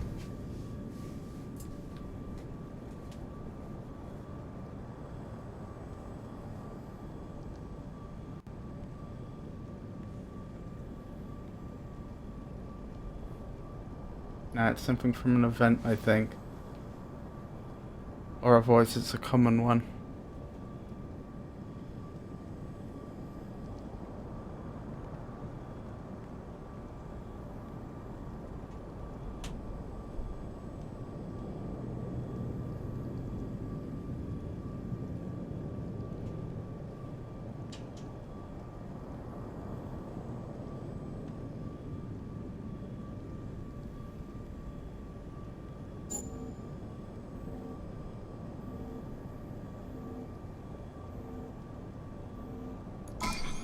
Oh my goodness. I did not enjoy that one, not one bit. Oh, thank you everyone.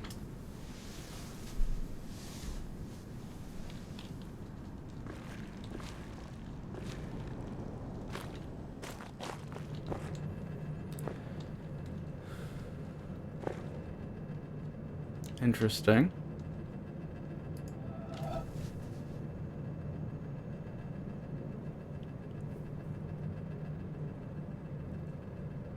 You did indeed have stuff ready to go.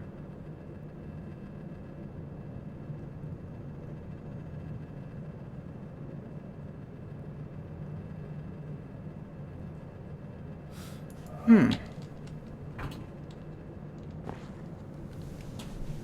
this is interesting, isn't it? Since obviously this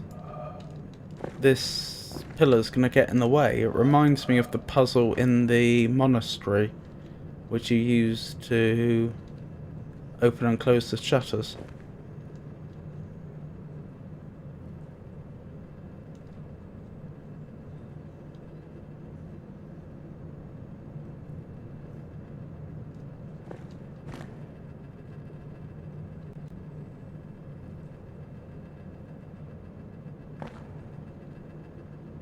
Blimey. What's the solution even going to look like? There, there, maybe.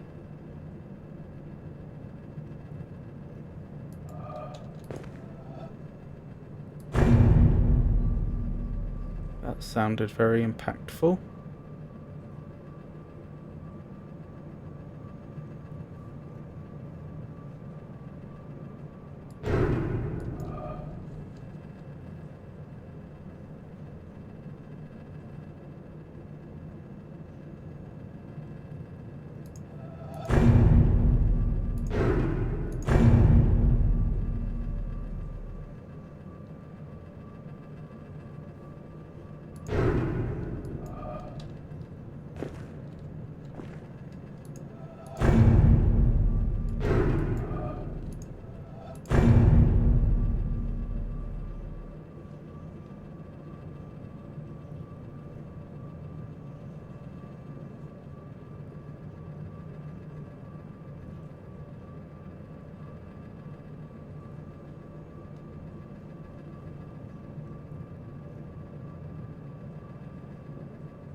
close.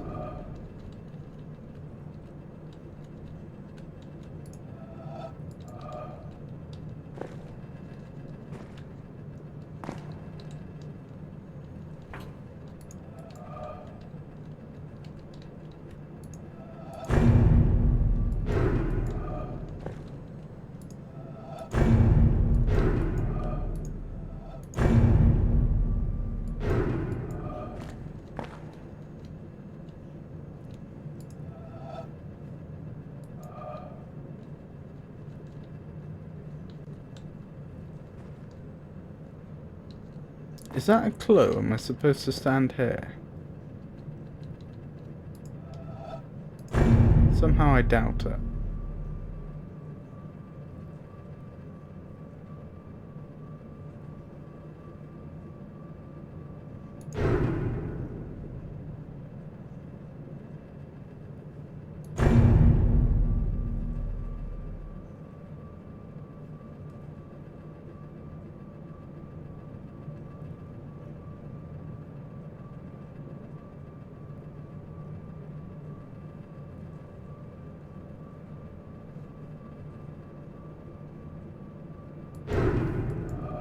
Just bring a chainsaw and cut down the pole. Oh, I wish I could. Actually, I probably don't. That's probably not going to be very good for my health in the very near future.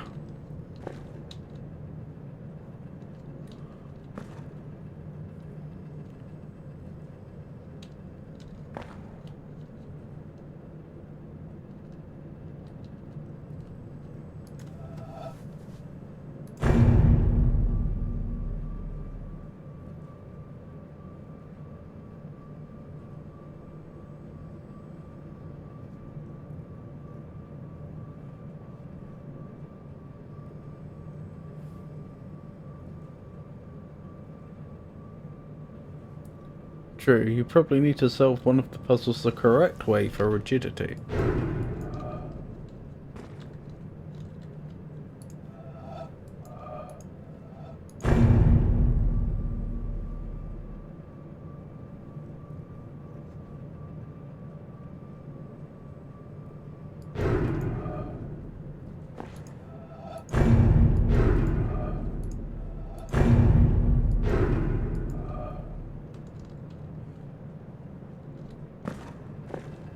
There's no clues here, is there? No. I don't see another way to tessellate the pieces in, though, that would work. I mean, I think there's one that's essentially a reflection or mirror image of the solution we already have, but I don't see how that would make any difference in this case. I see what you're thinking. You might want to check an assumption.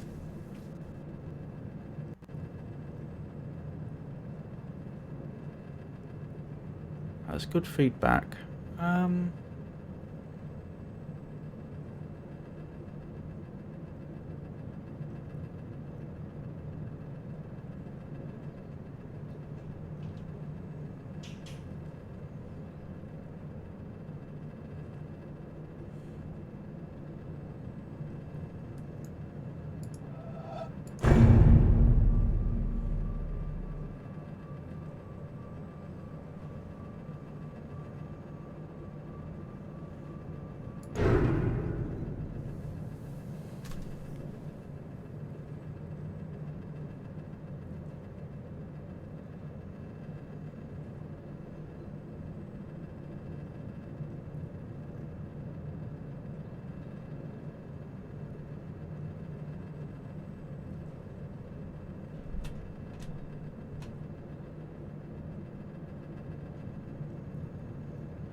Yeah, this is just the same solution, isn't it?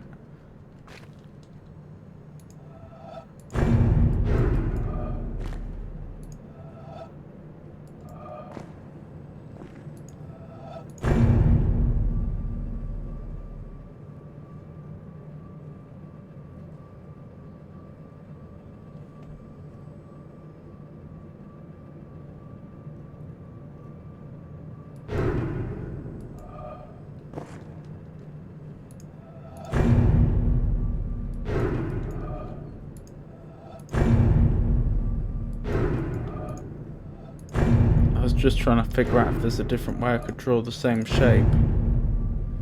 But that's probably the assumption that's wrong. Yeah.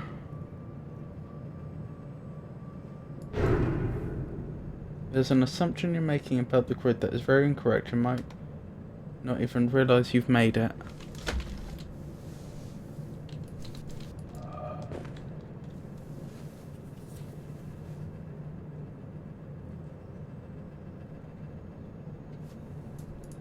Oh, I suppose this could be a valid position. If so, you're right that I hadn't even considered that.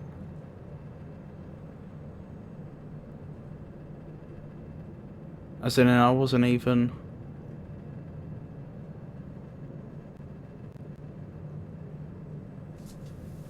entirely conscious I'd made such an assumption.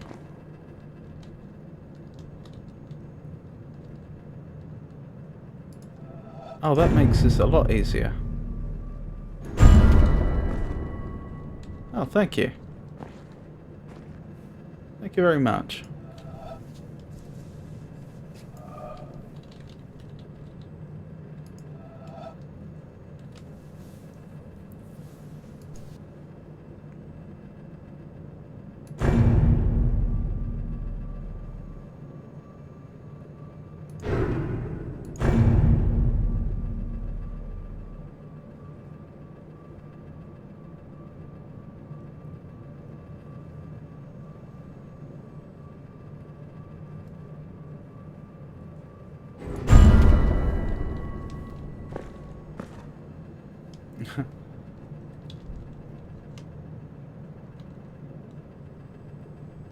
These puzzles get obnoxious on the expert randomizer. I could believe it.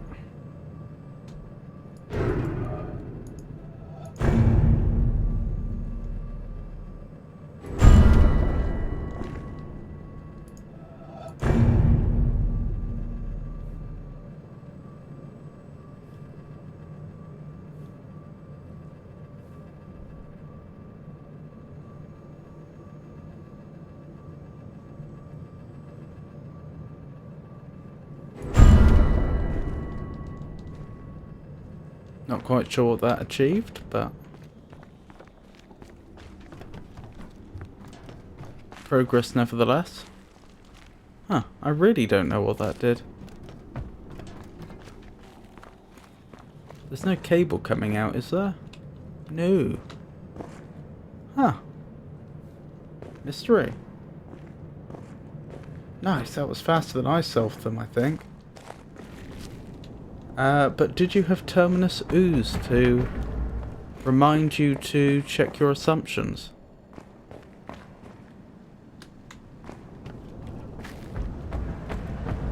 Perhaps all that did was open up the puzzles down here, because I'm pretty sure these weren't completable when we reached them the first time. Could be wrong. Probably not, probably just a bunch that mocked me.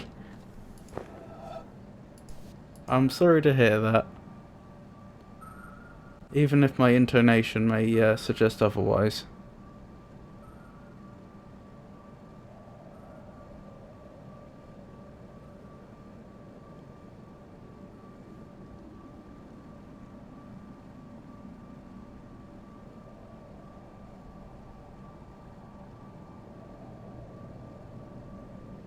But how though?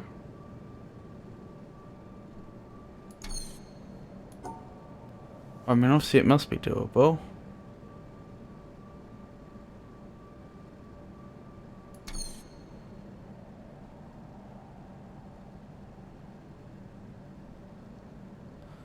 Oh, I see.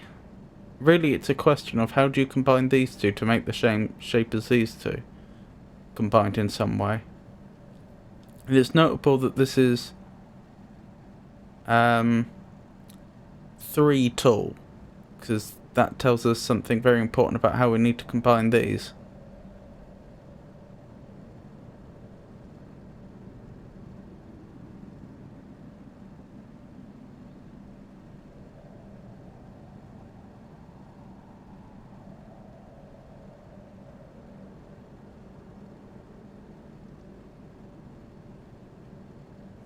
It's very important to note that these can't be rotated.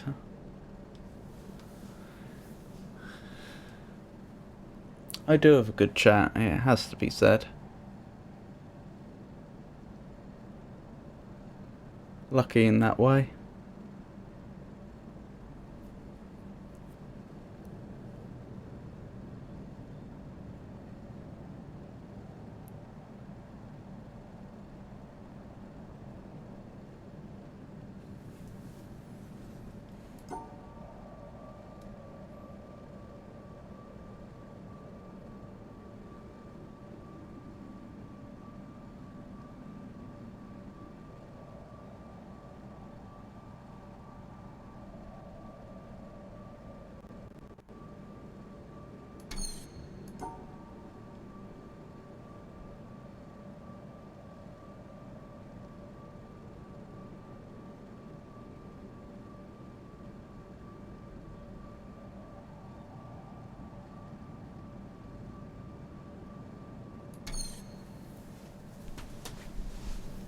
I'm trying to think of ways I can create that down here, although I think in reality I need the mirror image of it.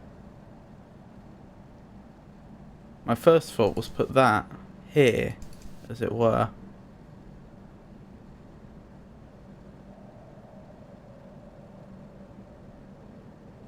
That doesn't quite work though, does it?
Hello, Alexa.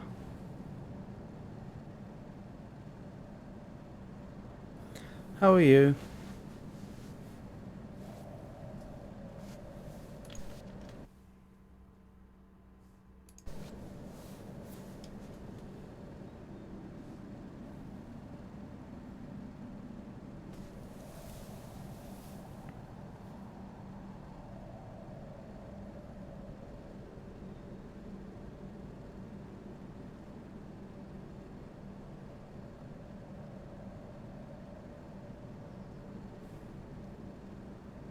I'm doing quite well, thank you.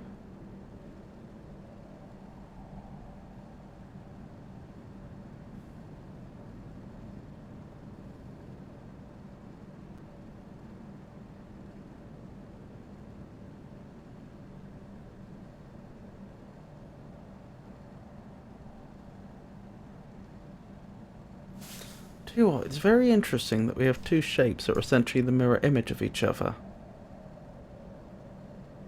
Because obviously these two shapes aren't the same, so I must be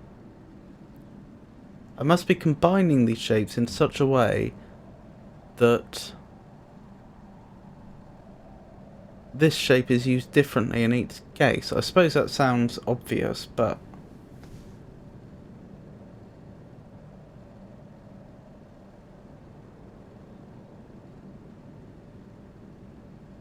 so does that mean I'm using this shape to make this shape out of this shape and vice versa?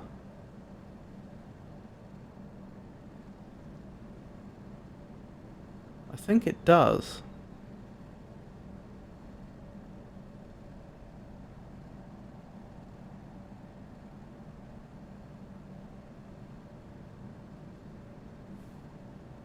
The stream's going alright. Slow progress.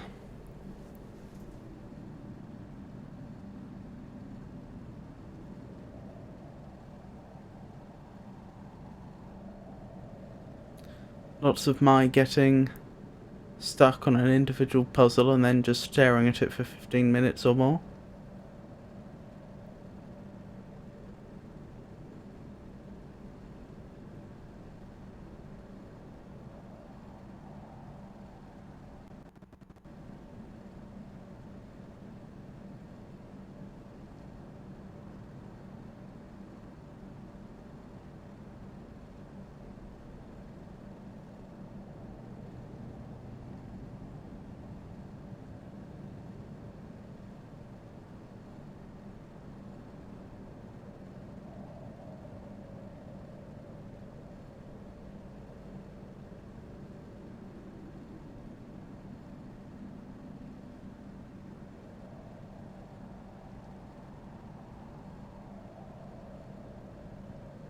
I mean, this one is obviously this one's mirror image, so I'm thinking,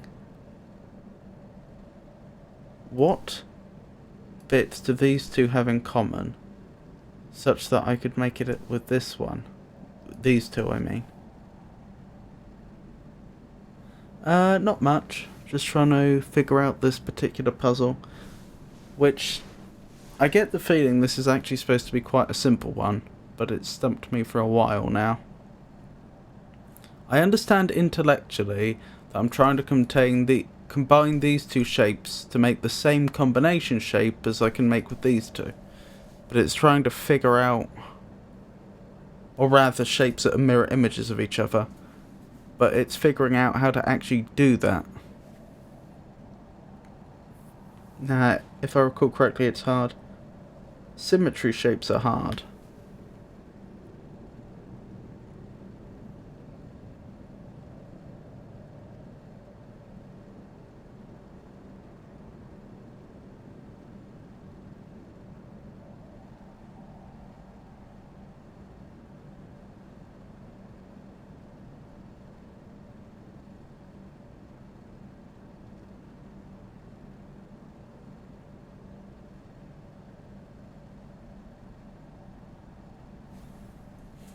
Hang on.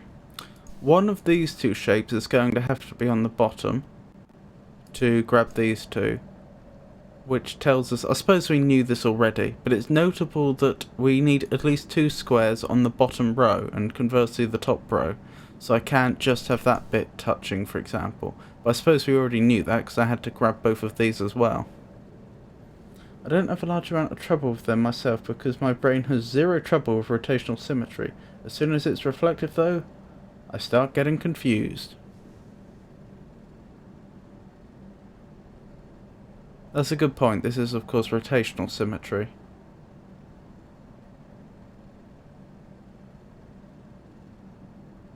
Does that mean this one is on the bottom on this side?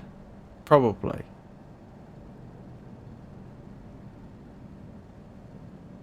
So how do I attach this one to this one to make the rotated equivalent of this one? That's the question.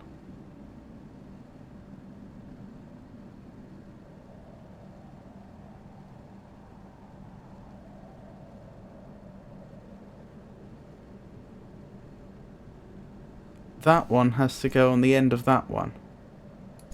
So it would be something like that.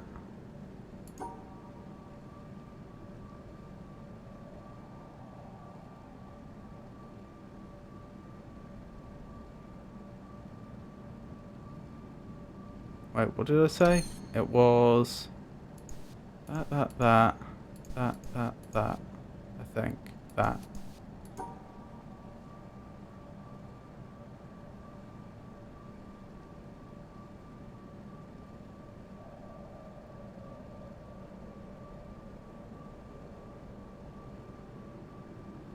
Something like that. Now, can we make that on the other side? Yes. Got there. Whew, blimey. Right, what do we have this time? Oh, thank you, everyone.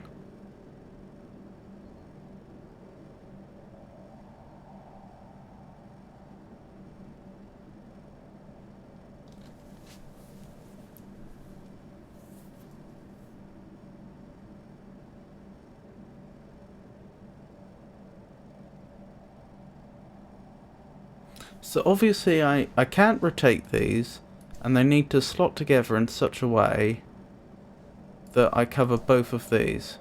I suppose the obvious way would be and that, but I'm not sure if I can make that shape, can I?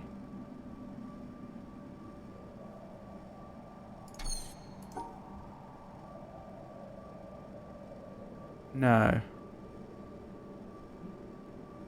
I don't think I can. I was trying to resolve it, but my memory had it completely different and I was stuck. Oh, I'm sorry to hear that. Wait, could I do... No. The answer is no.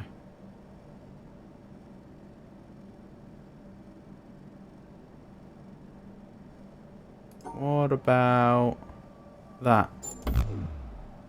Oops. What about that? There we go.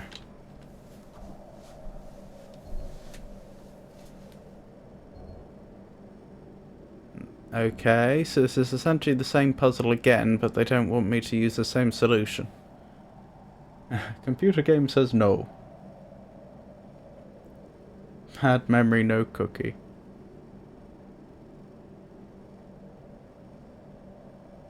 I made some shortbread the other day, for the first time in my life. Obviously I've eaten shortbread before, I've never made it before. For something that it has literally 3 ingredients, those being butter, plain flour and caster sugar, I am amazed at how tasty they are, and indeed how much better they are than store-bought ones in terms of flavour.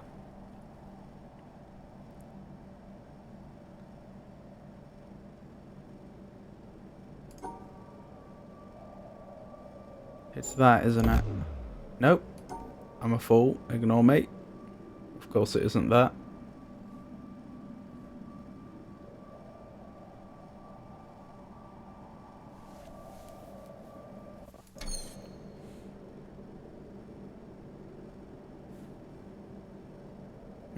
Fat and sugar equals tasty.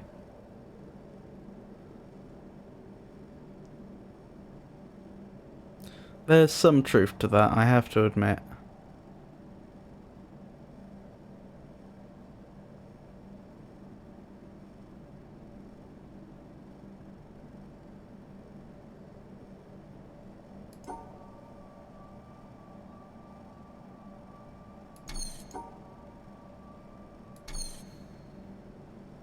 Sounds tasty at least.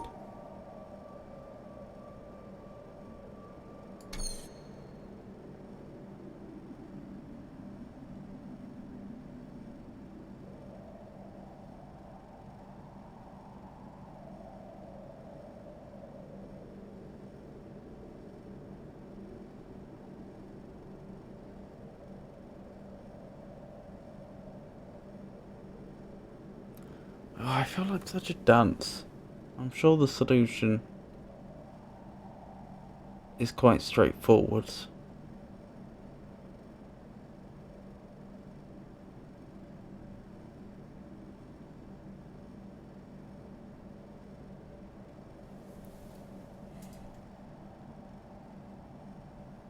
I think I see it in my mind's eye. No. What did I do wrong there? Is that it? Or am I going mad? No, I think that's it. There we go. All solutions are straightforward and you know them. My solution was the same but in the opposite way.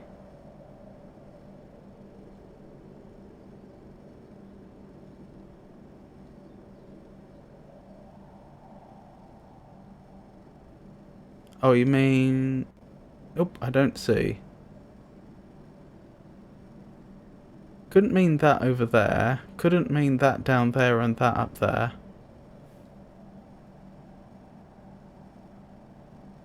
Don't play La Mulana. I don't recognise that.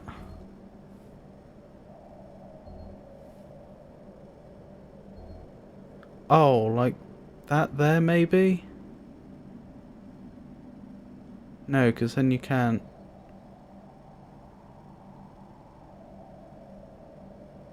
Well, I'm sure you had a very good solution, Penky. I'm just too foolish to see it. You went clockwise around the selected area. I was thinking counterclockwise just for the edge at the start. Oh, I see what you mean. Yes.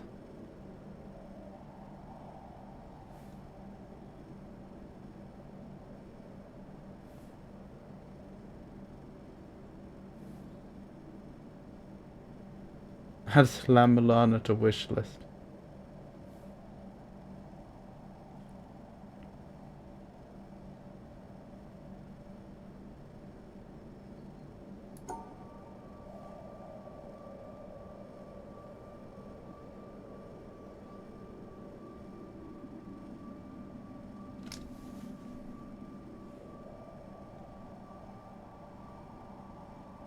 That works, doesn't it? Yes. La Mulana is my favourite game ever, but it is difficult. It does not pretend to be nice. Is it a video game? Or a board game? Or some other type of game? It's Metroidvania. Ooh.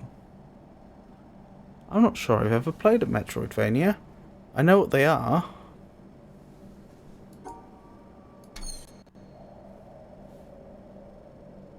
Mind game, very puzzle heavy. Interesting.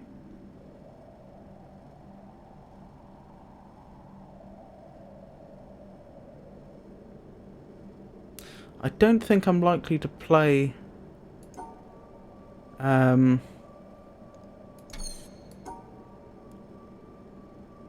play something like that in the very near future, since I've got the next few games lined up already, but that may be worth at least having a look at. No one should play La Mulana. Oh, but yeah, I have a new appreciation for this set of puzzles in particular. Everyone should play La Mulana.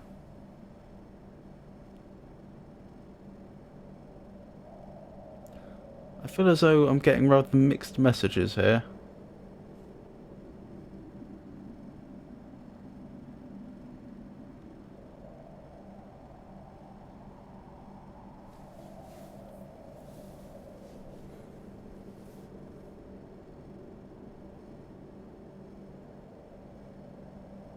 Wait, can I? No, I can't. I think the best review of La Mulana I've seen is by Author Blues. This is my favourite game. I hate it.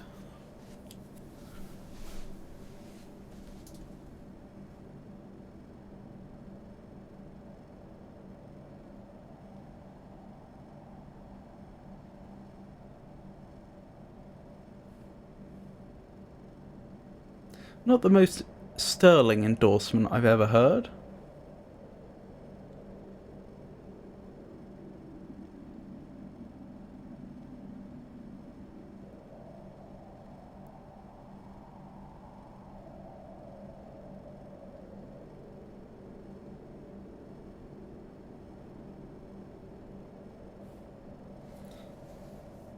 So the thing about La Mulana is that in a lot of difficult video games, the setting very clearly hates the player character, so the difficulty is an extension of that.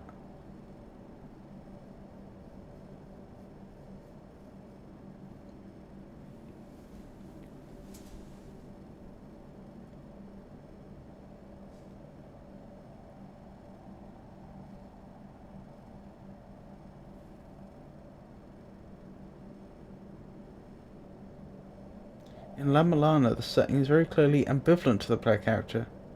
The game hates you, the player.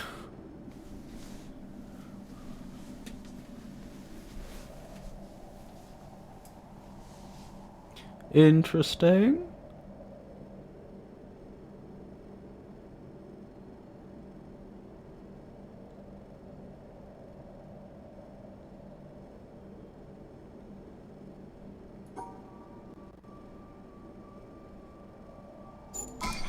Don't know why that one took me so long.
Hmm.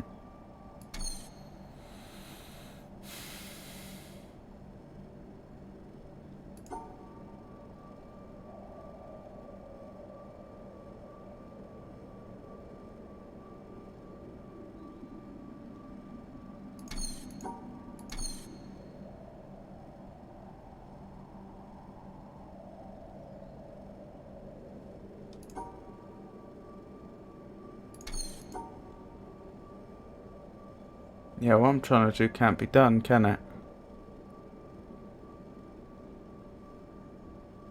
Wait, that's daft anyway, because that's outside.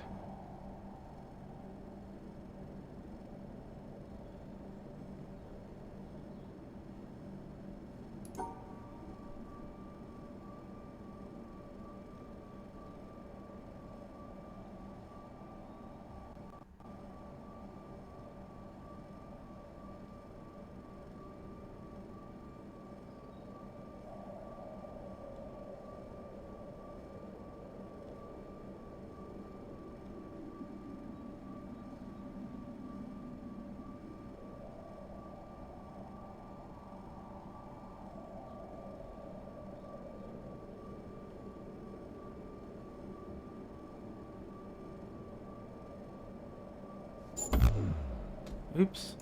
Clearly made a mistake. Oh, because I used the same. I see. I used the same shape twice instead of the two mirror image shapes. That said, I respect Nigoro for even creating something like La Mulana, and I absolutely enjoy it. I do like to build it up though, because it's not for the casual perusal. But instead of listening to me rant about La Mulana, we should talk about how awesome this set of 5 puzzles is. I don't know, I feel like this set of 5 puzzles is rather middle of the pack. Workmanlike. It gets the job done. That it's not particularly lacking in any way, but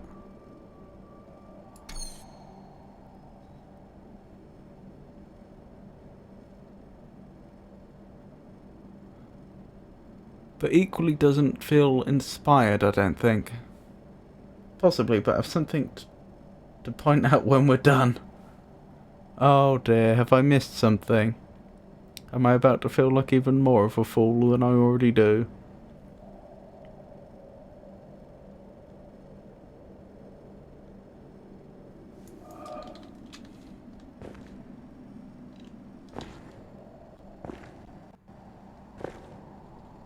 Just double checking I haven't already solved this one. No.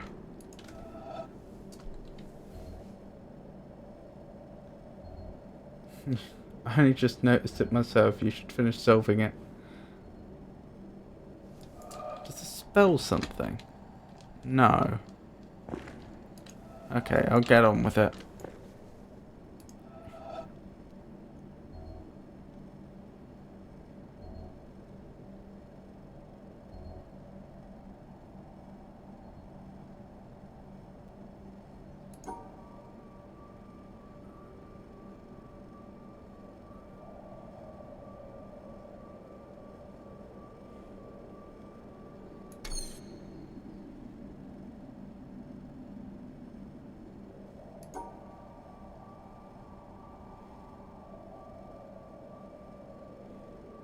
There we go.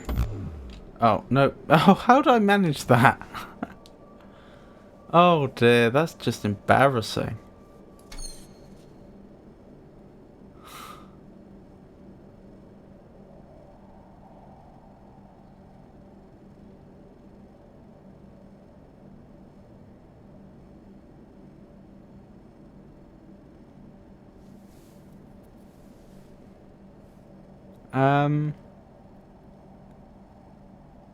Goodness.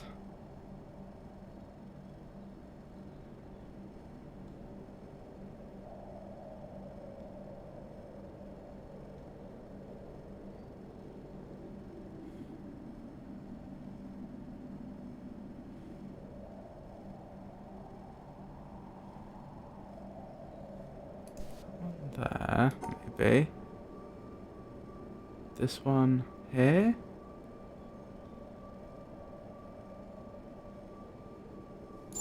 Got it.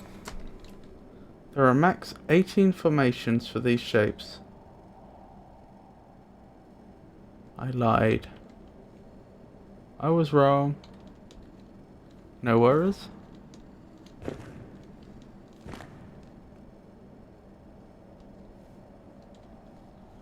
Well, got there in the end.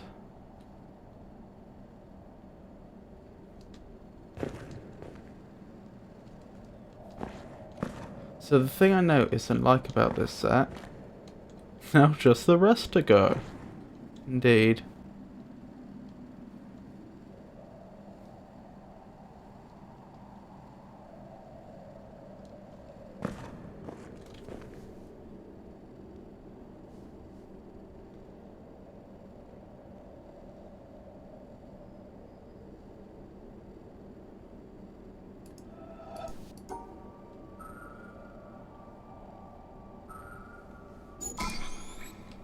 Given the 4x4 grid with those shapes at those locations, there are exactly 5 ways you can place the shapes to solve the puzzle. Oh, I see. So are you suggesting that if the gaps didn't exist, these would be the only possible solutions, and that by introducing the gap, they walk you through every possible solution? Each grid in that set puts breaks in locations that make only one of those arrangements possible. I see. That is interesting, I have to admit. Oh dear.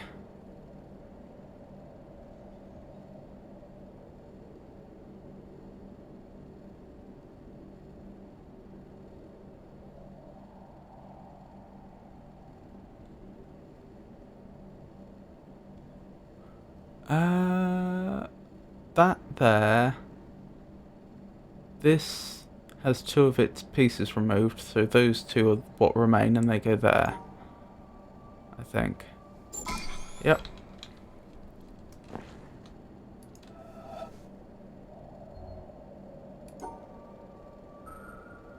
Very clever.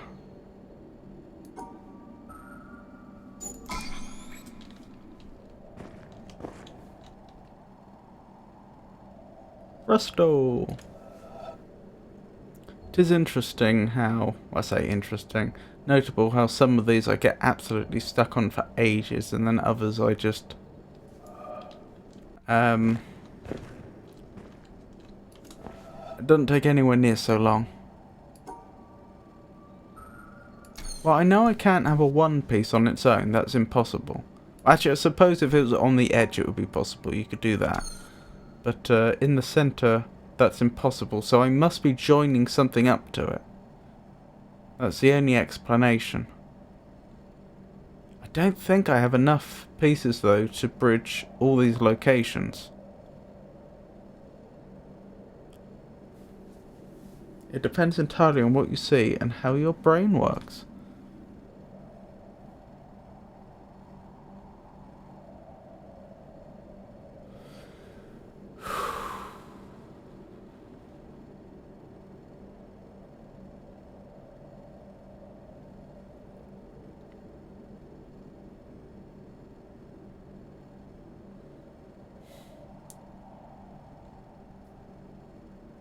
I get the feeling this one's going to take me a while, I do warn you.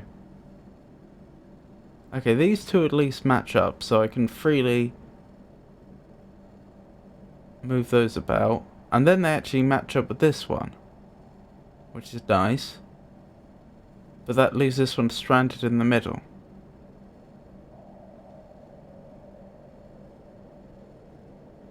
But I could swap those around. This one goes there, that one there. But then I've lost my connection over here, which isn't much good. By how much have I lost the connection? So that's there, that's there. Oh, that goes there, and then that's our last piece. I think that works. So we had that there, that there, that. There we go. Okay, that actually wasn't as bad as I thought. Oh, is this going to be exactly the same as you described over here? Whereby there's actually only 5 ways to fit these pieces together, and slowly we're going to go through every possibility. Of course, I don't actually expect you to necessarily know the answer to that yet. Or at all, I suppose. Just something that occurred to me.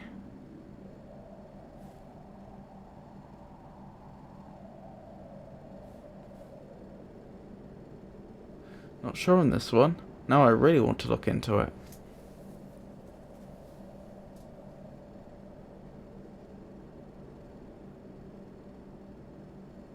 How do I get to this one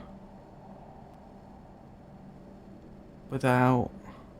Hold on, can I just do the previous solution but going the other way round? I think I can. Yes. Ah, clearly not. Clearly not, because this is different. Sorry to get your hopes up.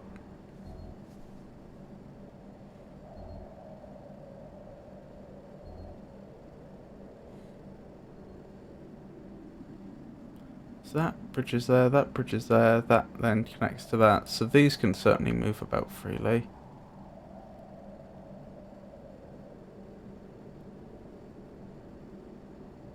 I mean, clearly I need to make a 2x2 region there. I mean, that's the main constraint.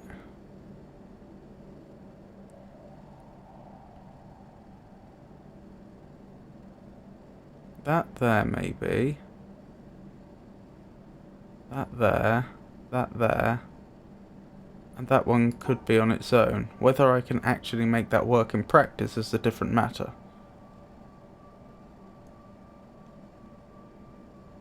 Oh, but it needn't be.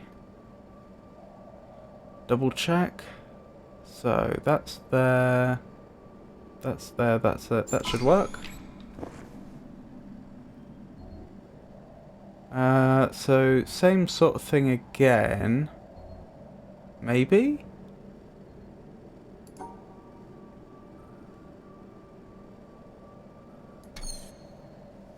How would I bridge the gap?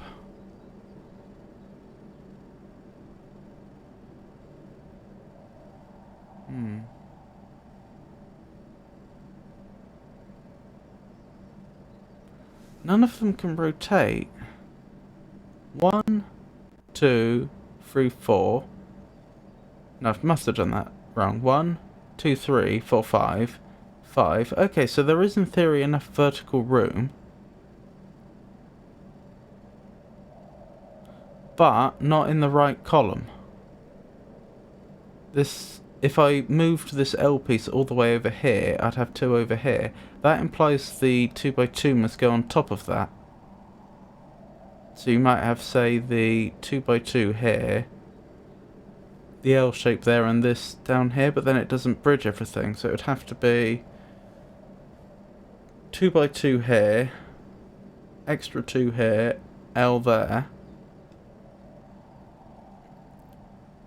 But now this isn't working, so L here, and then this is where the 1x2 and the 2x2 go. Like so. No, because then it's outside, that's why I can't do that. Which I should have realised.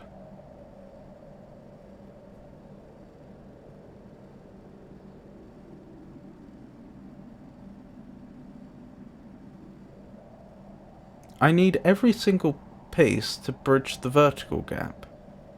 Which means that I don't have the option of putting 2 pieces together horizontally, which means that this 3 gap could only possibly be filled by the L-shaped piece. So the L-shaped piece must be there. No other location would work. Whatever connects to it, I mean, it'd have to be there, surely. Ah, the 2x2 could be there. And then we have the 1x2 there. That works.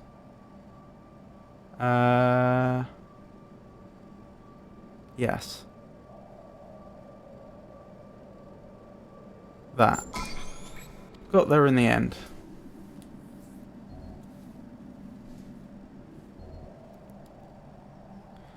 Right, what are we looking at this time? Well, we can more easily bridge the vertical gap, so there's more possibility for horizontal shenanigans.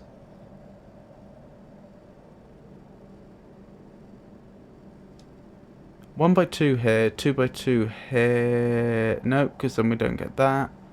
That's the point. I have to go out by 5, and I have to go along 5 horizontally and 5 vertically if they're all involved in the...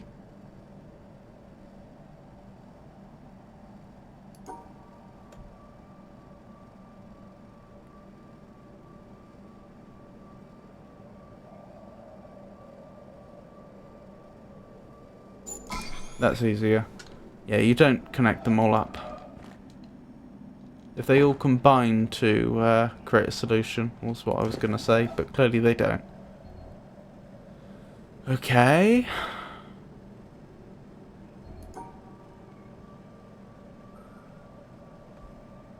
I see. Yeah. How are we going to get around that?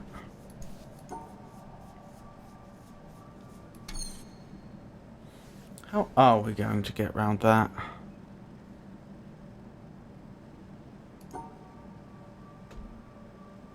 Wait, that won't work. Ooh.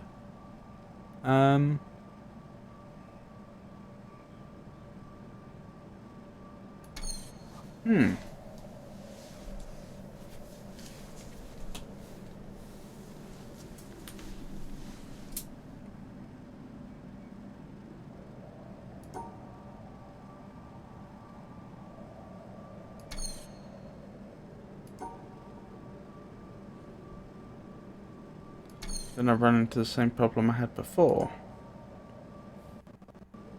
Ooh, fun again.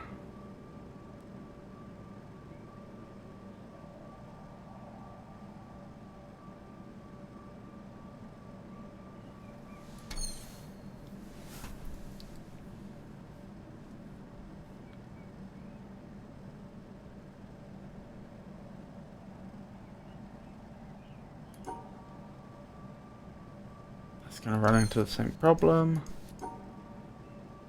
but not if I do it like that. But that doesn't work. Because I forgot the shapes I was working with.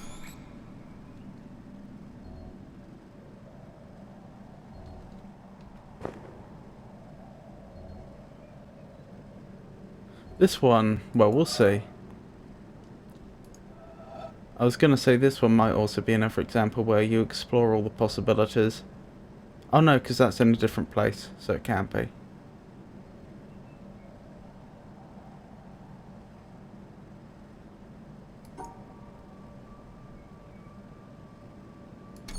Oh, I see the problem.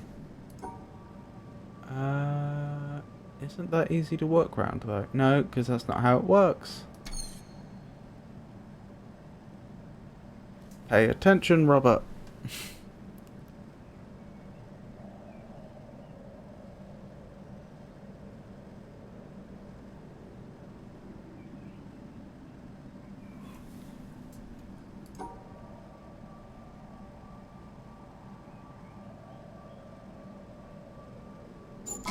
There we go.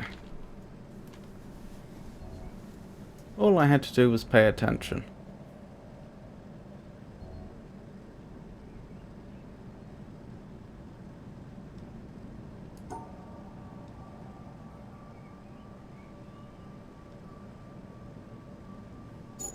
Nope.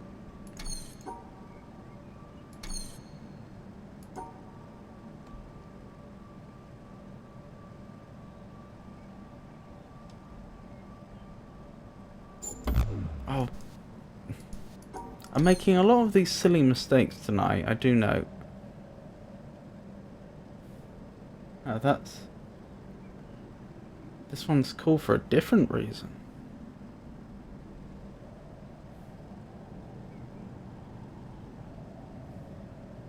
Indeed. I'm not sure if the indeed is because this one's cool or because I'm making a lot of silly mistakes, but either way.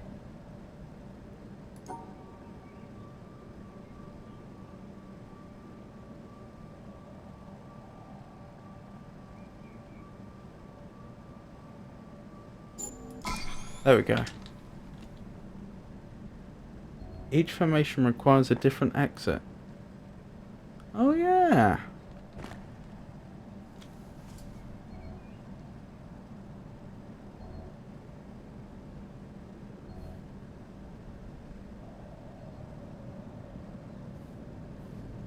Yeah, the exits are changing what is available.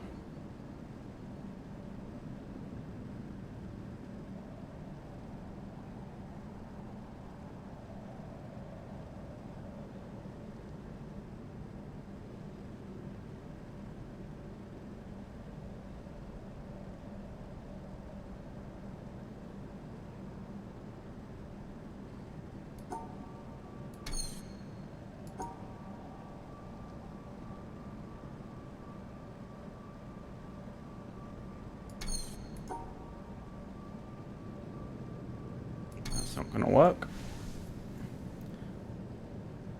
And I thought I was clever when I figured out that during the randomizer, when it teaches you that right here,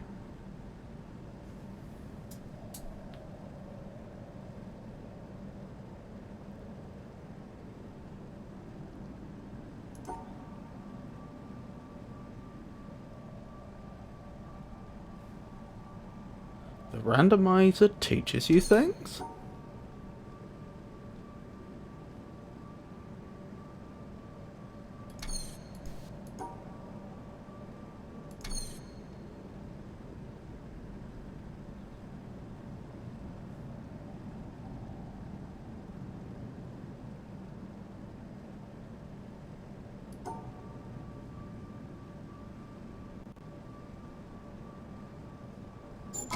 Don't know why that took me so long.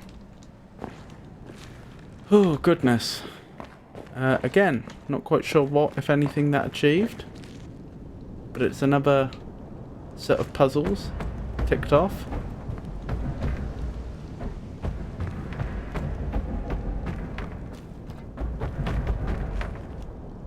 So, time for...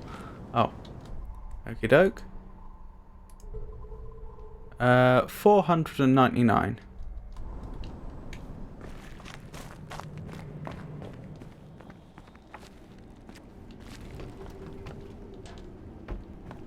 Obviously I can't speak for Terminus, but I think what they meant was that they were doing the randomized version of that puzzle, then they realised a pattern, and in their comment they were saying they were feeling very clever when they did, and then they realised that actually the base game does the same thing anyway. Could be wrong. That's what I interpreted Terminus's comment to me.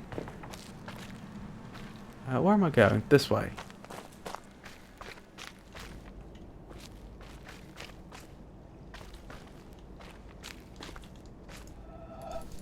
We never figured out what was happening here, did we? Wait, that's impossible, isn't it? No, because we could go that way, that way, that way, that way. No, we couldn't, because then we'd go through that vertex twice. Yeah, that's... I'm pretty sure that is outright impossible. I'm pretty sure... that's outright impossible. That is outright impossible. That's why I can't attempt them. This is actually an example of the developer using the puzzle mechanics they've taught us to enrich in the world. There's something in there, and it appears it is impossible to reach.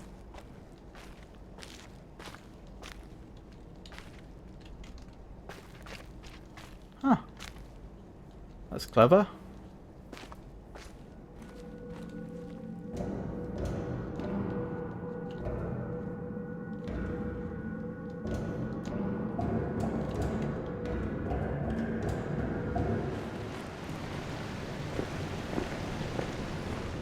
A bunch of puzzles that I cannot yet do, it would appear. The Mountain King taunts you.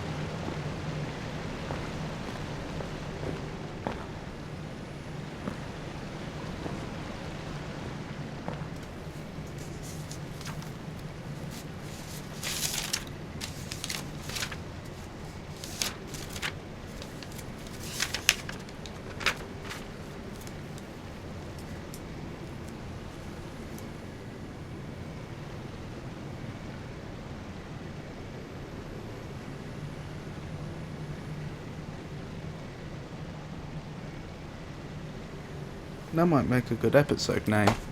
I might use that. What was I thinking? It's interesting that that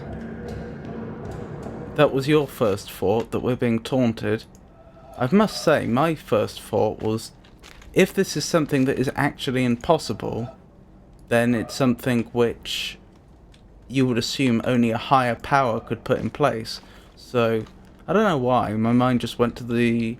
Are you familiar with the Ravenloft D&D setting? In there they have some... Well, the spoilers, for anyone that's not familiar. There's a particular area, which I won't elaborate greatly upon, where you can find some very old gods that have been sealed away. And, not the nicest of gods. I don't know, this just gave me that sort of vibes, that, you know, there's something in there that it's really very important people do not get their hands on, and some higher power has sealed it away with puzzles that would be impossible for any mortal to solve. That's where my brain went, don't know why. And Anita invites you to dance. Copyright TM. Not precisely, but I imagine parallels with the Temple of Jerusalem and the Ark of the Covenant.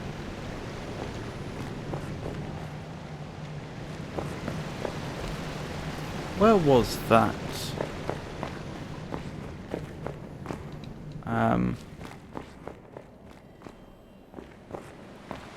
Record, it was here, wasn't it?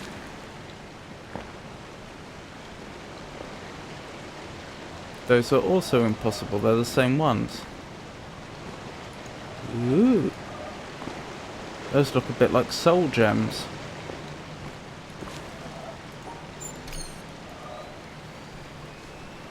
So who turned this off then? After we left?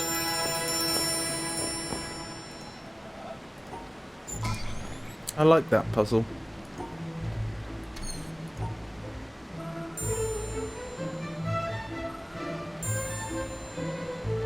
It didn't make me feel as foolish as the others do.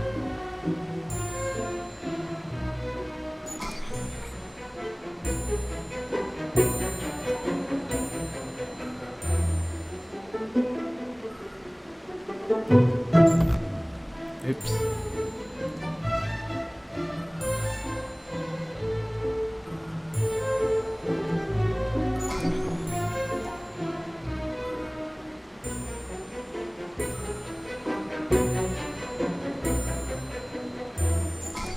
There we go. I'm guessing I go up this way? I've forgotten if this was on before.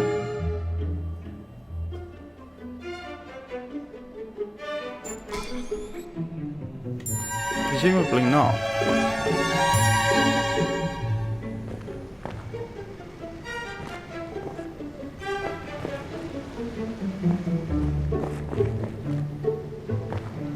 Ah, hello there.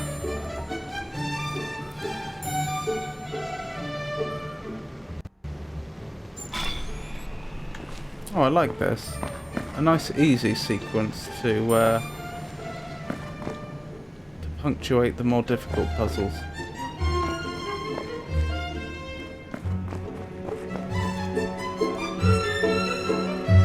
At least I hope that's what this is, and that it's not just about to turn diabolical. I do like the music, it is very nice.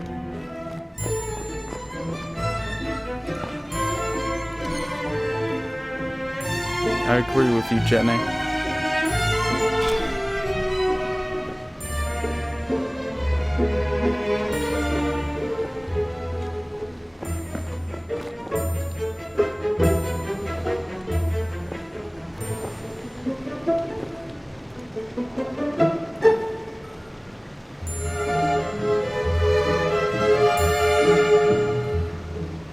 Missed one.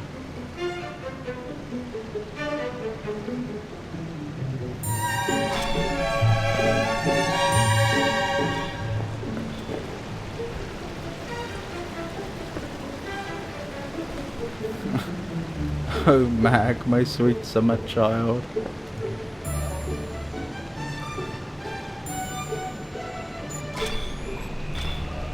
You're scaring me, Charcoal.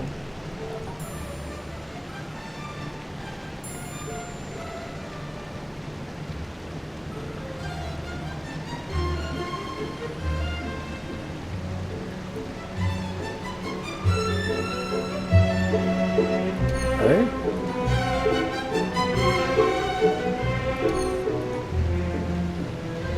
That has to be done like that, surely. It has. It does have to, but then how do I do that?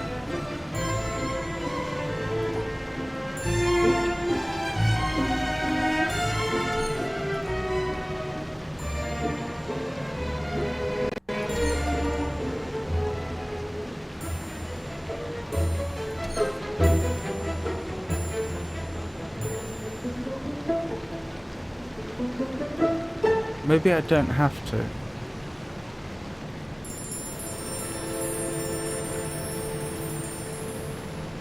No, I think I do.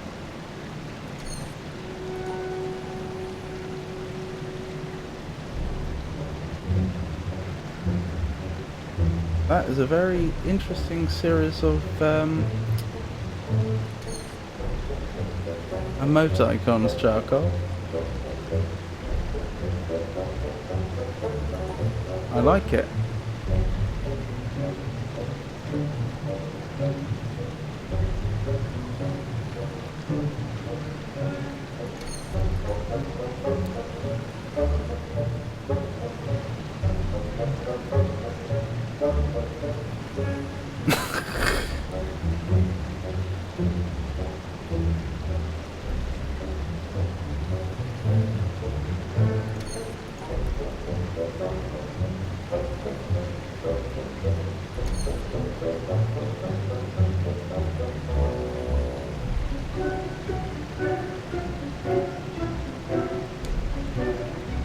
I'm like 95% sure this is impossible.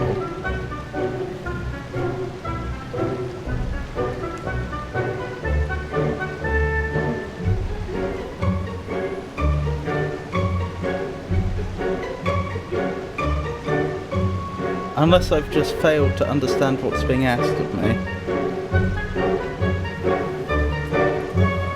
We'll come back to that one.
Oh wait, whoops.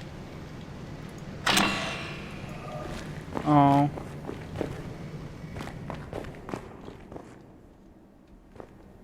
So there is a time limit.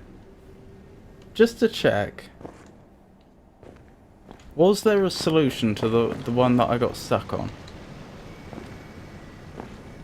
Oh no, will you get drowned if you fail the puzzles? I don't think so. I would like an answer as to whether there is a solution to that one.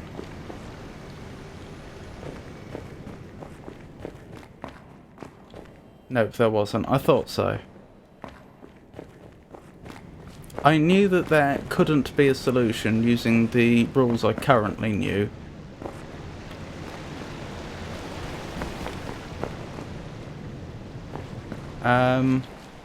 Did those count towards my total? They did. Oh, I suppose what I should do then, now that I know that, is I need to try it one more time, but this time identify every one that is completable, because of course that time I got stuck trying to solve one that isn't completable. It's possible there were other ones that could have been completed there that I failed to get to, or it's possible there isn't. Having colours in like a checkerboard pattern in 2x2 areas is impossible. That's what I thought. Because you can't travel through the same vertex twice. My only thought briefly was, had I misunderstood the rules? Had the rules changed or something or other? But yeah. Anyway, worst case scenario, that is that in fact I did do all the ones that were completable there. We end up listening to the music a second time, which doesn't seem like too awful a fate.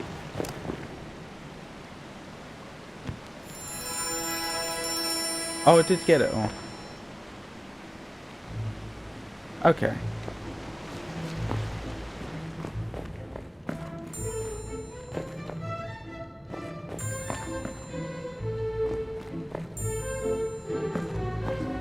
Where am I trying to get to? Is there an area around here? Yes. Oh, got it as in got the rules. Fair enough.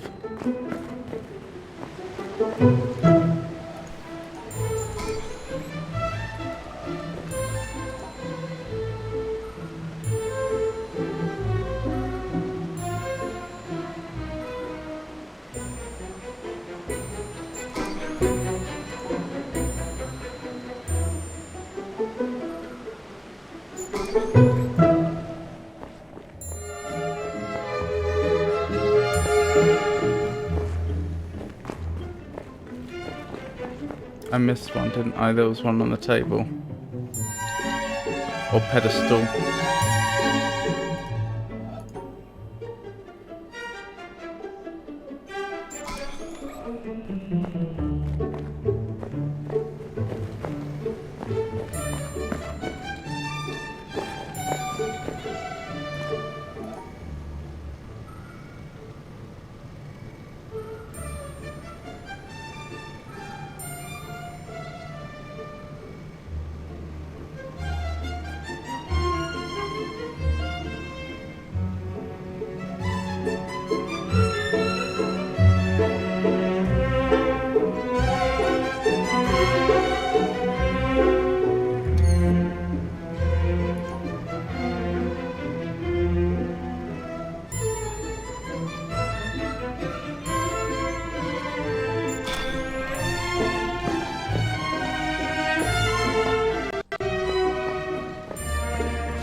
Oops.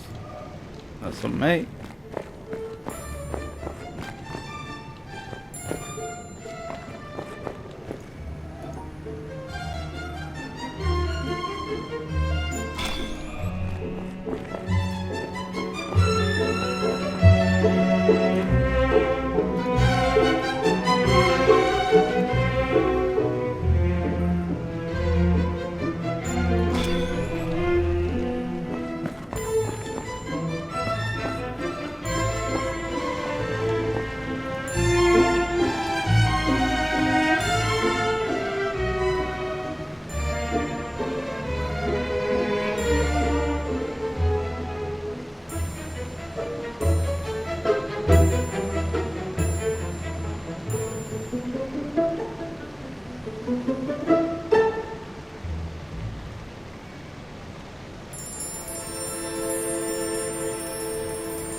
What did I just do?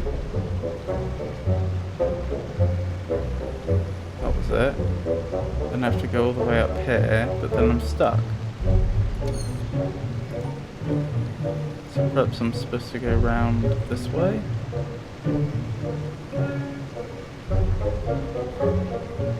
I could always... No, I can't.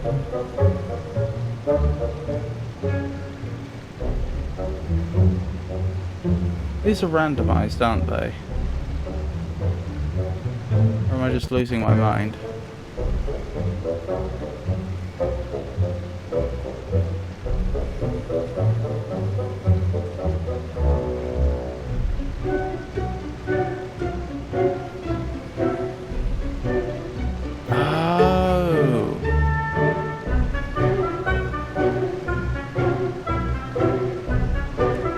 I think I get it.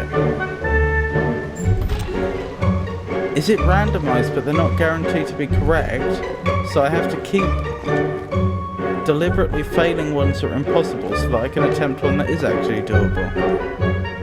Actually, I think I've just gone back too far now, haven't I?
Oh, voice covered by music. I do apologise. I'm not a fan of the fact that I can't change the volume in the game easily. What I said was, I think I get it. I think it's randomising the puzzles each time, but it's not guaranteed to give you a puzzle that's solvable every time. So what I'm probably supposed to do is look at a puzzle, determine whether it's solvable, and if it's not, deliberately fail it, go back and then attempt it again.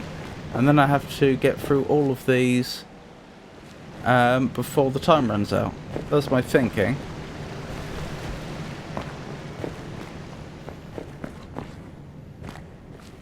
Oh, I heard that part, but not what you said after. Do you know what? I don't remember either.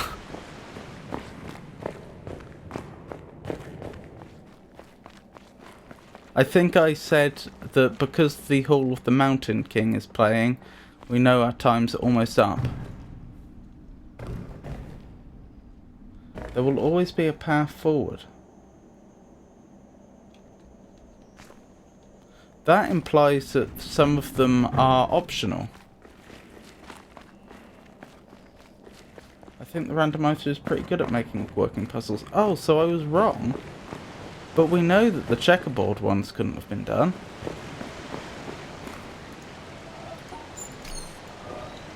Alright. Let's try this one more time.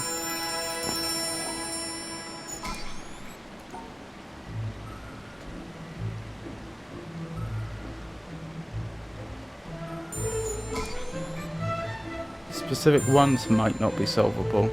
See, it's that might not that I think is the crux of the matter.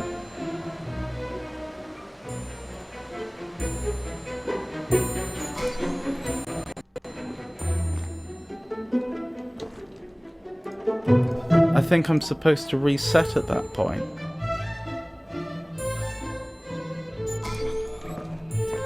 That's my theory, anyway.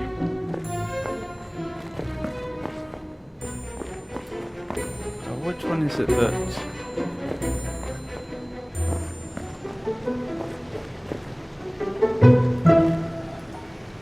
I'm sure that wasn't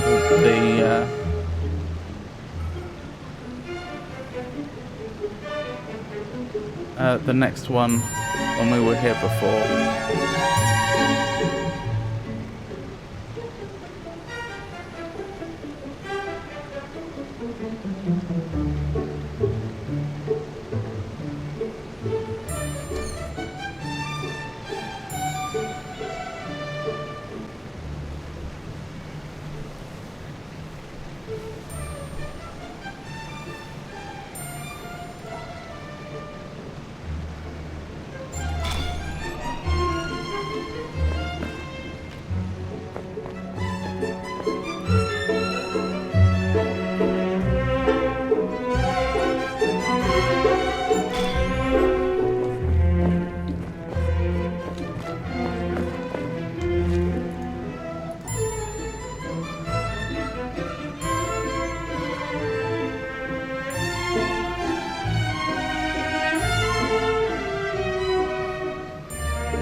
So...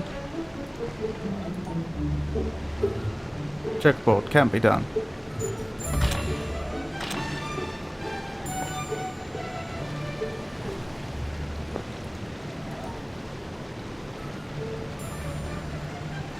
Checkerboard can't be done.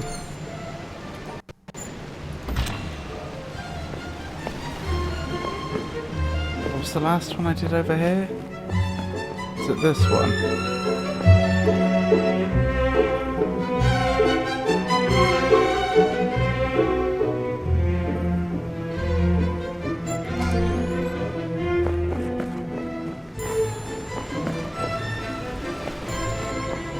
Oh, for goodness.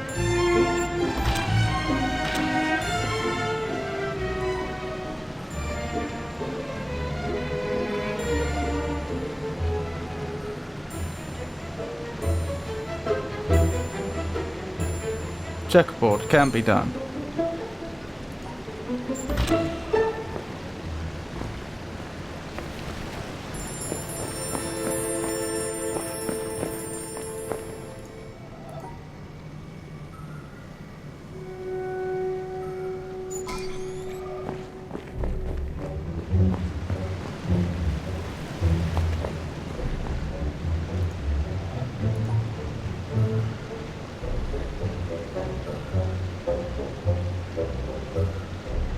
Checkerboard, can't be done.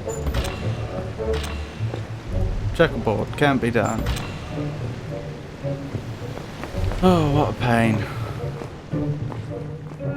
Maybe instead of failing it, I should be looking for the ones that can be done.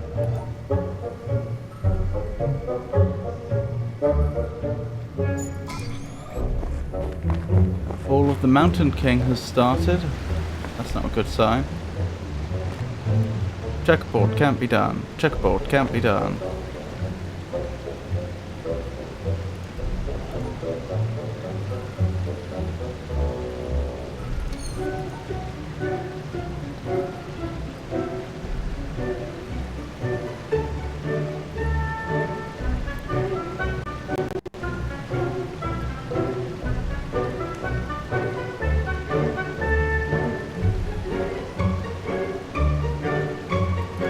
I suppose it's possible that at any one point in time it presents 3 that are solvable and 3 that aren't.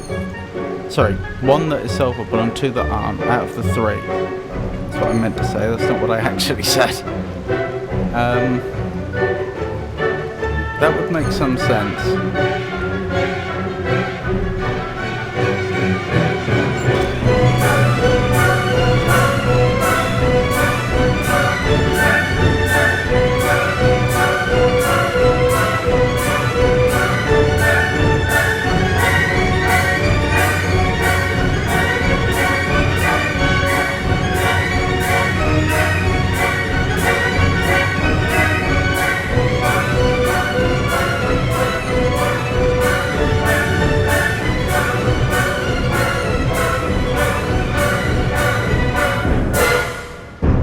Oh no.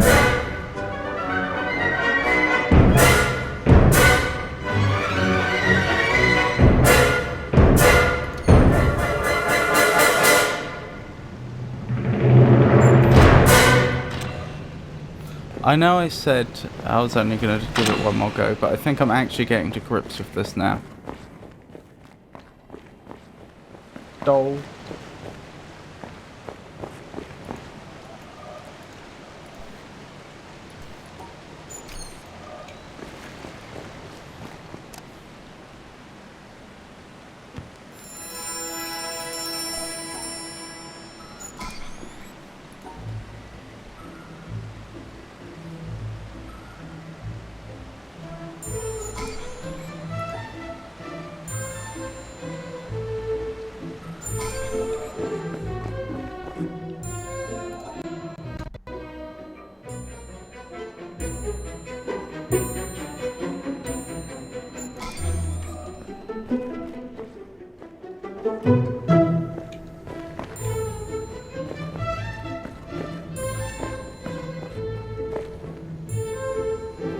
Hello again, Terminus. Where was it? There.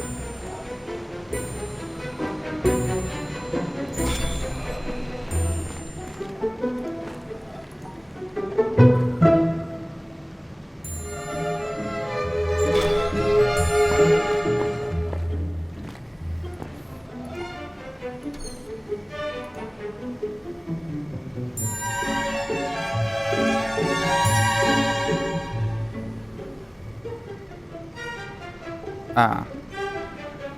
That's a problem.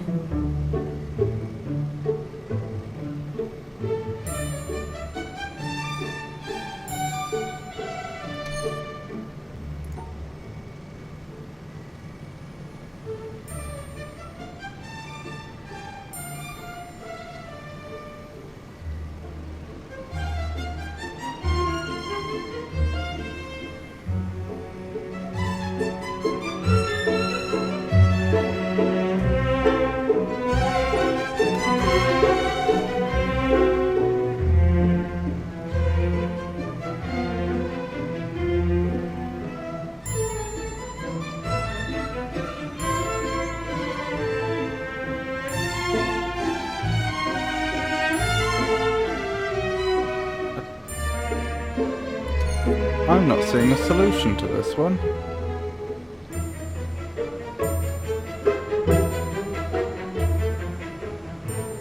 I'm certainly not confident enough to say that none exists, but... Oh, there we go.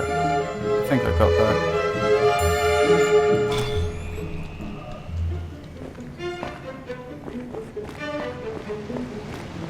Am I still waiting for another? Yes, I haven't done this one yet.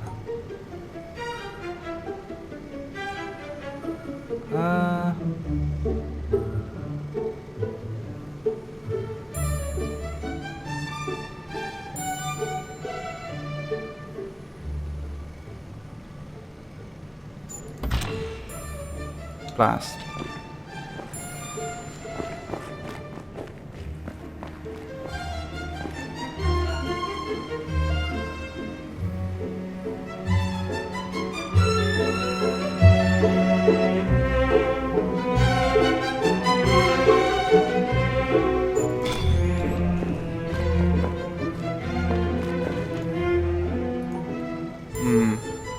I fear this may take me a few attempts.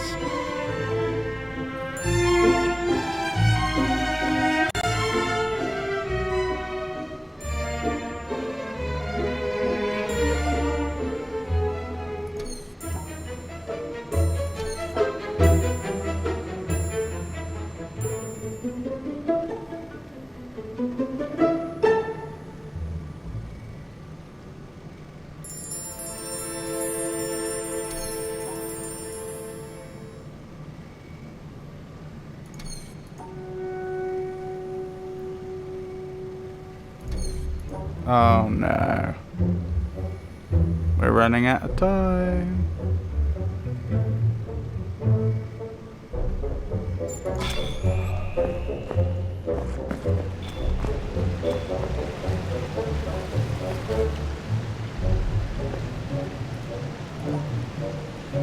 Not possible. Because there was a checkerboard.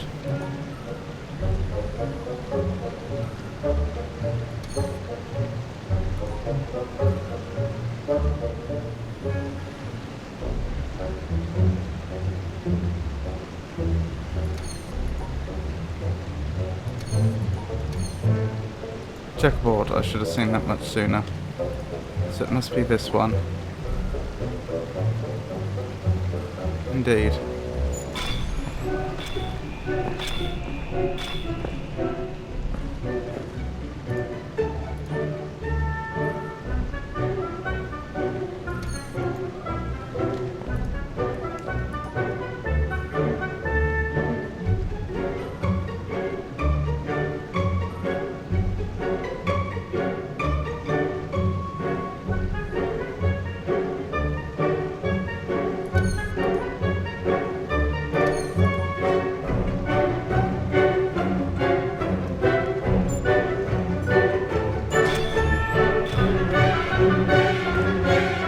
Run!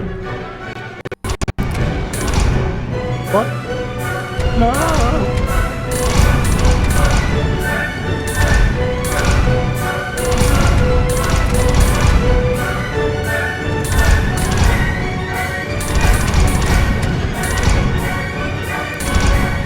What have I done to deserve this?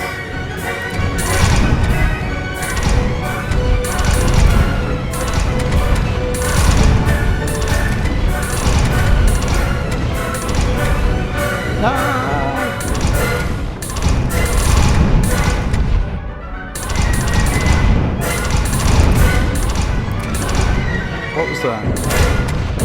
I'm sure I saw a puzzle for a brief second there.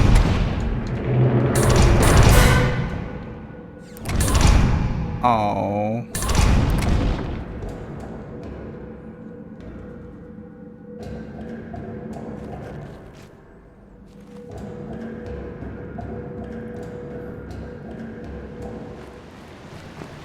Alright, let's try that again. A friend of mine has set in the Hall of the Mountain King as his ringtone after doing this part of the game.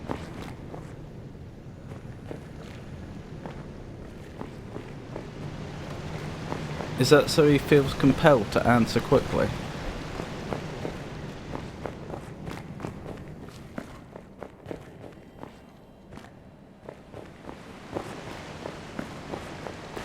Right, let's try that again. Because he enjoys the trauma.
Oh, goodness gracious.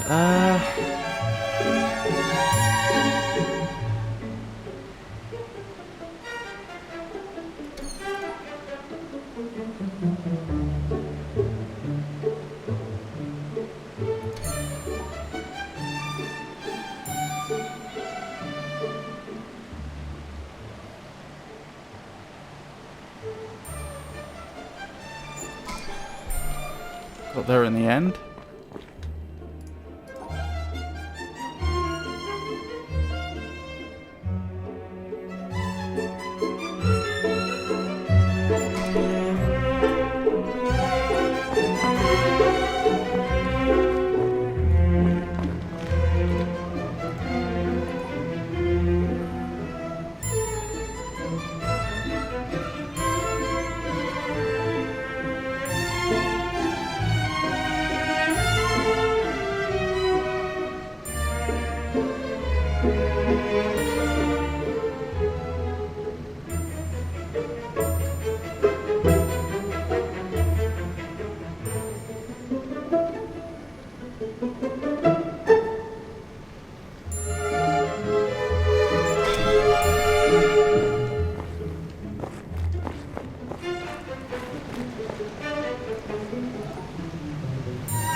Wait, which one am I missing? Here.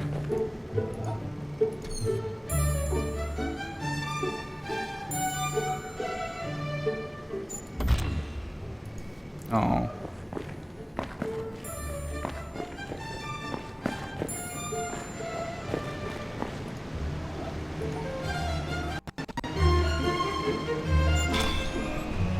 Is it the right one? Yes.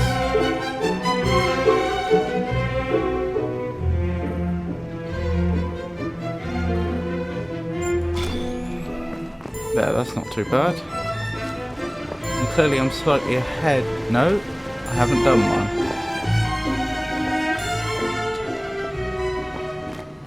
Which one's left? This one.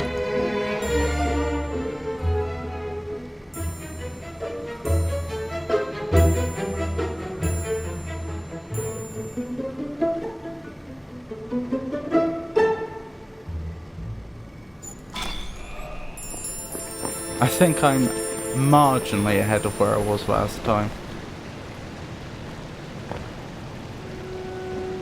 Yes, very, very slightly.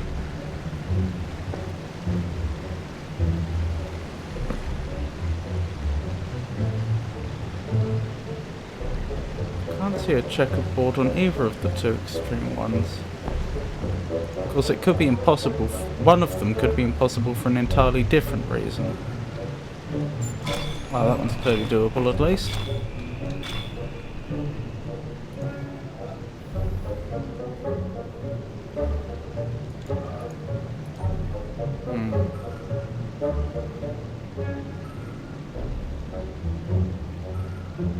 I don't think that's doable.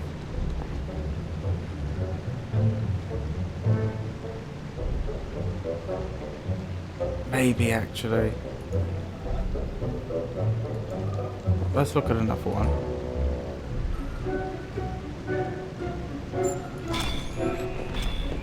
There. I'm sure I saw a puzzle there for a second.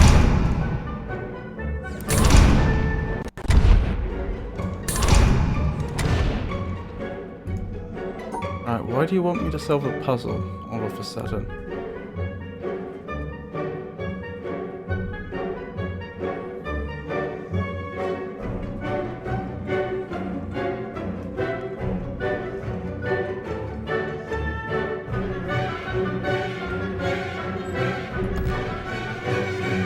Oops, that's on me.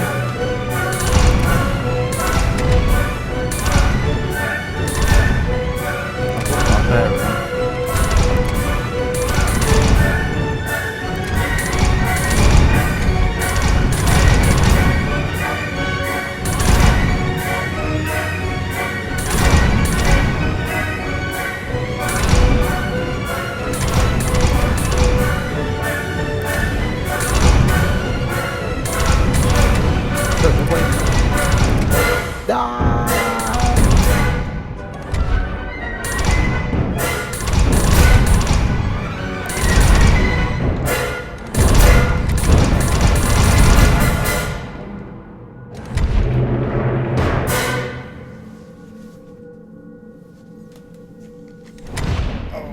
Ow, ow, ow.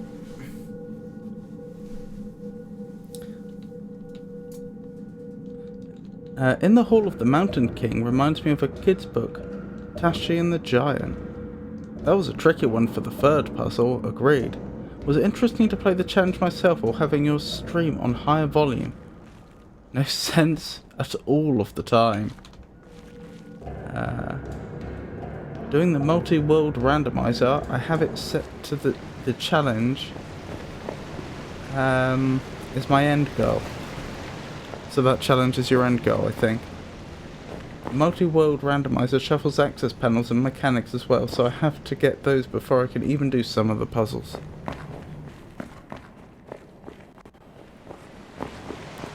Goodness.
Work.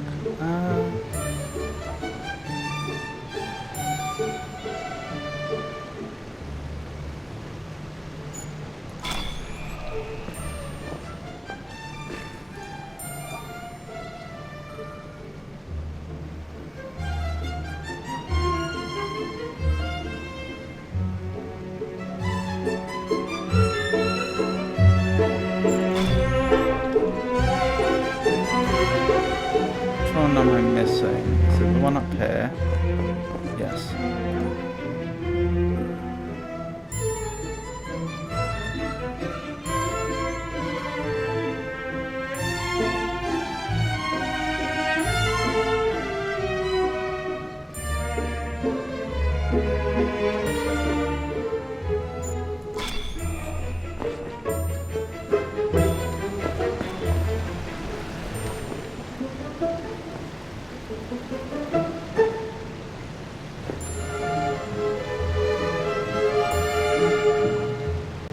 No checkerboard patterns unless I missed them.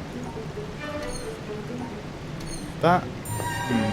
don't like the look of that bit. Oh, checkerboard. There is a checkerboard.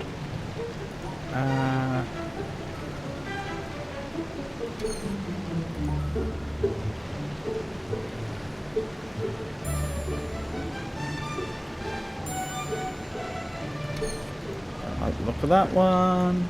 What about this one? Checkerboard. So it is this one. The middle one.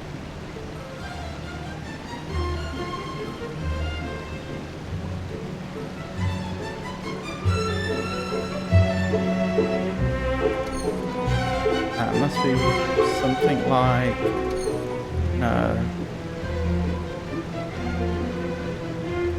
Something like that.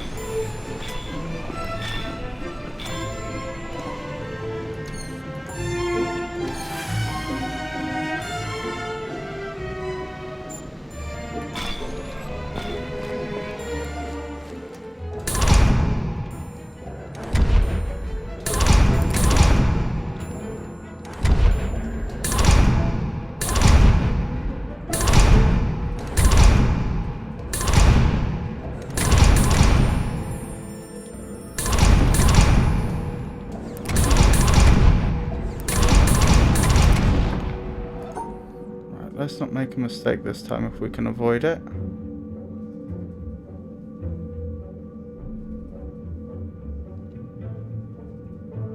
That's not going to work.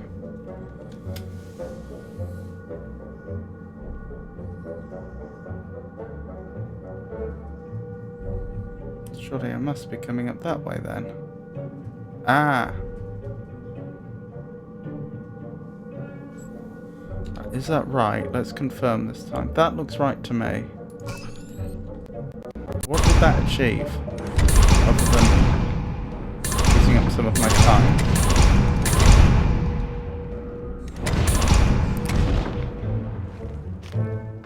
Let me in! If that's the goal.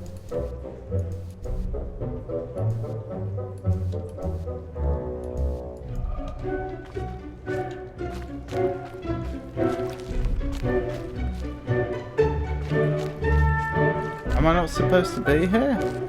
Was that not the goal here?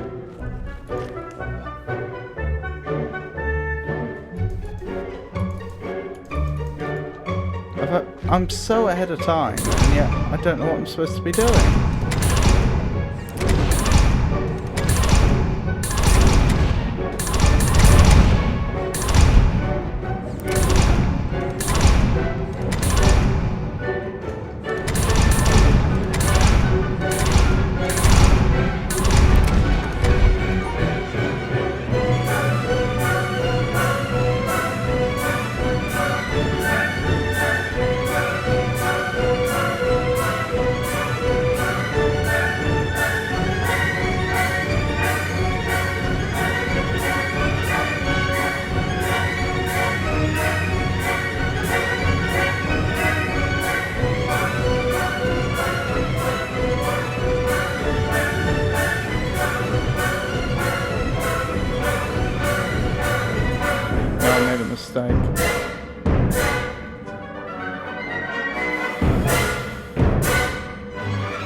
Aww. Well, that was something of an anticlimax, wasn't it?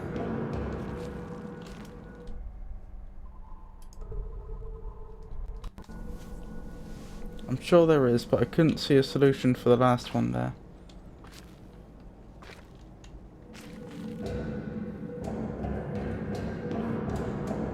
By the last one, I assume you mean the last one I attempted, not that that was the last puzzle.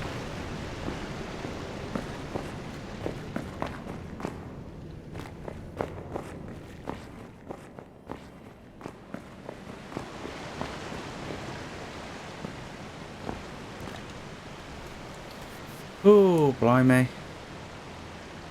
But yeah, it was really tricky. Is there any way I'm supposed to know what was expected of me there?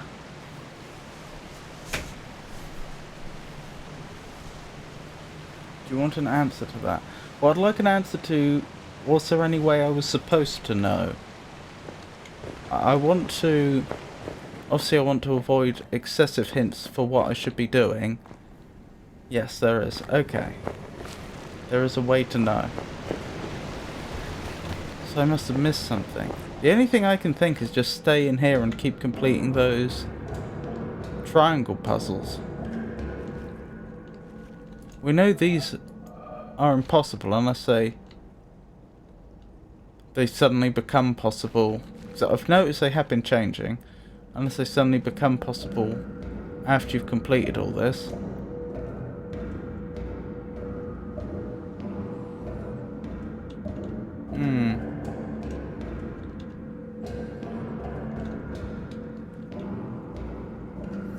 No clue on the ceiling, is there? Strange. Aren't any cables that are hints? Don't think so.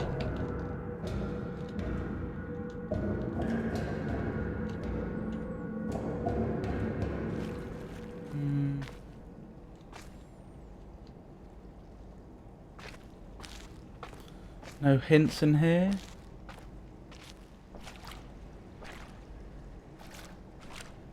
Don't think so.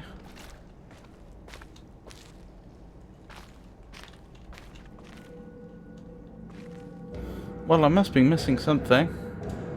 Clearly.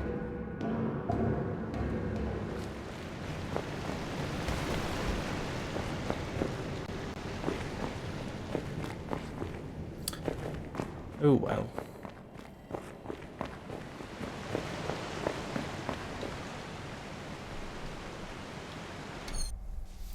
Right, probably better stop there now, looking at the time. But you needn't worry, I'll be streaming again tomorrow, at least that's the plan, from 4 o'clock British Summer Time. Other upcoming streams are on next Monday and next Friday. Obviously, if that changes, I'll announce it. Thank you for coming, everybody. I do appreciate it. Trying to think if there's anything else to say or do at this point. I suppose I should check if I should be raiding anyone. Doesn't look like it.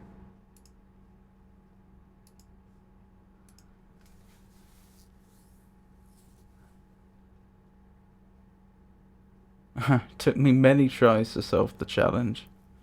Yeah, I think it's going to take me a while. Part of the reason why well, other than the fact that it's late and I usually stop around this time, another part of the reason to stop now is so that when I get back to it, I'll be fresher. So yeah, I think that's everything. So once again, thank you for coming, everybody, and I hope you all have a wonderful night. Good night.